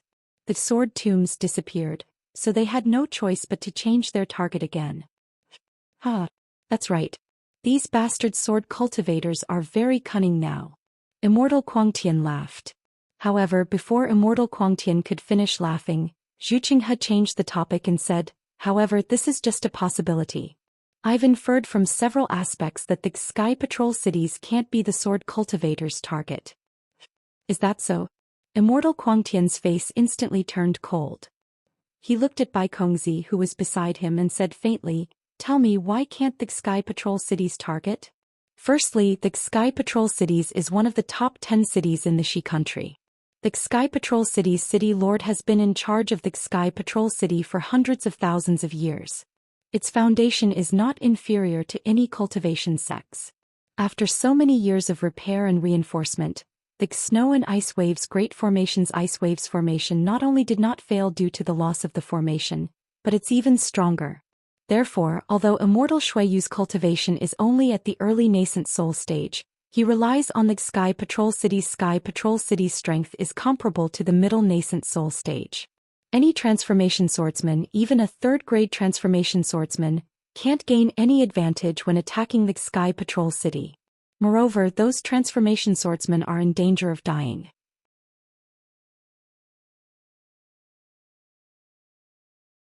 Would a sword cultivator take the risk to attack such a dangerous place that doesn't have much strategic value?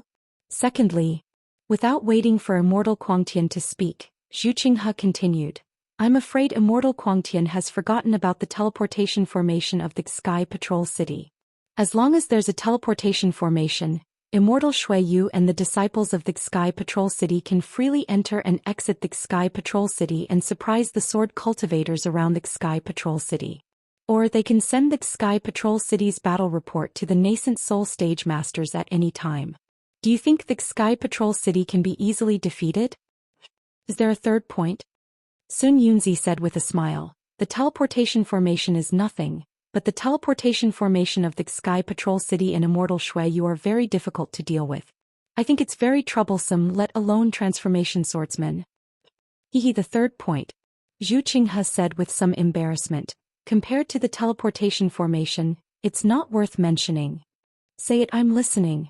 Immortal Quangtian said coldly.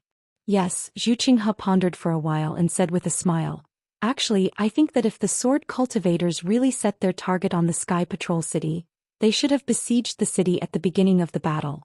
They didn't have to wait until now. At that time, it was still a battle between the Golden Core disciples and the Illusory Sword disciples. Hundreds of thousands of sword cultivators surrounded the Sky Patrol city so tightly that not even a drop of water could trickle through. Immortal Shuiyu might not be able to make a move. If he were to make a move, transformation swordsmen would naturally make a move. Why go through so much trouble? Not bad, not bad. Sun Yunzi clapped his hands and said, Nephew Zhu is right. I'm suddenly enlightened. No wonder the sword cultivators framed Nephew Zhu back then, but your Azure Sky sect master defended it. He said that it must be the sword cultivators' plan to sow discord. If our Dao sect really did something to Nephew Zhu back then, how could there be such a far-sighted person to assist us nascent soul stage cultivators today? It's all Immortal Quangtian's praise, I don't dare to accept it. I've spent a lot of my mind on this and I'm really not good at cultivation. Zhu Qinghe said with a smile. Cultivation is nothing. You're a middle golden core stage cultivator and you're comparable to several nascent soul stage cultivators. After this battle, the four of you will all have battle merits. Not only will your respective sects reward you, the entire Dao sect will also give you some benefits for your cultivation. However, it's just pregnancy, so it's nothing. Sun Yunzi laughed loudly. Thank you, Immortal Quangtian. I'll definitely come up with a plan for our Dao sect and exhaust my mind. I'll learn from Immortal Quangtian and other seniors. Zhu Qinghe bowed to express his gratitude. Immortal Quangtian pursed his lips and wanted to say something, but Zhu Qinghe's analysis was really comprehensive. All the assumptions were reasonable, and it was indeed the result of Zhu Qinghe and the others' long discussion. It was almost impeccable. At this moment, a figure appeared outside the hall again, and the sound of hurried footsteps came from outside.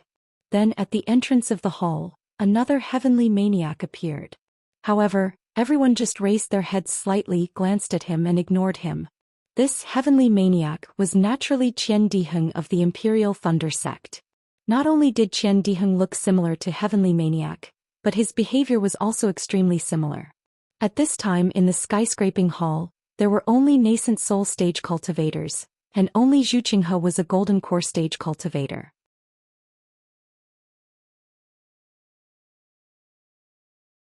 Moreover, this golden core stage cultivator was sent in by Bai Kongzi. However, Qian Diheng was now only a middle foundation establishment stage disciple, but he swaggered in and out of the skyscraping hall as if he was not restricted at all. Moreover, looking at the several late foundation establishment stage disciples guarding the entrance, they actually nodded slightly when they saw Qian Diheng, which was rare, and did not stop him. They seemed to be very familiar with Qian Diheng. After Qian Diheng entered the skyscraping hall, he immediately restrained himself like Zhu Qinghe. He walked quickly to Sun Yunzi and the others, bowed and said, "Junior Qian Diheng greets the ancestors." "Well, get up." Sun Yunzi's eyes flashed with a trace of impatience as he said lightly. "Heavenly Maniac," said with a smile, "Hinger, you have worked hard in the fierce battle just now. Why don't you take a rest later? You are only a middle foundation establishment stage cultivator. Although you have the spirit of sacrificing yourself for our Dao sect, your body is also important." Tisk, Bai Kongzi was naturally not as arrogant as Heavenly Maniac, but he still snorted coldly. Yes, Qian Diheng had not spoken yet, but Heavenly Maniac had already praised him so much, as if the whole Dao sect had to take Qian Diheng as a role model. However, Qian Diheng was only a middle foundation establishment stage cultivator. How much strength could he have? How much strength could he contribute to the Dao sect?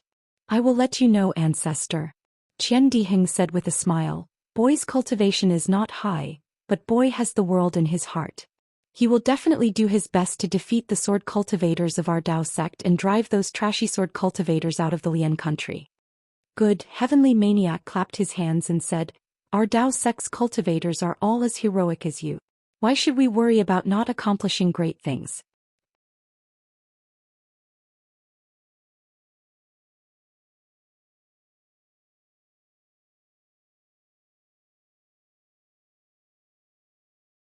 Chapter 28-32.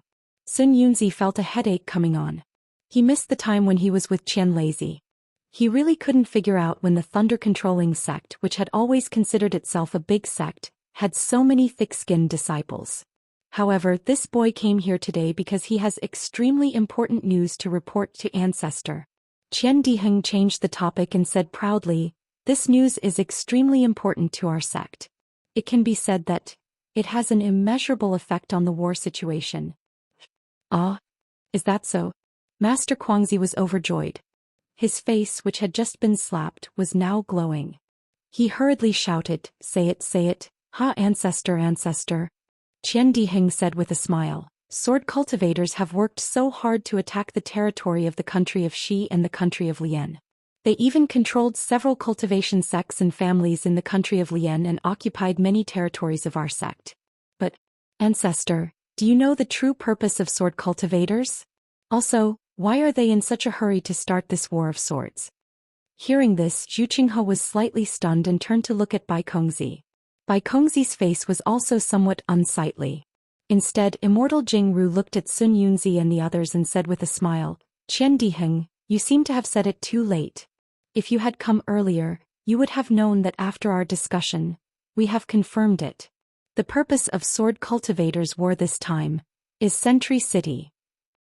"Ah?" Qian Diheng was stunned and stammered, "How did you know?" "Ha ha." Sun Yunzi, Bai Kongzi and the others couldn't help but laugh. Even Immortal He Ping, who had been silent all this time, couldn't help but laugh out loud. Although Zhu Qinghe didn't laugh, it was obvious that he couldn't help laughing. Immortal Kuangtian didn't laugh but coldly glanced at the crowd. Immortal Mi Yu's face was a little red and she stared hard at Qian Diheng. "Of course we know." Immortal Jingru added fuel to the fire. "Sword cultivators are obviously creating a diversion. Which cultivator doesn't know? You also received Xiao Hua's." "Oh no, it's the first task force of the conference hall's message?" Qian Diheng was stunned at first, but when he looked at Immortal He Ping, he immediately realized it. "What? Xiao Hua? The first special task force of the meeting hall?" When Crazy Heaven heard this, his eyes flashed with joy and he hurriedly asked, Quickly take out the message." "Old ancestor, don't you already have one?" Qian Diheng asked in a daze. Don't listen to their nonsense. Crazy Heaven said coldly, only Xiao Hua of my Imperial Thunder Sect can deliver such important news. Then he glanced at Jinren He Ping and added, only the first task force in the conference hall can send it here. Immortal He Ping's face lit up and his eyes fell on Qian Diheng. As for Daoist Calm Consideration and Zhu Qinghe, the joy in their eyes was even stronger than the others. Yes, although Qian Diheng was somewhat confused, he still hurriedly took out the message talisman that Xiao Hua asked Jiuxia to send over and respectfully handed it over to Daoist Quangtian. Crazy Heaven took the message talisman but he didn't check it. Instead he turned around and handed it to Reverend Miyu saying, Senior brother, this is a message from my Imperial Thunder Sect's disciple who risked his life to send. Please make a decision.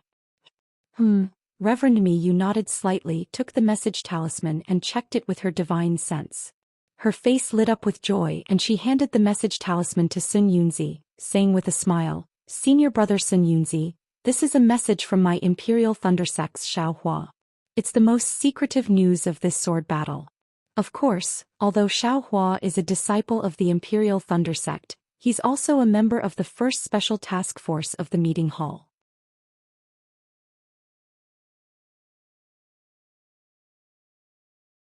His message is naturally a message from the first special task force. Hearing this, Reverend He Ping nodded slightly and asked, where did Zongbao and the others go? I heard from Hongyu that they seem to want to make a new contribution, so they went to the sword tomb. Alright, Senior brother He Ping, you know. Reverend Miyu smiled. Although the message talisman didn't mention Li Zongbao, Xiao Mao and the others, since Xiao Hua went to Mount Meng and discovered the secret of sword cultivators, then Li Zongbao and the others must be there. What? Mount Meng? Reverend Jingyu was stunned and even Zhu Qinghe was a little dumbfounded. However, it was only for a moment, and Zhu Qinghe's eyes revealed a trace of understanding. Sun Yunzi took the message talisman and looked at it. His face revealed a look of astonishment, but then he was a little puzzled. He looked at everyone and said, Marshal Nephew Zhu, take a look first. As for the other junior brothers, listen to Qian Diheng's report. Yes, this disciple understands. Zhu Qinghe looked at the message talisman flying toward him and reached out to catch it. However, he was not in a hurry to read it. Instead, he looked at the message talisman over and over again, frowning and pondering for a moment. Only then did he immerse his divine sense into it. Just as Zhu Qinghe was reading it, Qian Diheng respectfully told him everything that Xiao Hua knew. In the end he said, Honorable Masters, Xiao Hua is only a disciple around the middle stage of foundation establishment. His cultivation base is even lower than mine, but he was willing to take a great risk and break through the sword tomb. He even crossed the Huan country and went deep into the mysterious Mount Meng to find out such hidden information. This kind of contribution, even my honorable master Wu Ming of the Imperial Thunder Sect can't compare. This disciple is not talented, but I must ask for a reward for junior brother Xiao.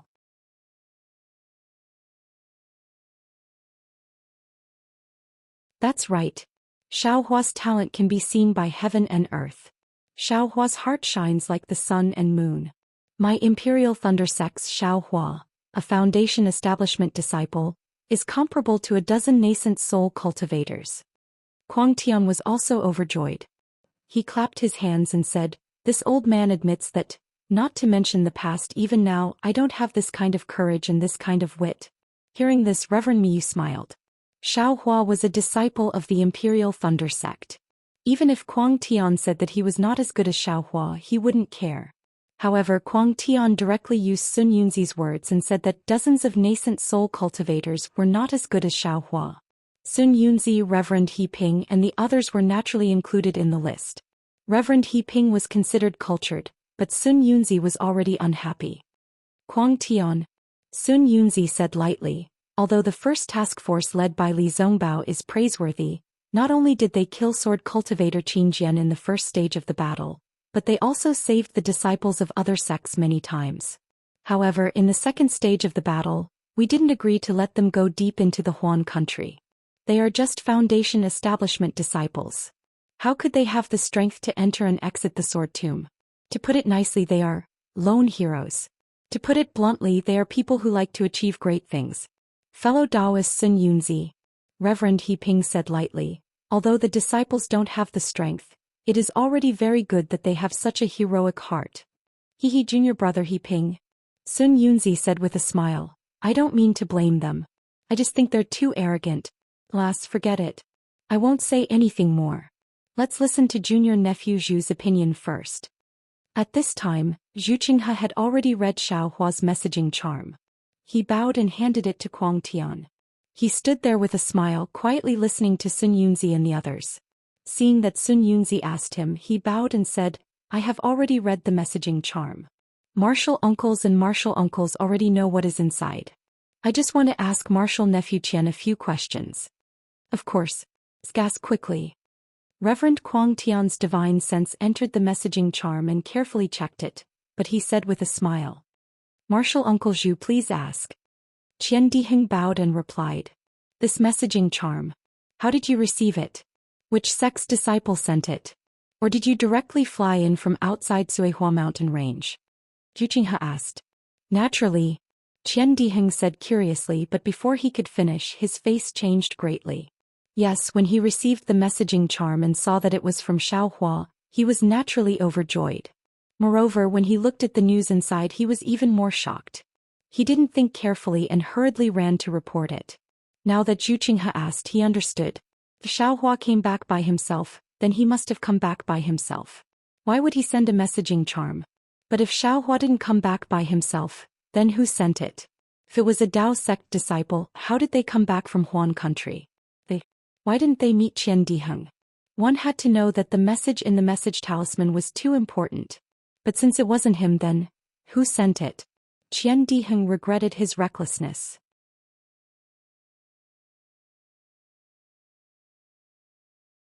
If he could wait half a day and wait for Reverend Kuang Tian and Reverend Miyu to return, wouldn't it be better for him to report alone? However, the expression on Qian Diheng's face changed slightly and he immediately said with a smile. Naturally, it was a disciple of my Imperial Thunder sect who sent it. Then Qian Diheng looked at Reverend Kuang Tian and said, Old ancestor, that disciple called Quan Jin received a messaging charm from another disciple near the sword tomb and didn't dare to neglect it. He hurriedly sent it to the front. Oh yes, this Quan Jin is very useful. Reverend Kuang Tian nodded slightly. If he is still in Suihua mountain range, this old man will reward him heavily in a while. Quan Jin has already returned to the sword tomb. There are still many reports to be analyzed and transmitted. How can he stay here for long? Qian Diheng replied without leaving a trace. Yes. The Imperial Thunder Sect's transmission is so good. This Zhu really admires it. Zhu Qinghe said with a smile, then said to Sun Yunzi, since this messaging charm didn't fly in from outside, but was sent by a disciple of the Imperial Thunder Sect through his own channels, then this messaging charm should belong to martial nephew Xiaohua without a doubt. This messaging charm originally belonged to Xiaohua. Qian Diheng rolled his eyes at Zhu Qinghe, as if he didn't treat him as a golden core martial uncle. Since we can rule out this messaging charm from a sword cultivator, I would like to ask martial nephew Qian, is there only Xiaohua's messaging charm? Why is there no messaging charm for Li Zongbao, Xiao Mao or Kai Hongxia? If your Imperial Thunder Sect's communication channels are so good, shouldn't their messaging charms also be sent?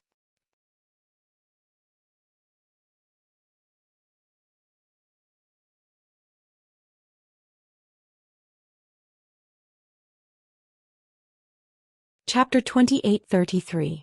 They naturally have their own channels. Why use my Imperial Thunder Sects? Qian Diheng didn't back down and replied. Uncle Master He Ping, can the Utopia faction send the message talisman from millions of Meng mountains? Zhu Qinghe turned and asked Reverend He Ping. The immortal He Ping shook his head slightly. The Utopia faction is not as far-sighted as the Imperial Thunder faction. We don't have such a plan. Well, since the Utopia faction doesn't have it, then Li Zongbao's message charm should be sent here with the disciples of the Imperial Thunder faction, right? Zhu Qinghe nodded and said, even if martial nephew Li Zongbao doesn't want to write a messaging talisman, shouldn't martial nephew Li Zongbao's messaging talisman have left a message? They should have even mentioned martial nephew Li Zongbao, right? But why did Li Zongbao, Xiao Mao and Kai Hongxia not mention a single word in this message talisman? How would I know? Qian Diheng said unhappily, I didn't write this messaging talisman. Then martial nephew Qian, I'll ask you another question. Zhu Qinghe didn't force him and asked again.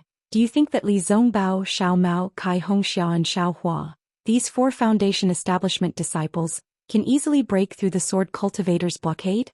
Would they be able to safely pass through the encirclement of the Huan Kingdom's swordsmen? Would they be able to avoid the battle between the Soul Cultivators and the Sword Cultivators? To be able to easily explain the situation of the battle between the Soul Cultivators and the Sword Cultivators, and to find out the source of the battle? Putting aside everything else, do you think Xiao Hua and the others can understand the uncivilized language of millions of Meng mountains? This. Qian Diheng stuttered. How would I know? Left and right, Xiao Hua and the others have already rushed past the Sword Catacomb, passed through the Huan Kingdom and arrived at Mount Meng. Martial nephew Qian, how could you not know? Your sect's disciple was able to send the messaging talisman all the way from Huan State to the Sword Tomb, and then through the Sword Tomb to the Cui Hua mountain range. How could you not know how Xiao Hua got there? That's right, when Xiao Hua and the others went, I hadn't come yet. How do I know how they passed through the Sword Tomb with my Imperial Thunder Sect's disciples? Qian Diheng's words were somewhat unreasonable. Martial nephew Qian, if this message talisman was sent by your sect's martial uncle Wu, then it would be quite valuable. Zhu Qinghe shook his head slightly and said earnestly, but it just so happened that it was sent by a middle-stage Foundation establishment disciple. This message talisman has no value at all. If you really want to give it a price, then it's beneficial to the Sword Cultivators.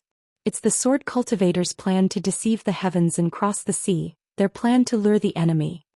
As a matter of fact, even without Zhu Qinghe saying the last sentence, Sun Yunzi and the others had already come to a conclusion. Putting aside the fact that Xiao Hua, a late-stage Foundation establishment disciple, was unlikely to be able to pass through the Sword Tomb and find out the secret that even nascent soul cultivators could not find out, Qian Diheng could not explain how the communication talisman was sent back from the millions of Meng mountains, and none of them could believe it. How is this possible? Qian Diheng retorted, if it was a sword cultivator's scheme, how could it have so many flaws? They can do as they please. What flaw? Zhu Qinghe said with a smile, I never said there was a flaw.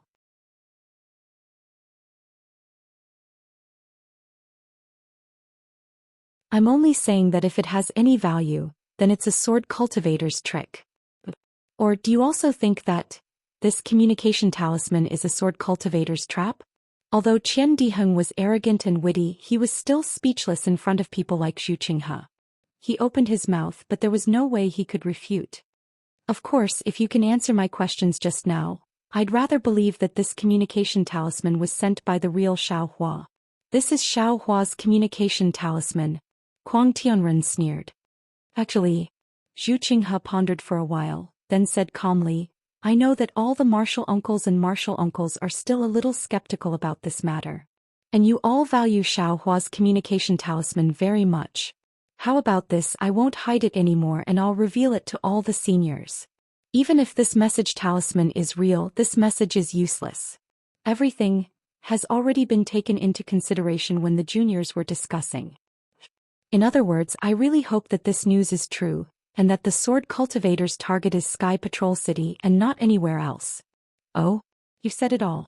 Just now I said that Sky Patrol City is the sword cultivator's target, and you said that it's absolutely not. Now that Xiao Hua's communication talisman is here, you're saying that this is all within your calculations? Kuang Tianren exclaimed exaggeratedly. It's like this, martial uncle Kuang Tianren. Zhu Qinghe said faintly, when we withdrew from Sky Patrol City, we went to the city governor's mansion to see martial uncle Shuiyu, and explain the matter clearly to him. If the sword cultivators attacked Sky Patrol City, he would immediately use the transmission formation and send a disciple of the late-stage Gold Core realm to send a message. He just needs to hold on for a while and the disciples of our True Path sect will come back to help. A while? Kuang Tianren sneered. Can you return to Sky Patrol City in a while? Ah, martial uncle Kuang Tianren, this is just 1,000 miles away from Sky Patrol City. There are a few martial uncles. Zhu Qinghe smiled and stopped talking. Good.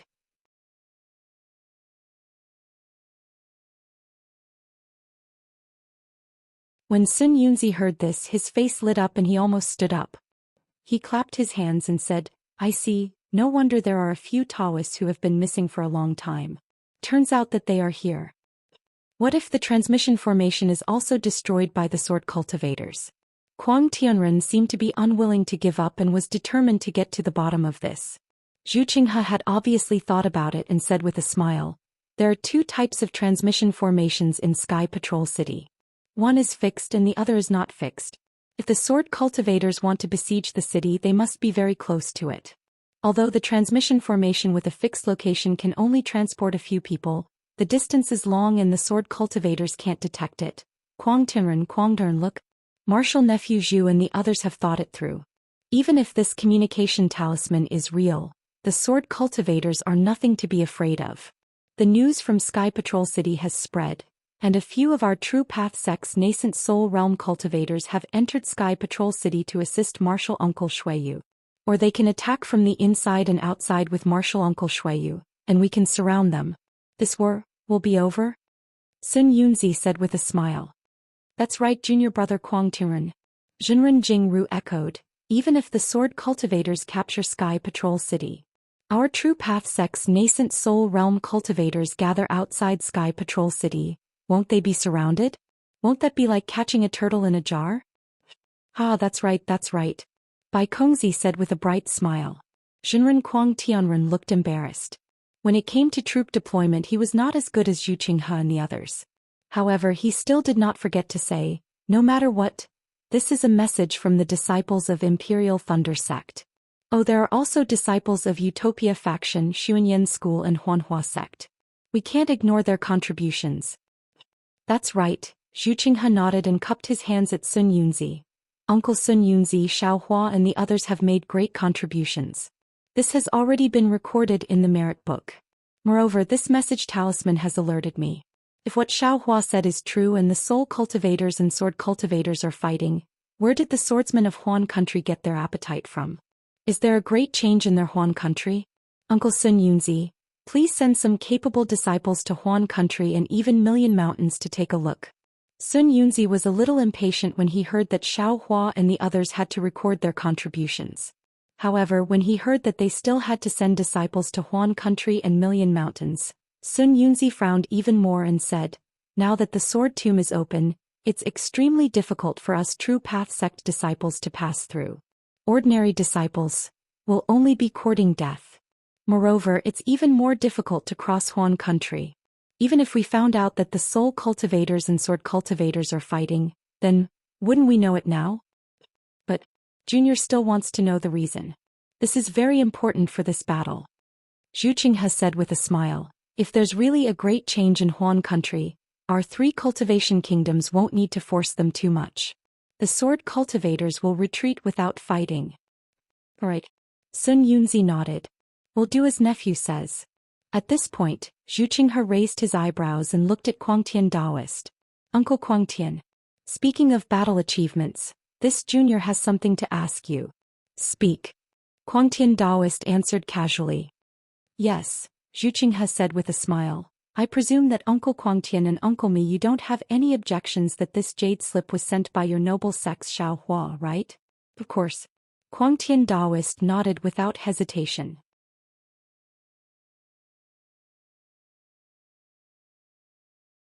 "Good.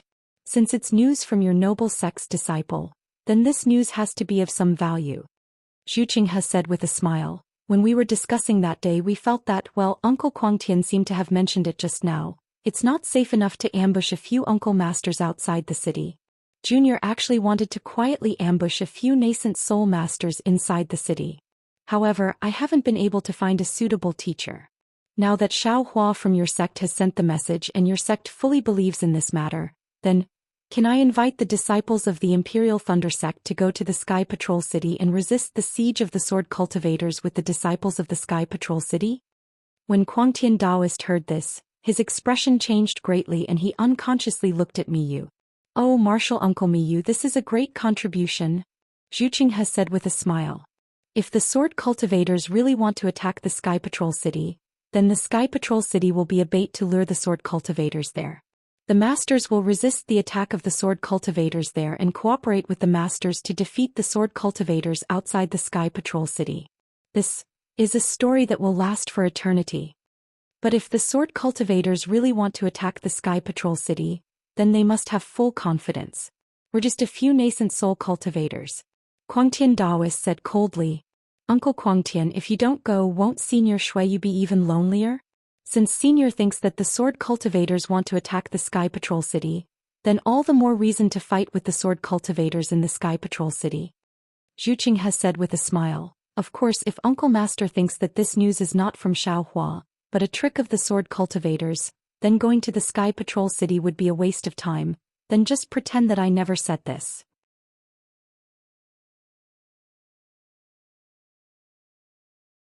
Zhu Qinghe's words were really harsh and immediately pushed Quangtian Taoist into a dilemma.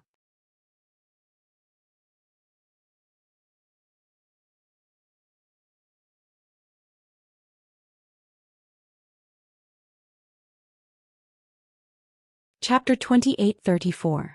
Crazy Heaven Taoist thought for a moment and was about to answer, but Immortal Miyu shook her head and said, I don't think it's appropriate. So? Fellow Miyu also found out that this messaging charm is fake? Sun Yunzi said with a smile. Immortal Miyu's expression changed slightly, but at this time, Crazy Heaven Taoist transmitted a few words to her. Immortal Miyu hesitated for a moment and reluctantly said, this messaging charm is naturally real.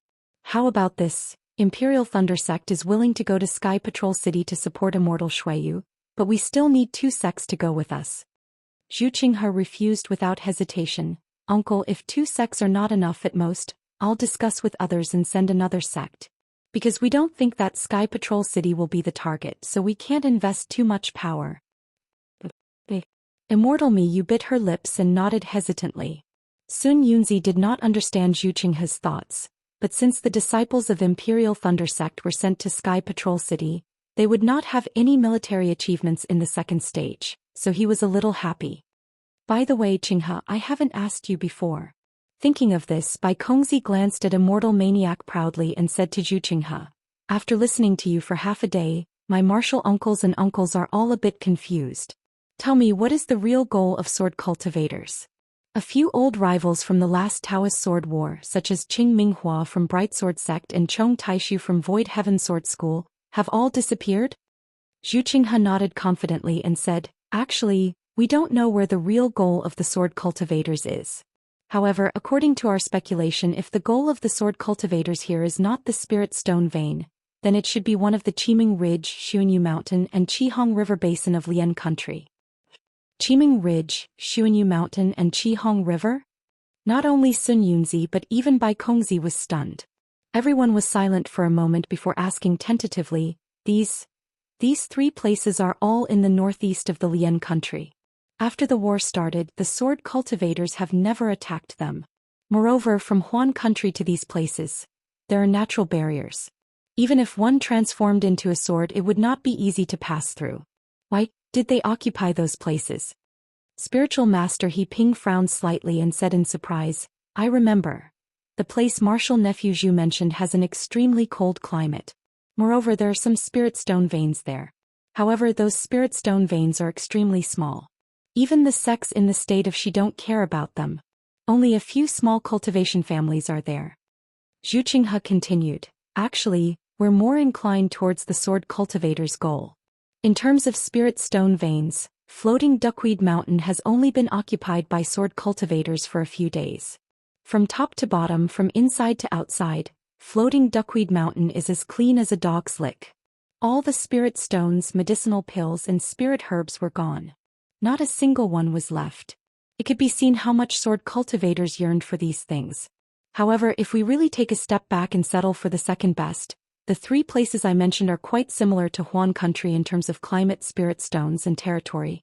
If sword cultivators want to occupy them, it must be one of them.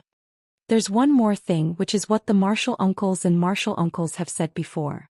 Sword cultivators are the best at creating a diversion. They've been bluffing back and forth between the Lian Country and the Shi Country so that we'll focus our attention on them and ignore the bitter cold. This way they will have a chance to take advantage of it. Then what should we do? Bai Kongzi was a little anxious.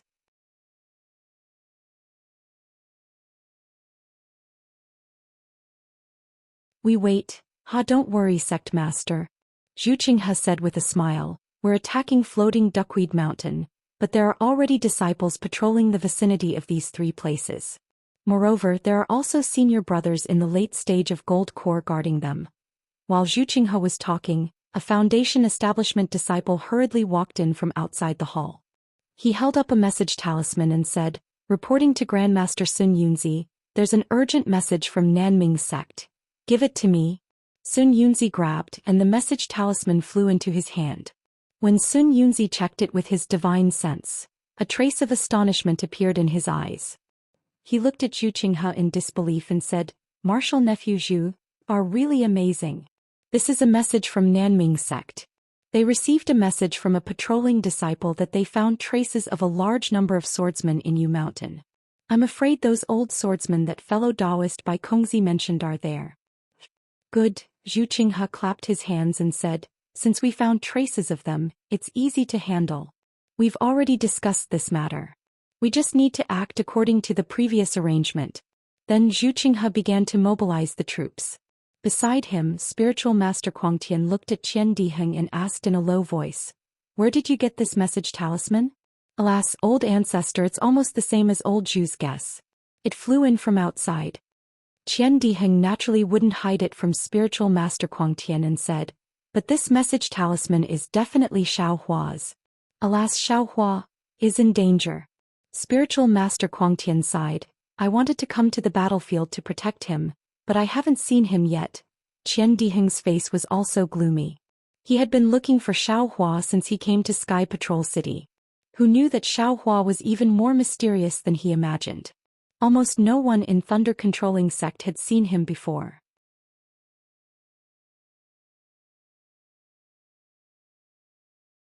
He was even more mysterious than the mysterious terrifying phoenix and nascent soul Wu Ming.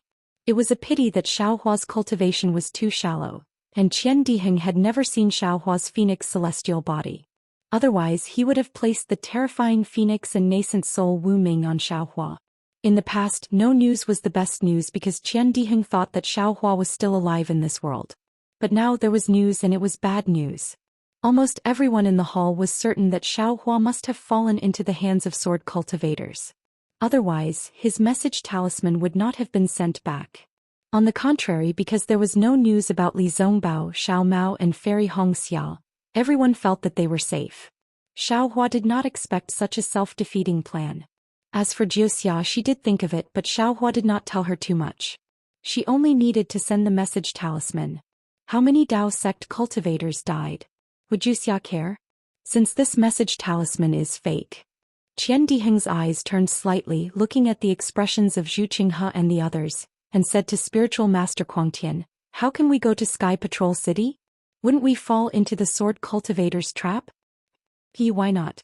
Spiritual Master Kuangtian laughed. "The sword cultivator's trick has been seen through by us, so they naturally won't pay attention to Sky Patrol City. The most dangerous place is also the safest. My Thunder Controlling Sect disciples will be safe there. Hee hee." Qian Diheng also laughed, but there was a different meaning in the corner of his mouth. Xiao Hua, who had been silently mourned by Qian Diheng, was sitting on the back of the green witch feather, accompanying Fairy Hongxia. He released his divine sense, looking at the withered yellow all over the mountains, and was deep in thought. The back of the green witch feather was quite spacious, and it was very stable. Sitting cross-legged in the usual posture of a cultivator, it was very comfortable. However, even Fairy Hongxia, who was accompanying Xiao Hua, had a trace of worry on her face. Yes, the millions of Meng Mountains were really in an abyss of suffering. Previously, Xiao Hua and the others did not feel it, and only felt that what they saw in Yanlu Stockade was shocking enough. However, after flying for more than 10 days on the back of the green witch feather, they had passed many barren places, past many barren wastelands, seen in the desolate night wind, starving aborigines, white bones everywhere, and even scenes of cannibalism. Only now did they understand that Yanlu Stockade was really insignificant compared to these places. It was no wonder that old Wu said proudly that Yanlu Stockade was much better than other places under his precautionary measures. In Xiao Hua's dimension, all the puppets were planting millet seeds. Batches of millet seeds were being produced continuously, but Xiao Hua did not dare to spread these millet seeds out easily. On one hand, these millet seeds were the key to Xiao Mao's control of the millions of Meng Mountains in the future and to gain the recognition of the Aborigines. Xiao Hua could not release these millet seeds at will as it would ruin Xiao Mao's future. On the other hand, Xiao Hua was not sure if these millet seeds would take root and germinate, and they would grow into longevity millet seeds. Instead of wasting them so easily, he would rather give them to Nianlu Stockade and let them grow millet seeds. Xiao Hua, the millions of Meng Mountains are really pitiful. Fairy Hongxia could not help but sigh, and her tone of bemoaning the state of the universe and pitying the fate of mankind was very similar to Shue's. Alas, there's nothing we can do about it. Xiao Hua looked under the soul beast, and saw a few skinny corpses that had died of starvation. It was unclear whether they were children or adults.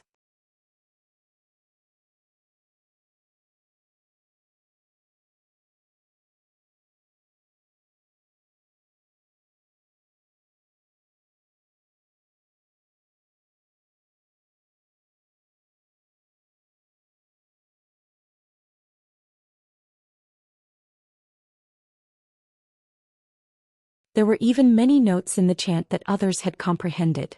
Xiao Hua carefully looked at it and knew that Jiuxia didn't hide anything. The explanation and translation of the chant were very consistent with the sun shrouding art. However, because the text was different, many details of the sun shrouding art couldn't be reflected in the chant. Of course, those notes could also provide a lot of comprehension and could be considered very precious. After comprehending it, Xiao Hua came to a realization. Alas, such a precious thing is given to me so easily. Then what Jiuxia wants me to do?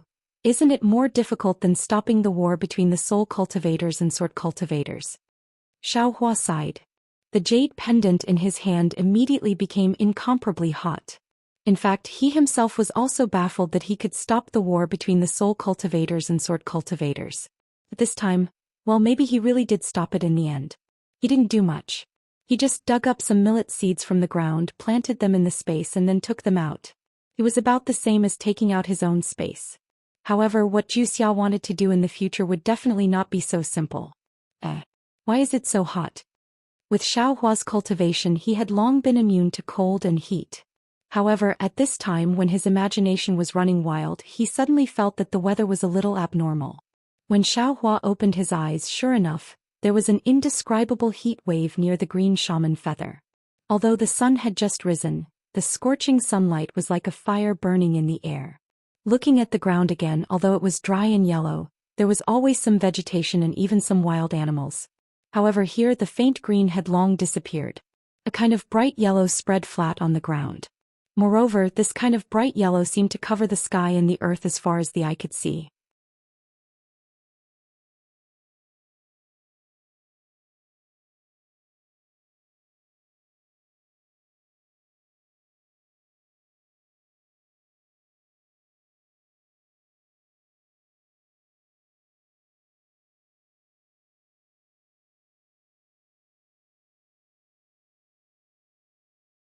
Chapter 28:36.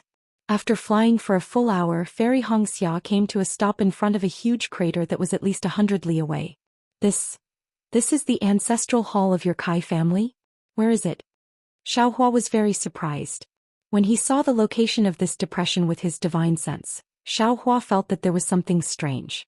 Not only did he release his divine sense, but he also released his Buddhist sense and scanned the entire depression.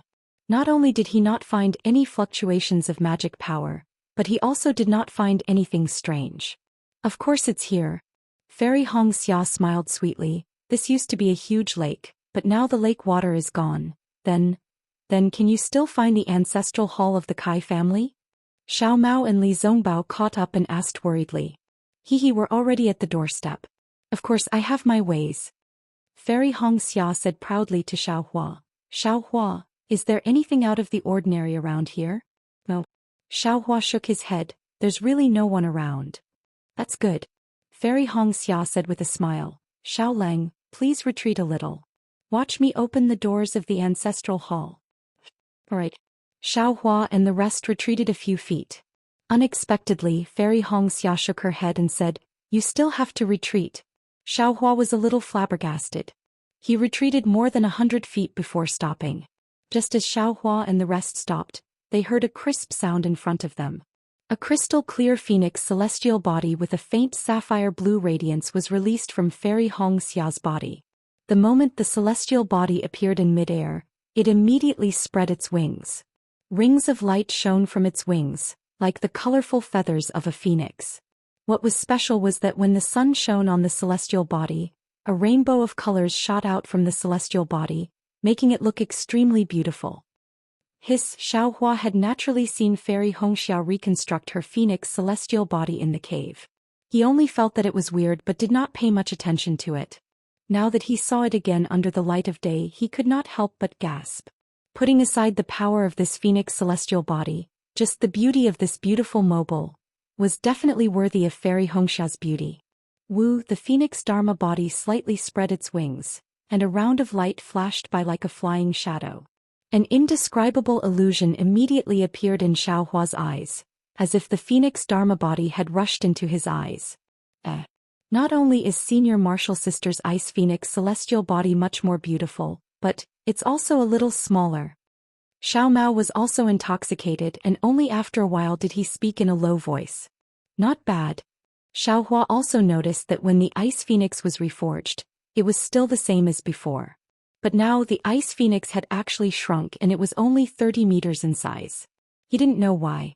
Just as Xiaohua and the rest were watching, Fairy Hongxiao's figure followed the Ice Phoenix celestial body and rushed into the deep depression.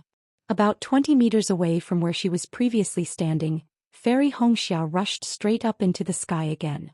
Fairy Hongxiao paused for a moment, opened her mouth and spat out a mouthful of essence blood. Her hands had already formed a seal and she struck it. There were only a few seals and they looked very simple. Under the seal, the essence blood spun a few times and actually turned into an inch-long short arrow. Go, Fairy Hongxiao lightly reprimanded. She pointed with both hands, and the blood-red short arrow rushed down from the sky, straight towards Fairy Hongxiao's body, and shot towards the edge of the depression. With a soft paw sound, the short arrow landed on a flat, slanted wall.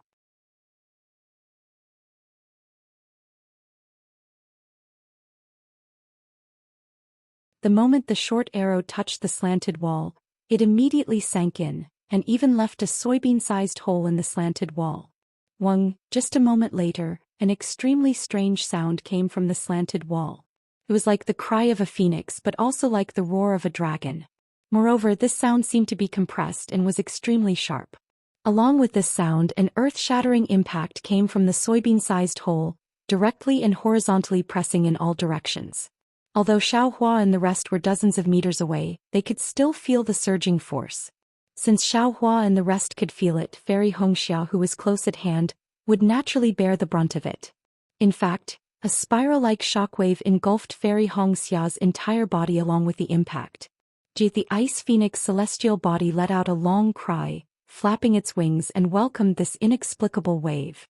The wave's penetrative power was extremely strong, and in an instant, it passed through Fairy Hongxiao's physical body and celestial body. Fairy Hongxiao's protective magic treasure did not have any effect at all.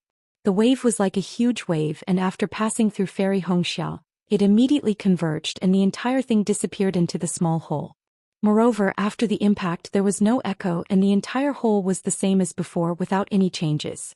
Looking at Fairy Hongxiao again, she could not hide the joy on her face. She kept her Ice Phoenix celestial body retreated and stood in midair outside the hole.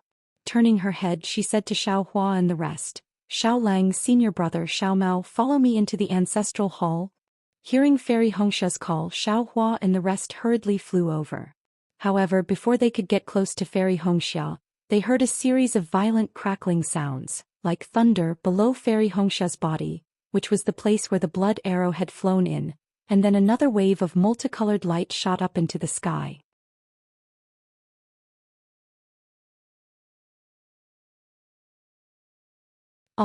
Fairy Hongxiao was clearly caught off guard, and her entire body was swept aside by the multicolored light, flying more than 10 meters away. Woo woo woo woo, as if a bugle horn had been blown, an object that looked like a scroll was revealed from the light. The light flowed rapidly on the scroll, and as the sound of the bugle horn rang, it slowly unfurled itself. The scroll was laid flat in the deep hole, and as the scroll unfolded, a beautiful scene appeared in the light. There were mountains, rivers, birds, fish, and even a few empty boats floating on the surface of the water. Rumble, When the scroll was unfurled by dozens of feet, the mountain peak that was originally flat on the scroll seemed to be pulled by a large hand. It created a loud noise and slowly rushed out from the scroll. The mountain range around the mountain peak was also continuously formed and gradually meandered. The ripples on the surface of the water also surged out, and within the ripples multicolored fish jumped out from the water from time to time. Chirp chirp chirp, a few crisp chirps of birds rang out, and on the big tree that had just straightened up, emerald green birds flew between the soft branches again. Even Fairy Hongxia couldn't help but open her mouth, and stared blankly at the scene before her. She watched as the scroll gradually filled up the hundreds of miles deep hole, and the previously dry hole had turned into a beautiful land of fish and rice in just a few moments. Quick Xiaohua, who was next to him, was stunned for a moment. When he saw the first opened scroll begin to turn again as if it was going to roll everything in, he hurriedly shouted, "Are we going to find the entrance to the ancestral temple in here?"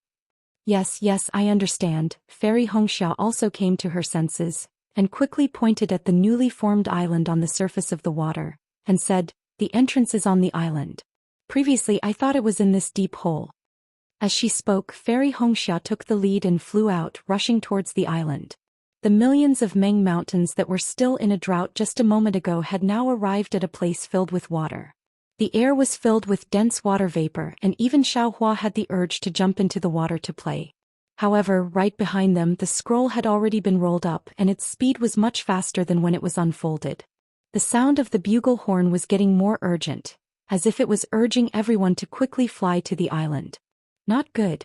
I can't use my divine sense. Xiaohua, who had been using his divine sense to keep a lookout, suddenly felt a strong wave coming from the scroll, covering everything within 100 miles. His divine sense was immediately confined within his body and could no longer be released. Quick, Fairy Hongxia was also a little anxious. It's not easy to open the ancestral shrine's door once.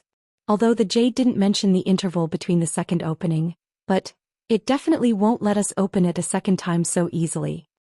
As she spoke, Fairy Hongxia once again activated her flying technique, wanting to increase her speed. "Let me do it." Xiaohua pulled Fairy Hongxia's hand and whispered, "Don't use your magic." Okay, Fairy Hongxia knew that Xiaohua's lightning evasion was very fast, so she obediently passed her hand to Xiaohua and retracted her magic.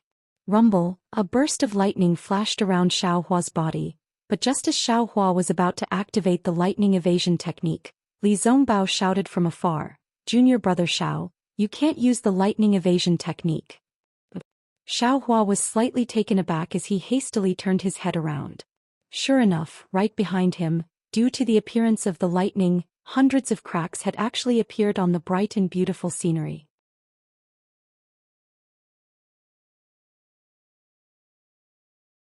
Furthermore, the cracks were growing larger and larger, as if the entire scenery was about to be torn apart. "Darling Xiao," Fairy Hongxia also hurriedly shouted, "let this concubine fly over by herself." "Ah, no need, watch this Xiao." Xiaohua saw that the lightning evasion was too overbearing, and the scroll was actually unable to withstand it. He immediately activated his wind evasion and like a breeze he blew towards the island. The island looked very close, but when he really flew he realized that it was extremely far away. Xiaohua flew for half the time of a meal before he reached it. "Husband, let's split up and look for it. It's a phoenix totem." Fairy Hongxia clearly did not expect that her spiritual will could not be used and was a little flustered. The moment she landed on the island, she did not have the time to look carefully, and immediately said to Xiaohua, while she herself flew towards a direction. Okay, Xiaohua was clearly not satisfied with Fairy Hongxia's preparations, but he could not say anything. He casually agreed and was about to fly away, but when he saw Li Zongbao and Xiao Mao in the distance he sighed, "These two? Sigh, I should still use the flowing cloud flying ship. Forget it, let's search first and wait for the two of them to arrive."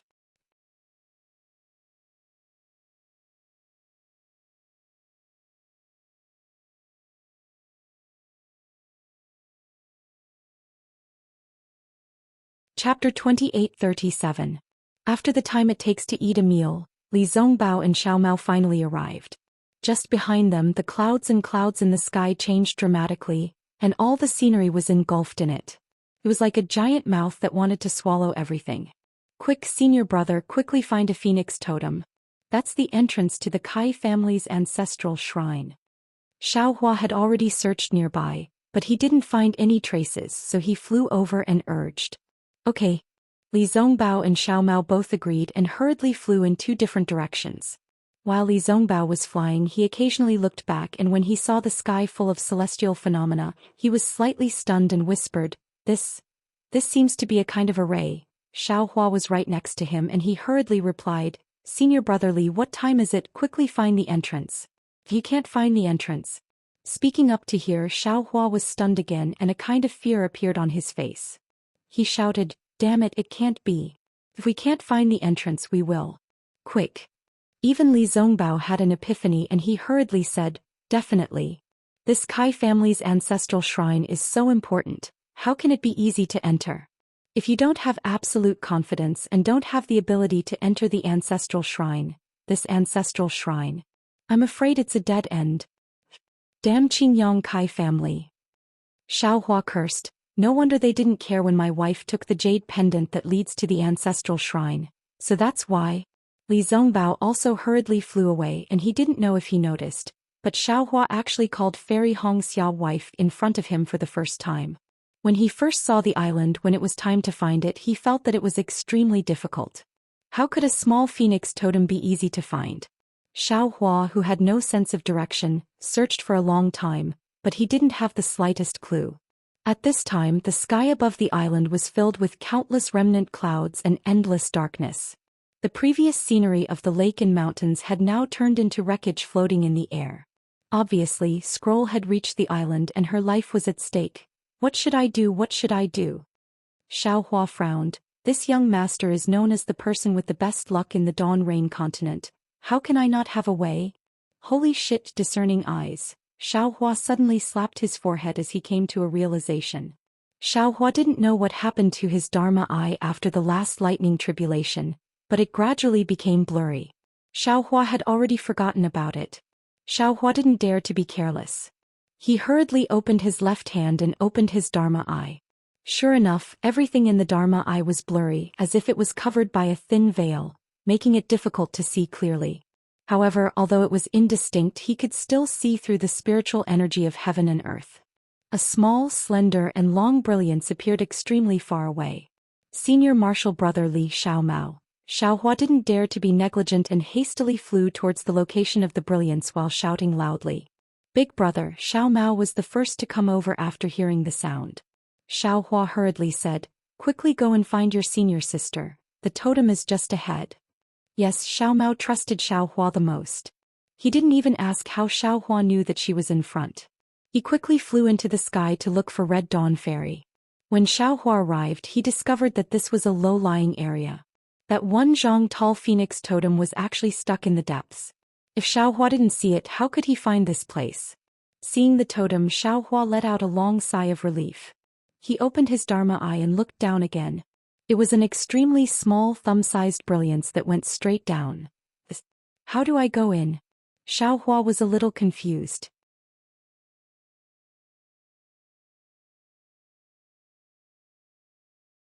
Not long later, Red Dawn Fairy indeed followed Xiao Mao and flew over. Li Zongbao also rushed over. Xiaohua, it's all thanks to you. Seeing that the phoenix totem was so hard to find, Red Dawn Fairy couldn't help but rejoice that she brought Xiaohua over. Sayu, why didn't you consider this situation earlier? Xiaohua couldn't help but grumble. Red Dawn Fairy said apologetically, Xiaohua, wait a moment, I'll explain slowly. As she spoke, Red Dawn Fairy put her fair index finger in her mouth and bit it. A smear of blood flowed out from the tip of her finger. Red Dawn Fairy squatted down and smeared the blood on the eyes of the phoenix totem. Buzz buzz. When the blood from her finger landed on the eyes of the phoenix, it immediately emitted a blood-red glow. The eyes actually moved slightly, and the blood-red glow began to spread towards the totem. Phew, Red Dawn Fairy let out a sigh of relief. She looked up and saw that the wave-like dark clouds were not far away from them.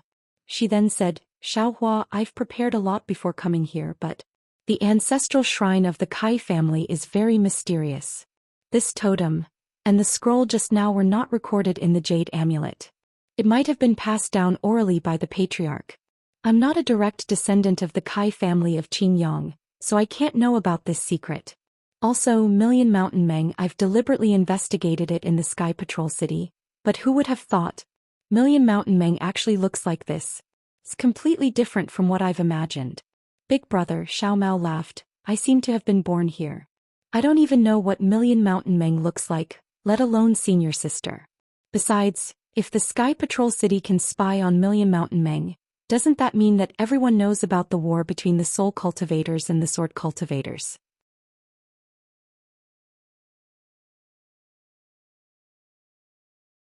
Xiao Mao then said, by the way, I wonder if Miss Jiuxia has delivered the communication talisman? The sword Dao war should be ending soon, right? How can it be so fast? Xiao Hua shook his head and said, I think it'll take a while more. If the nascent soul masters receive the news and know about the sword cultivators' intentions, I'm afraid the war will really end. Our Dao sect will be able to recoup the losses of the first stage. I hope that's the case. Li Zongbao did not seem optimistic, but Xiao Hua was about to ask this question. Suddenly, a rumbling sound that sounded like the collapse of a mountain was heard from above their heads. Countless hurricanes swept across the sky like a mountain pressing down on them. Hurry, hurry. The four of them could not help but shout in their hearts. When they looked at the totem again, it was already filled with blood threads and gradually began to spin. Clang, the sound of metal clanging resounded through the entire area. A clear light soared into the sky. That light spun rapidly, creating an extremely strong suction force. Xiao Hua and the others couldn't resist and were sucked into it. Even the hurricane that was already pressing down on everyone's heads was pulled in. Woo, when the hurricanes fell into the brilliance suddenly retracted. When the brilliance fell into the depression, the phoenix totem that was previously revealed had already disappeared. Moreover, the entire island was torn into pieces by the hurricanes. No trace of it could be seen anymore. Then when he looked at the 100 miles deep depression in Mount Meng as the scroll was rolled up, all the sceneries disappeared, and the place returned to its original barren state. It seemed that no one would know that the four cultivators of the Dao sect had been here. No one would know that there was actually a fallen ancestral temple of a cultivator clan in Million Mountain Meng. Even if Yi Yu was thousands of miles away, he would not know that the Xiao Mao that he had been thinking about was actually not far away from him. Yi was different from before. The black clothes he was wearing were not sword armor. They were actually similar to what Xiao Mao was wearing now. The only difference was that there were fewer tassels on the black clothes and the patterns were different as well. Of course, Yi was not flying on his sword. Instead, he was riding on a huge spirit beast. This spirit beast had a wingspan of over 200 feet. Its head was a few feet in size and looked extremely ferocious. From its wide mouth, drops of beast saliva that were larger than a fist dripped down from its sharp teeth, emitting an unpleasant stench. Alu, Yi Yu stood firmly on the head of the spirit beast. He crossed his arms in front of his chest and asked in a low voice, that guy's actions, are they really so difficult to find out? Beside Yi Yu were the disciples who had flown into Million Mountain Meng with him. These disciples had also changed their attire. One of the disciples who was closer to Yi Yu smiled bitterly when he heard Yi Yu's question. Master, this lowly one seems to have told you a few times, right? Night Rain's tone was cold. That disciple's face was filled with fear and he hurriedly said with a smile, all right, Sect Master knows. After I received Sect Master's orders, I quietly approached Xiao. You should know that these cultivators of the Dao sect have powerful divine abilities. This lowly one is far from being a match for them. This lowly one did not dare to get too close and could only follow from afar. So far, this lowly one did not even know how far away he was. Furthermore, this lowly one did not really understand the language of Meng Mountains.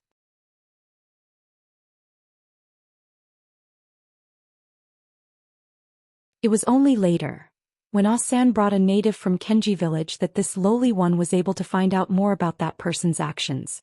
When Alu said this, he carefully looked at Yi Yu's face. When he saw that Yi Yu did not show any reaction, he had no choice but to continue. However, he had already said this many times, so he was not afraid of making a mistake. He looked at the flapping wings of the spirit beast under his feet and said smoothly, that person seemed to have not gone straight to Shebi village after entering Meng Mountains. He did not even go to Shang village. Instead, he quietly headed toward a small village called Bai-in Village. Furthermore, the strange thing was, that person's information disappeared from Bai-in Village. It was as if he had never been there. Naturally, this lowly one did not dare to go to Bai-in Village myself. I could only ask that native to help me find out. At this point, Alu rolled his eyes and asked tentatively, Master, perhaps that person has already gone back? This lowly one heard from that native that a few days ago, Bai-in Village was attacked by beetles near Bai-in Village.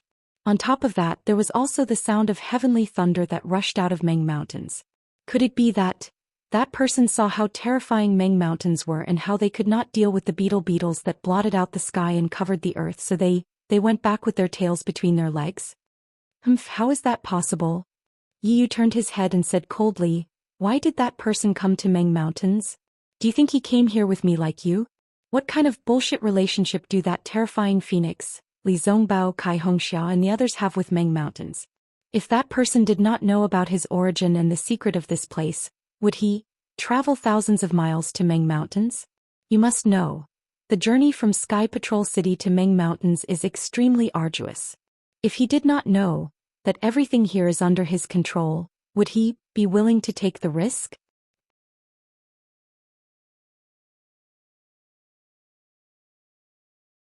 Please forgive me if there are any mistakes.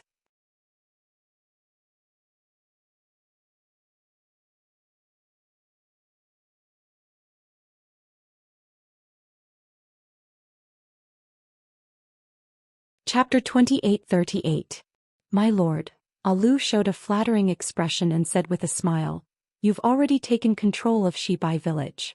Even if that person returns to Meng Mountains and Shibai Village, what can he do? Don't you just need to say a few words for everything? How can you be afraid of him? What do you know? Yiyu sneered, this is Meng Mountains, not the sword domain. Strength doesn't determine everything. It wasn't easy for me to build such a good foundation here. How can I let that little kid ruin everything? Do you know that all mistakes start from a trace of carelessness? Then Yiyu shifted his gaze from the distance and looked at Alu with a smile in his eyes, asking, what else? What else? Alu was startled and quickly said with a smile, my lord, I've already told you so many times. What's there to hide? You won't suspect that I am that person. He, of course I won't suspect you. Yiyu laughed but then said with a deeper meaning, however, the situation now is different from before. What I need is someone who can do things honestly. Alu, you followed me for so long. You should know my temper. I've already given you several chances, but you don't seem to have grasped them even once. My lord, Alu's expression changed greatly. He was so scared that he quickly knelt down on the soul beast and wanted to argue. Achi, tell him where that person is. Yiyu didn't even look at Alu and said to the disciple who had been standing there silently and looking into the distance. Yes, hearing Yiyu's order, Achi hurriedly bowed and said, this lowly one has received orders from my lord to split up with Alu. This lowly one knows that this matter is very important to my lord, so I didn't dare to neglect it. I personally made a trip to the Jing Apple Village. First, I invited a native that this lowly one knew to go to the Bai-in stronghold to inquire. In addition, this lowly one was afraid that this native wouldn't be able to obtain any useful information, so I spent some effort to invite a somewhat famous soul warrior in the Jing Apple Village. At this point, Achi hesitated and glanced at Alu. Continue. Yiyu ordered indifferently. Yes. Achi clenched his teeth and said, I didn't get any useful information from that aborigine. It seems that those aborigines are very supportive of that person, and they all kept their mouths shut as if that person disappeared before he even reached Bai-in Village. But, from the mouth of that soul warrior, this humble one learned a completely different piece of information. See, when Alu heard this, he fell to his knees with a plop. His forehead was covered with sweat as he cried out, my lord, this lowly one was negligent. This lowly one made a mistake. Please punish me, my lord.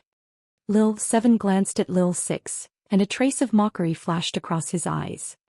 He said again, after hearing this news, I really understand why the Lord values this matter so much, and also why the Lord wants to send me to the Bai-in stronghold. If the Lord doesn't know about this, I'm afraid the Lord will be abnormally passive. Then Achi roughly explained the situation of Xiao Mao and the others in Bai-in Village. Other than the incident in Sioux Garden, most of the information was the same. Finally, Achi said, the 5 people who entered Meng Mountains seemed to have a conflict. That extremely beautiful woman flew out of Meng Mountains, and the terrifying phoenix actually used the lightning escape technique to chase after her. My lord, you are really wise. That woman's cultivation seems to be far superior to the terrifying phoenix. If they fought at Drifting Cloud Lake, we would definitely die.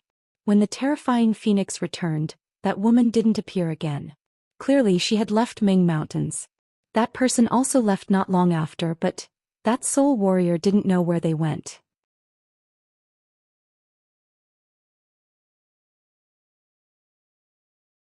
Because when that person left, other than Elder Wu and G-Man, no one else knew. The other soul warriors only guessed because they couldn't see that person. Of course, this humble one also asked that soul warrior to make some more inquiries when he returned to Jing Apple Village. After all, that is the only way to Shibayan Village. But from the information brought by the soul beast a few days ago, they didn't pass by Jing Apple Village. My lord, please punish this humble one for not being able to find out more specific movements. Alu Yiyu smiled and said, did you hear that? What do you think is the difference between what you found out and what Achi found out? Alu's sweat fell like rain. He was very clear in his heart that he had really made a mistake this time. Night Rain had placed too much importance on this matter. She actually sent Achi to investigate after him. She was afraid that she would reveal that person's whereabouts. And he had been too careless, only sending a native to investigate and ended the matter carelessly. Of course, from his point of view, it wasn't considered carelessness. It was just that he hadn't thought it through. My lord, it's all my fault. Alu didn't dare to argue and hurriedly said, it's all my fault. However, if this humble one was in Achi's place, this humble one would definitely be able to do better. You're right. Yiyu said lightly, if it was any other time, this lord wouldn't punish you like this. But it's different today. You've seen it yourself. That man has won the hearts of the natives. And, to tell you the truth, that man is the descendant of the great god Shibai. His bloodline is extremely pure and he is my enemy. Once the news of his arrival in Meng Mountains is spread out, all the natives of Shibai village will have to bow their heads and listen to his orders. So, the ones we can use are only a few soul warriors.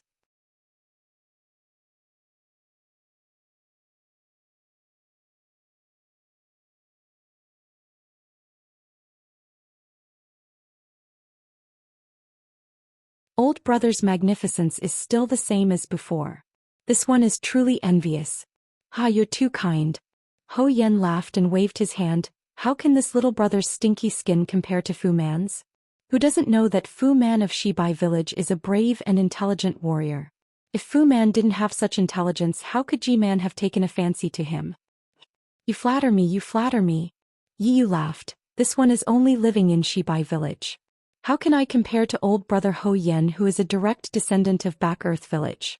Old brother Ho Yen has found a concubine. Wouldn't your children be G-Man and Elder Wu? Shu, Ho Yan's expression changed slightly. He hurriedly looked around and said, Fu Man, my wife isn't a concubine. Please be lenient with your words. Don't speak nonsense. If others know about this, I will have a miserable life. So what? Yiyu laughed in a low voice.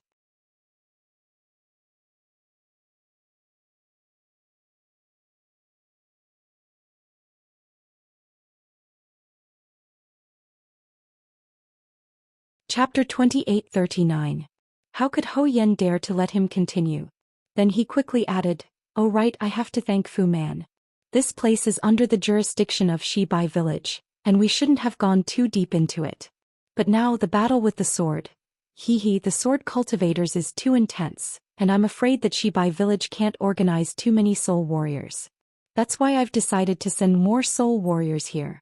I just wanted to greet G-Man, but I didn't expect that G-Man would be willing to send Fu Man here.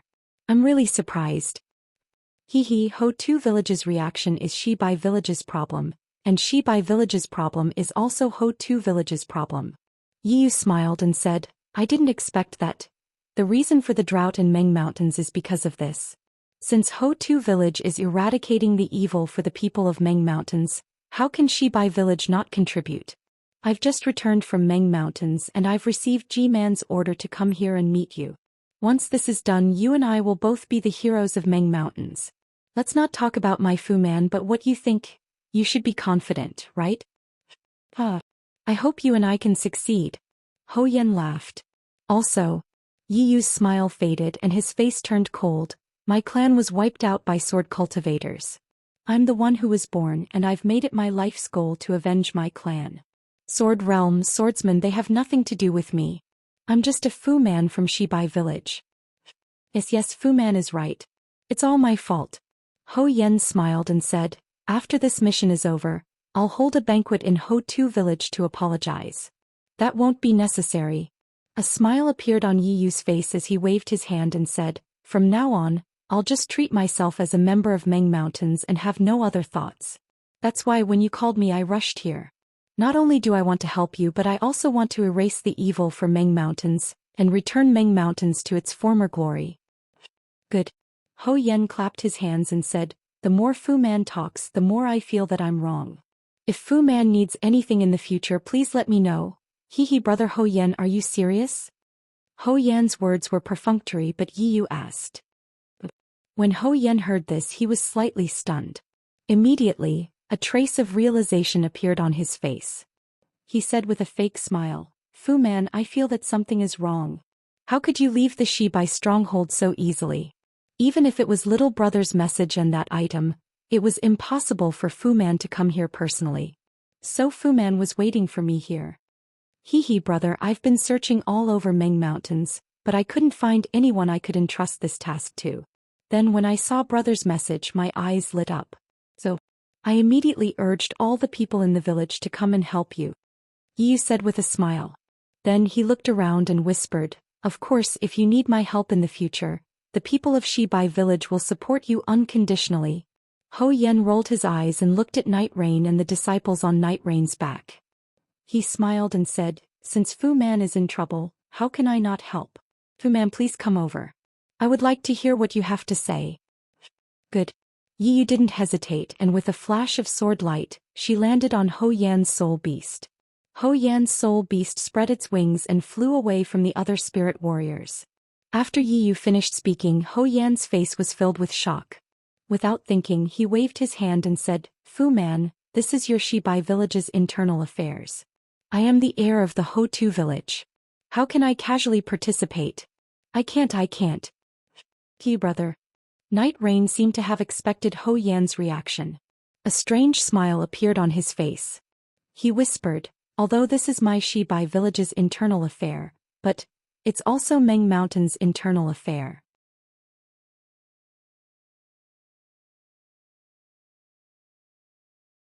You seem to know the relationship between Shibai village and Ho Tu village better than I do. In fact, I don't need to say anything else. You have a lot of heirs in Back Earth village. There are many behind you but there aren't many ahead of you. Why did you work so hard for so many years? Is it to find the reason for the drought in Meng Mountains? If it's really so noble and simple, just pretend I didn't say anything. I'll turn around and leave. After saying that, Night Rain paused for a moment. He glanced at Ho Yen who seemed to be thinking about something. Then he smiled and said, being able to work for Meng Mountains is naturally our goal. But if we can get the support of the people of Wu village, get their respect and get the position of Grand Wu under their support, then we can do more things for them. Isn't that better? As far as I know, your Ho Tu village will soon decide the next Grand Wu or G-Man. That Ho Ming and Ho Yi seems to have something going on. That's why brother Ho Yen is so active in preparing for this, hoping that you can do something about the drought in Meng Mountains. If you didn't have this opportunity, you wouldn't have sent a message to Shibai village, would you? While speaking, Night Rain was observing Ho Yan's expression. Isn't this the reason why I came to you?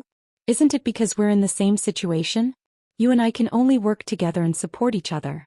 Only then can we do something great in Meng Mountains. Sai, the situation of my Ho Tu village is not as simple as you think. Ho Yen finally opened his mouth. Night Rain didn't wait for him to finish. He laughed and said, simple things are complicated when you think about them and complicated things are simple when you do them. Brother Ho Yen, I've given you my heart today, and I'm sincerely here to form an alliance with you. No matter how simple or complicated your problem is, I'll face it with you.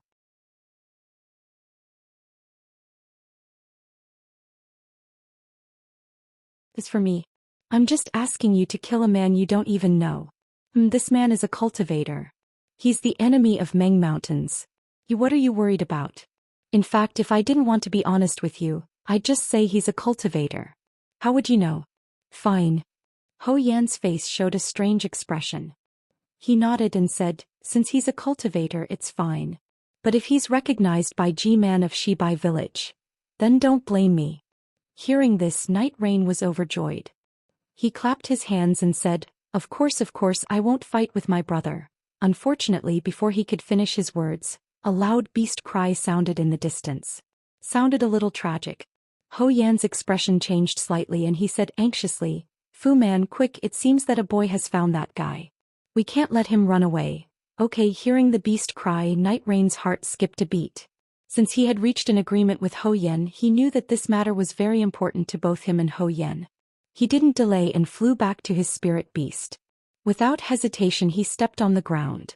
The spirit beast flapped its wings again and flew toward the beast cry. Ho Yan's spirit beast seemed to be even faster. It was already more than 10 feet away from him. Millions of people in Meng Mountains were worried about Xiao Mao's arrival at Yiyu. They did not know where Xiao Mao had gone to. At this moment Xiao Mao was floating in an unknown space. His ears were silent and his limbs were motionless. He was staring dumbfoundedly at the unimaginably huge phoenix above his head. Yes, the phoenix totem on the island had turned into a huge suction force. Xiao Mao couldn't resist at all and was sucked into it. Under the suction force, Xiao Mao's body kept rolling. It seemed that he couldn't stop. When the suction force disappeared, an indescribable feeling arose in his heart. If he was on the ground, an irresistible suction force would pull him firmly to the ground. If he wanted to move forward, he would have to lift his feet with all his strength. Even if a cultivator could fly, it would still consume his Dharma power. However, in this place the suction force that he was used to had completely disappeared. A feeling of freedom appeared, and this freedom made Xiao Mao unable to get used to it. His body was almost unable to move. He wanted to lift his feet, but before he could lift them his whole body was lying down. He wanted to lift his hands but his whole body was tilting slightly. The most terrifying thing was that the energy that was flowing freely in his meridians was now in the same state as him. It was floating in the air in his meridians, as if it didn't listen to the circulation of his heart technique. What should I do? Xiao Mao was very anxious. When he looked around, an indescribable light flashed above his head. Xiao Mao only raised his head slightly, and an inconceivable feeling arose in his heart. Above his head there was a huge phoenix. The size of this phoenix had long surpassed his imagination. 10,000 miles in size. 1,000,000 miles in size. Xiao Mao couldn't measure it, but he could clearly see that even the smallest cold feather on the phoenix was as huge as a mountain range. He was more insignificant than a little ant. Although the phoenix didn't move, a majestic aura and a light screen as vast as the sea enveloped this space. Outside this light screen, there was endless darkness. It was so dark that it made one's heart tremble, so dark that it made one's heart feel unsettled. Xiao Mao? A voice as small as an ant sounded in his ears. Oh, Xiao Mao was startled. He opened his mouth to respond, but he could only open his mouth. He couldn't make a single sound. Sound transmission. Xiao Hua's voice sounded. Xiao Mao suddenly woke up and turned his head to look elsewhere. When he saw Xiao Hua's situation clearly, he couldn't help but laugh.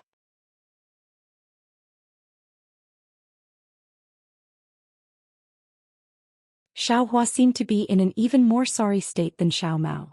His head was facing Xiao Mao and his feet were facing up. It was no different from being upside down. Moreover, the clothes that were lifted up didn't cover Xiao Hua's head. Instead, it was casually spread out like a flower in full bloom. As for the voice from before, not a single word could be heard. You're tuning in to the Romantic Tales YouTube channel. Don't forget to subscribe and join us on this journey to catch the most captivating stories.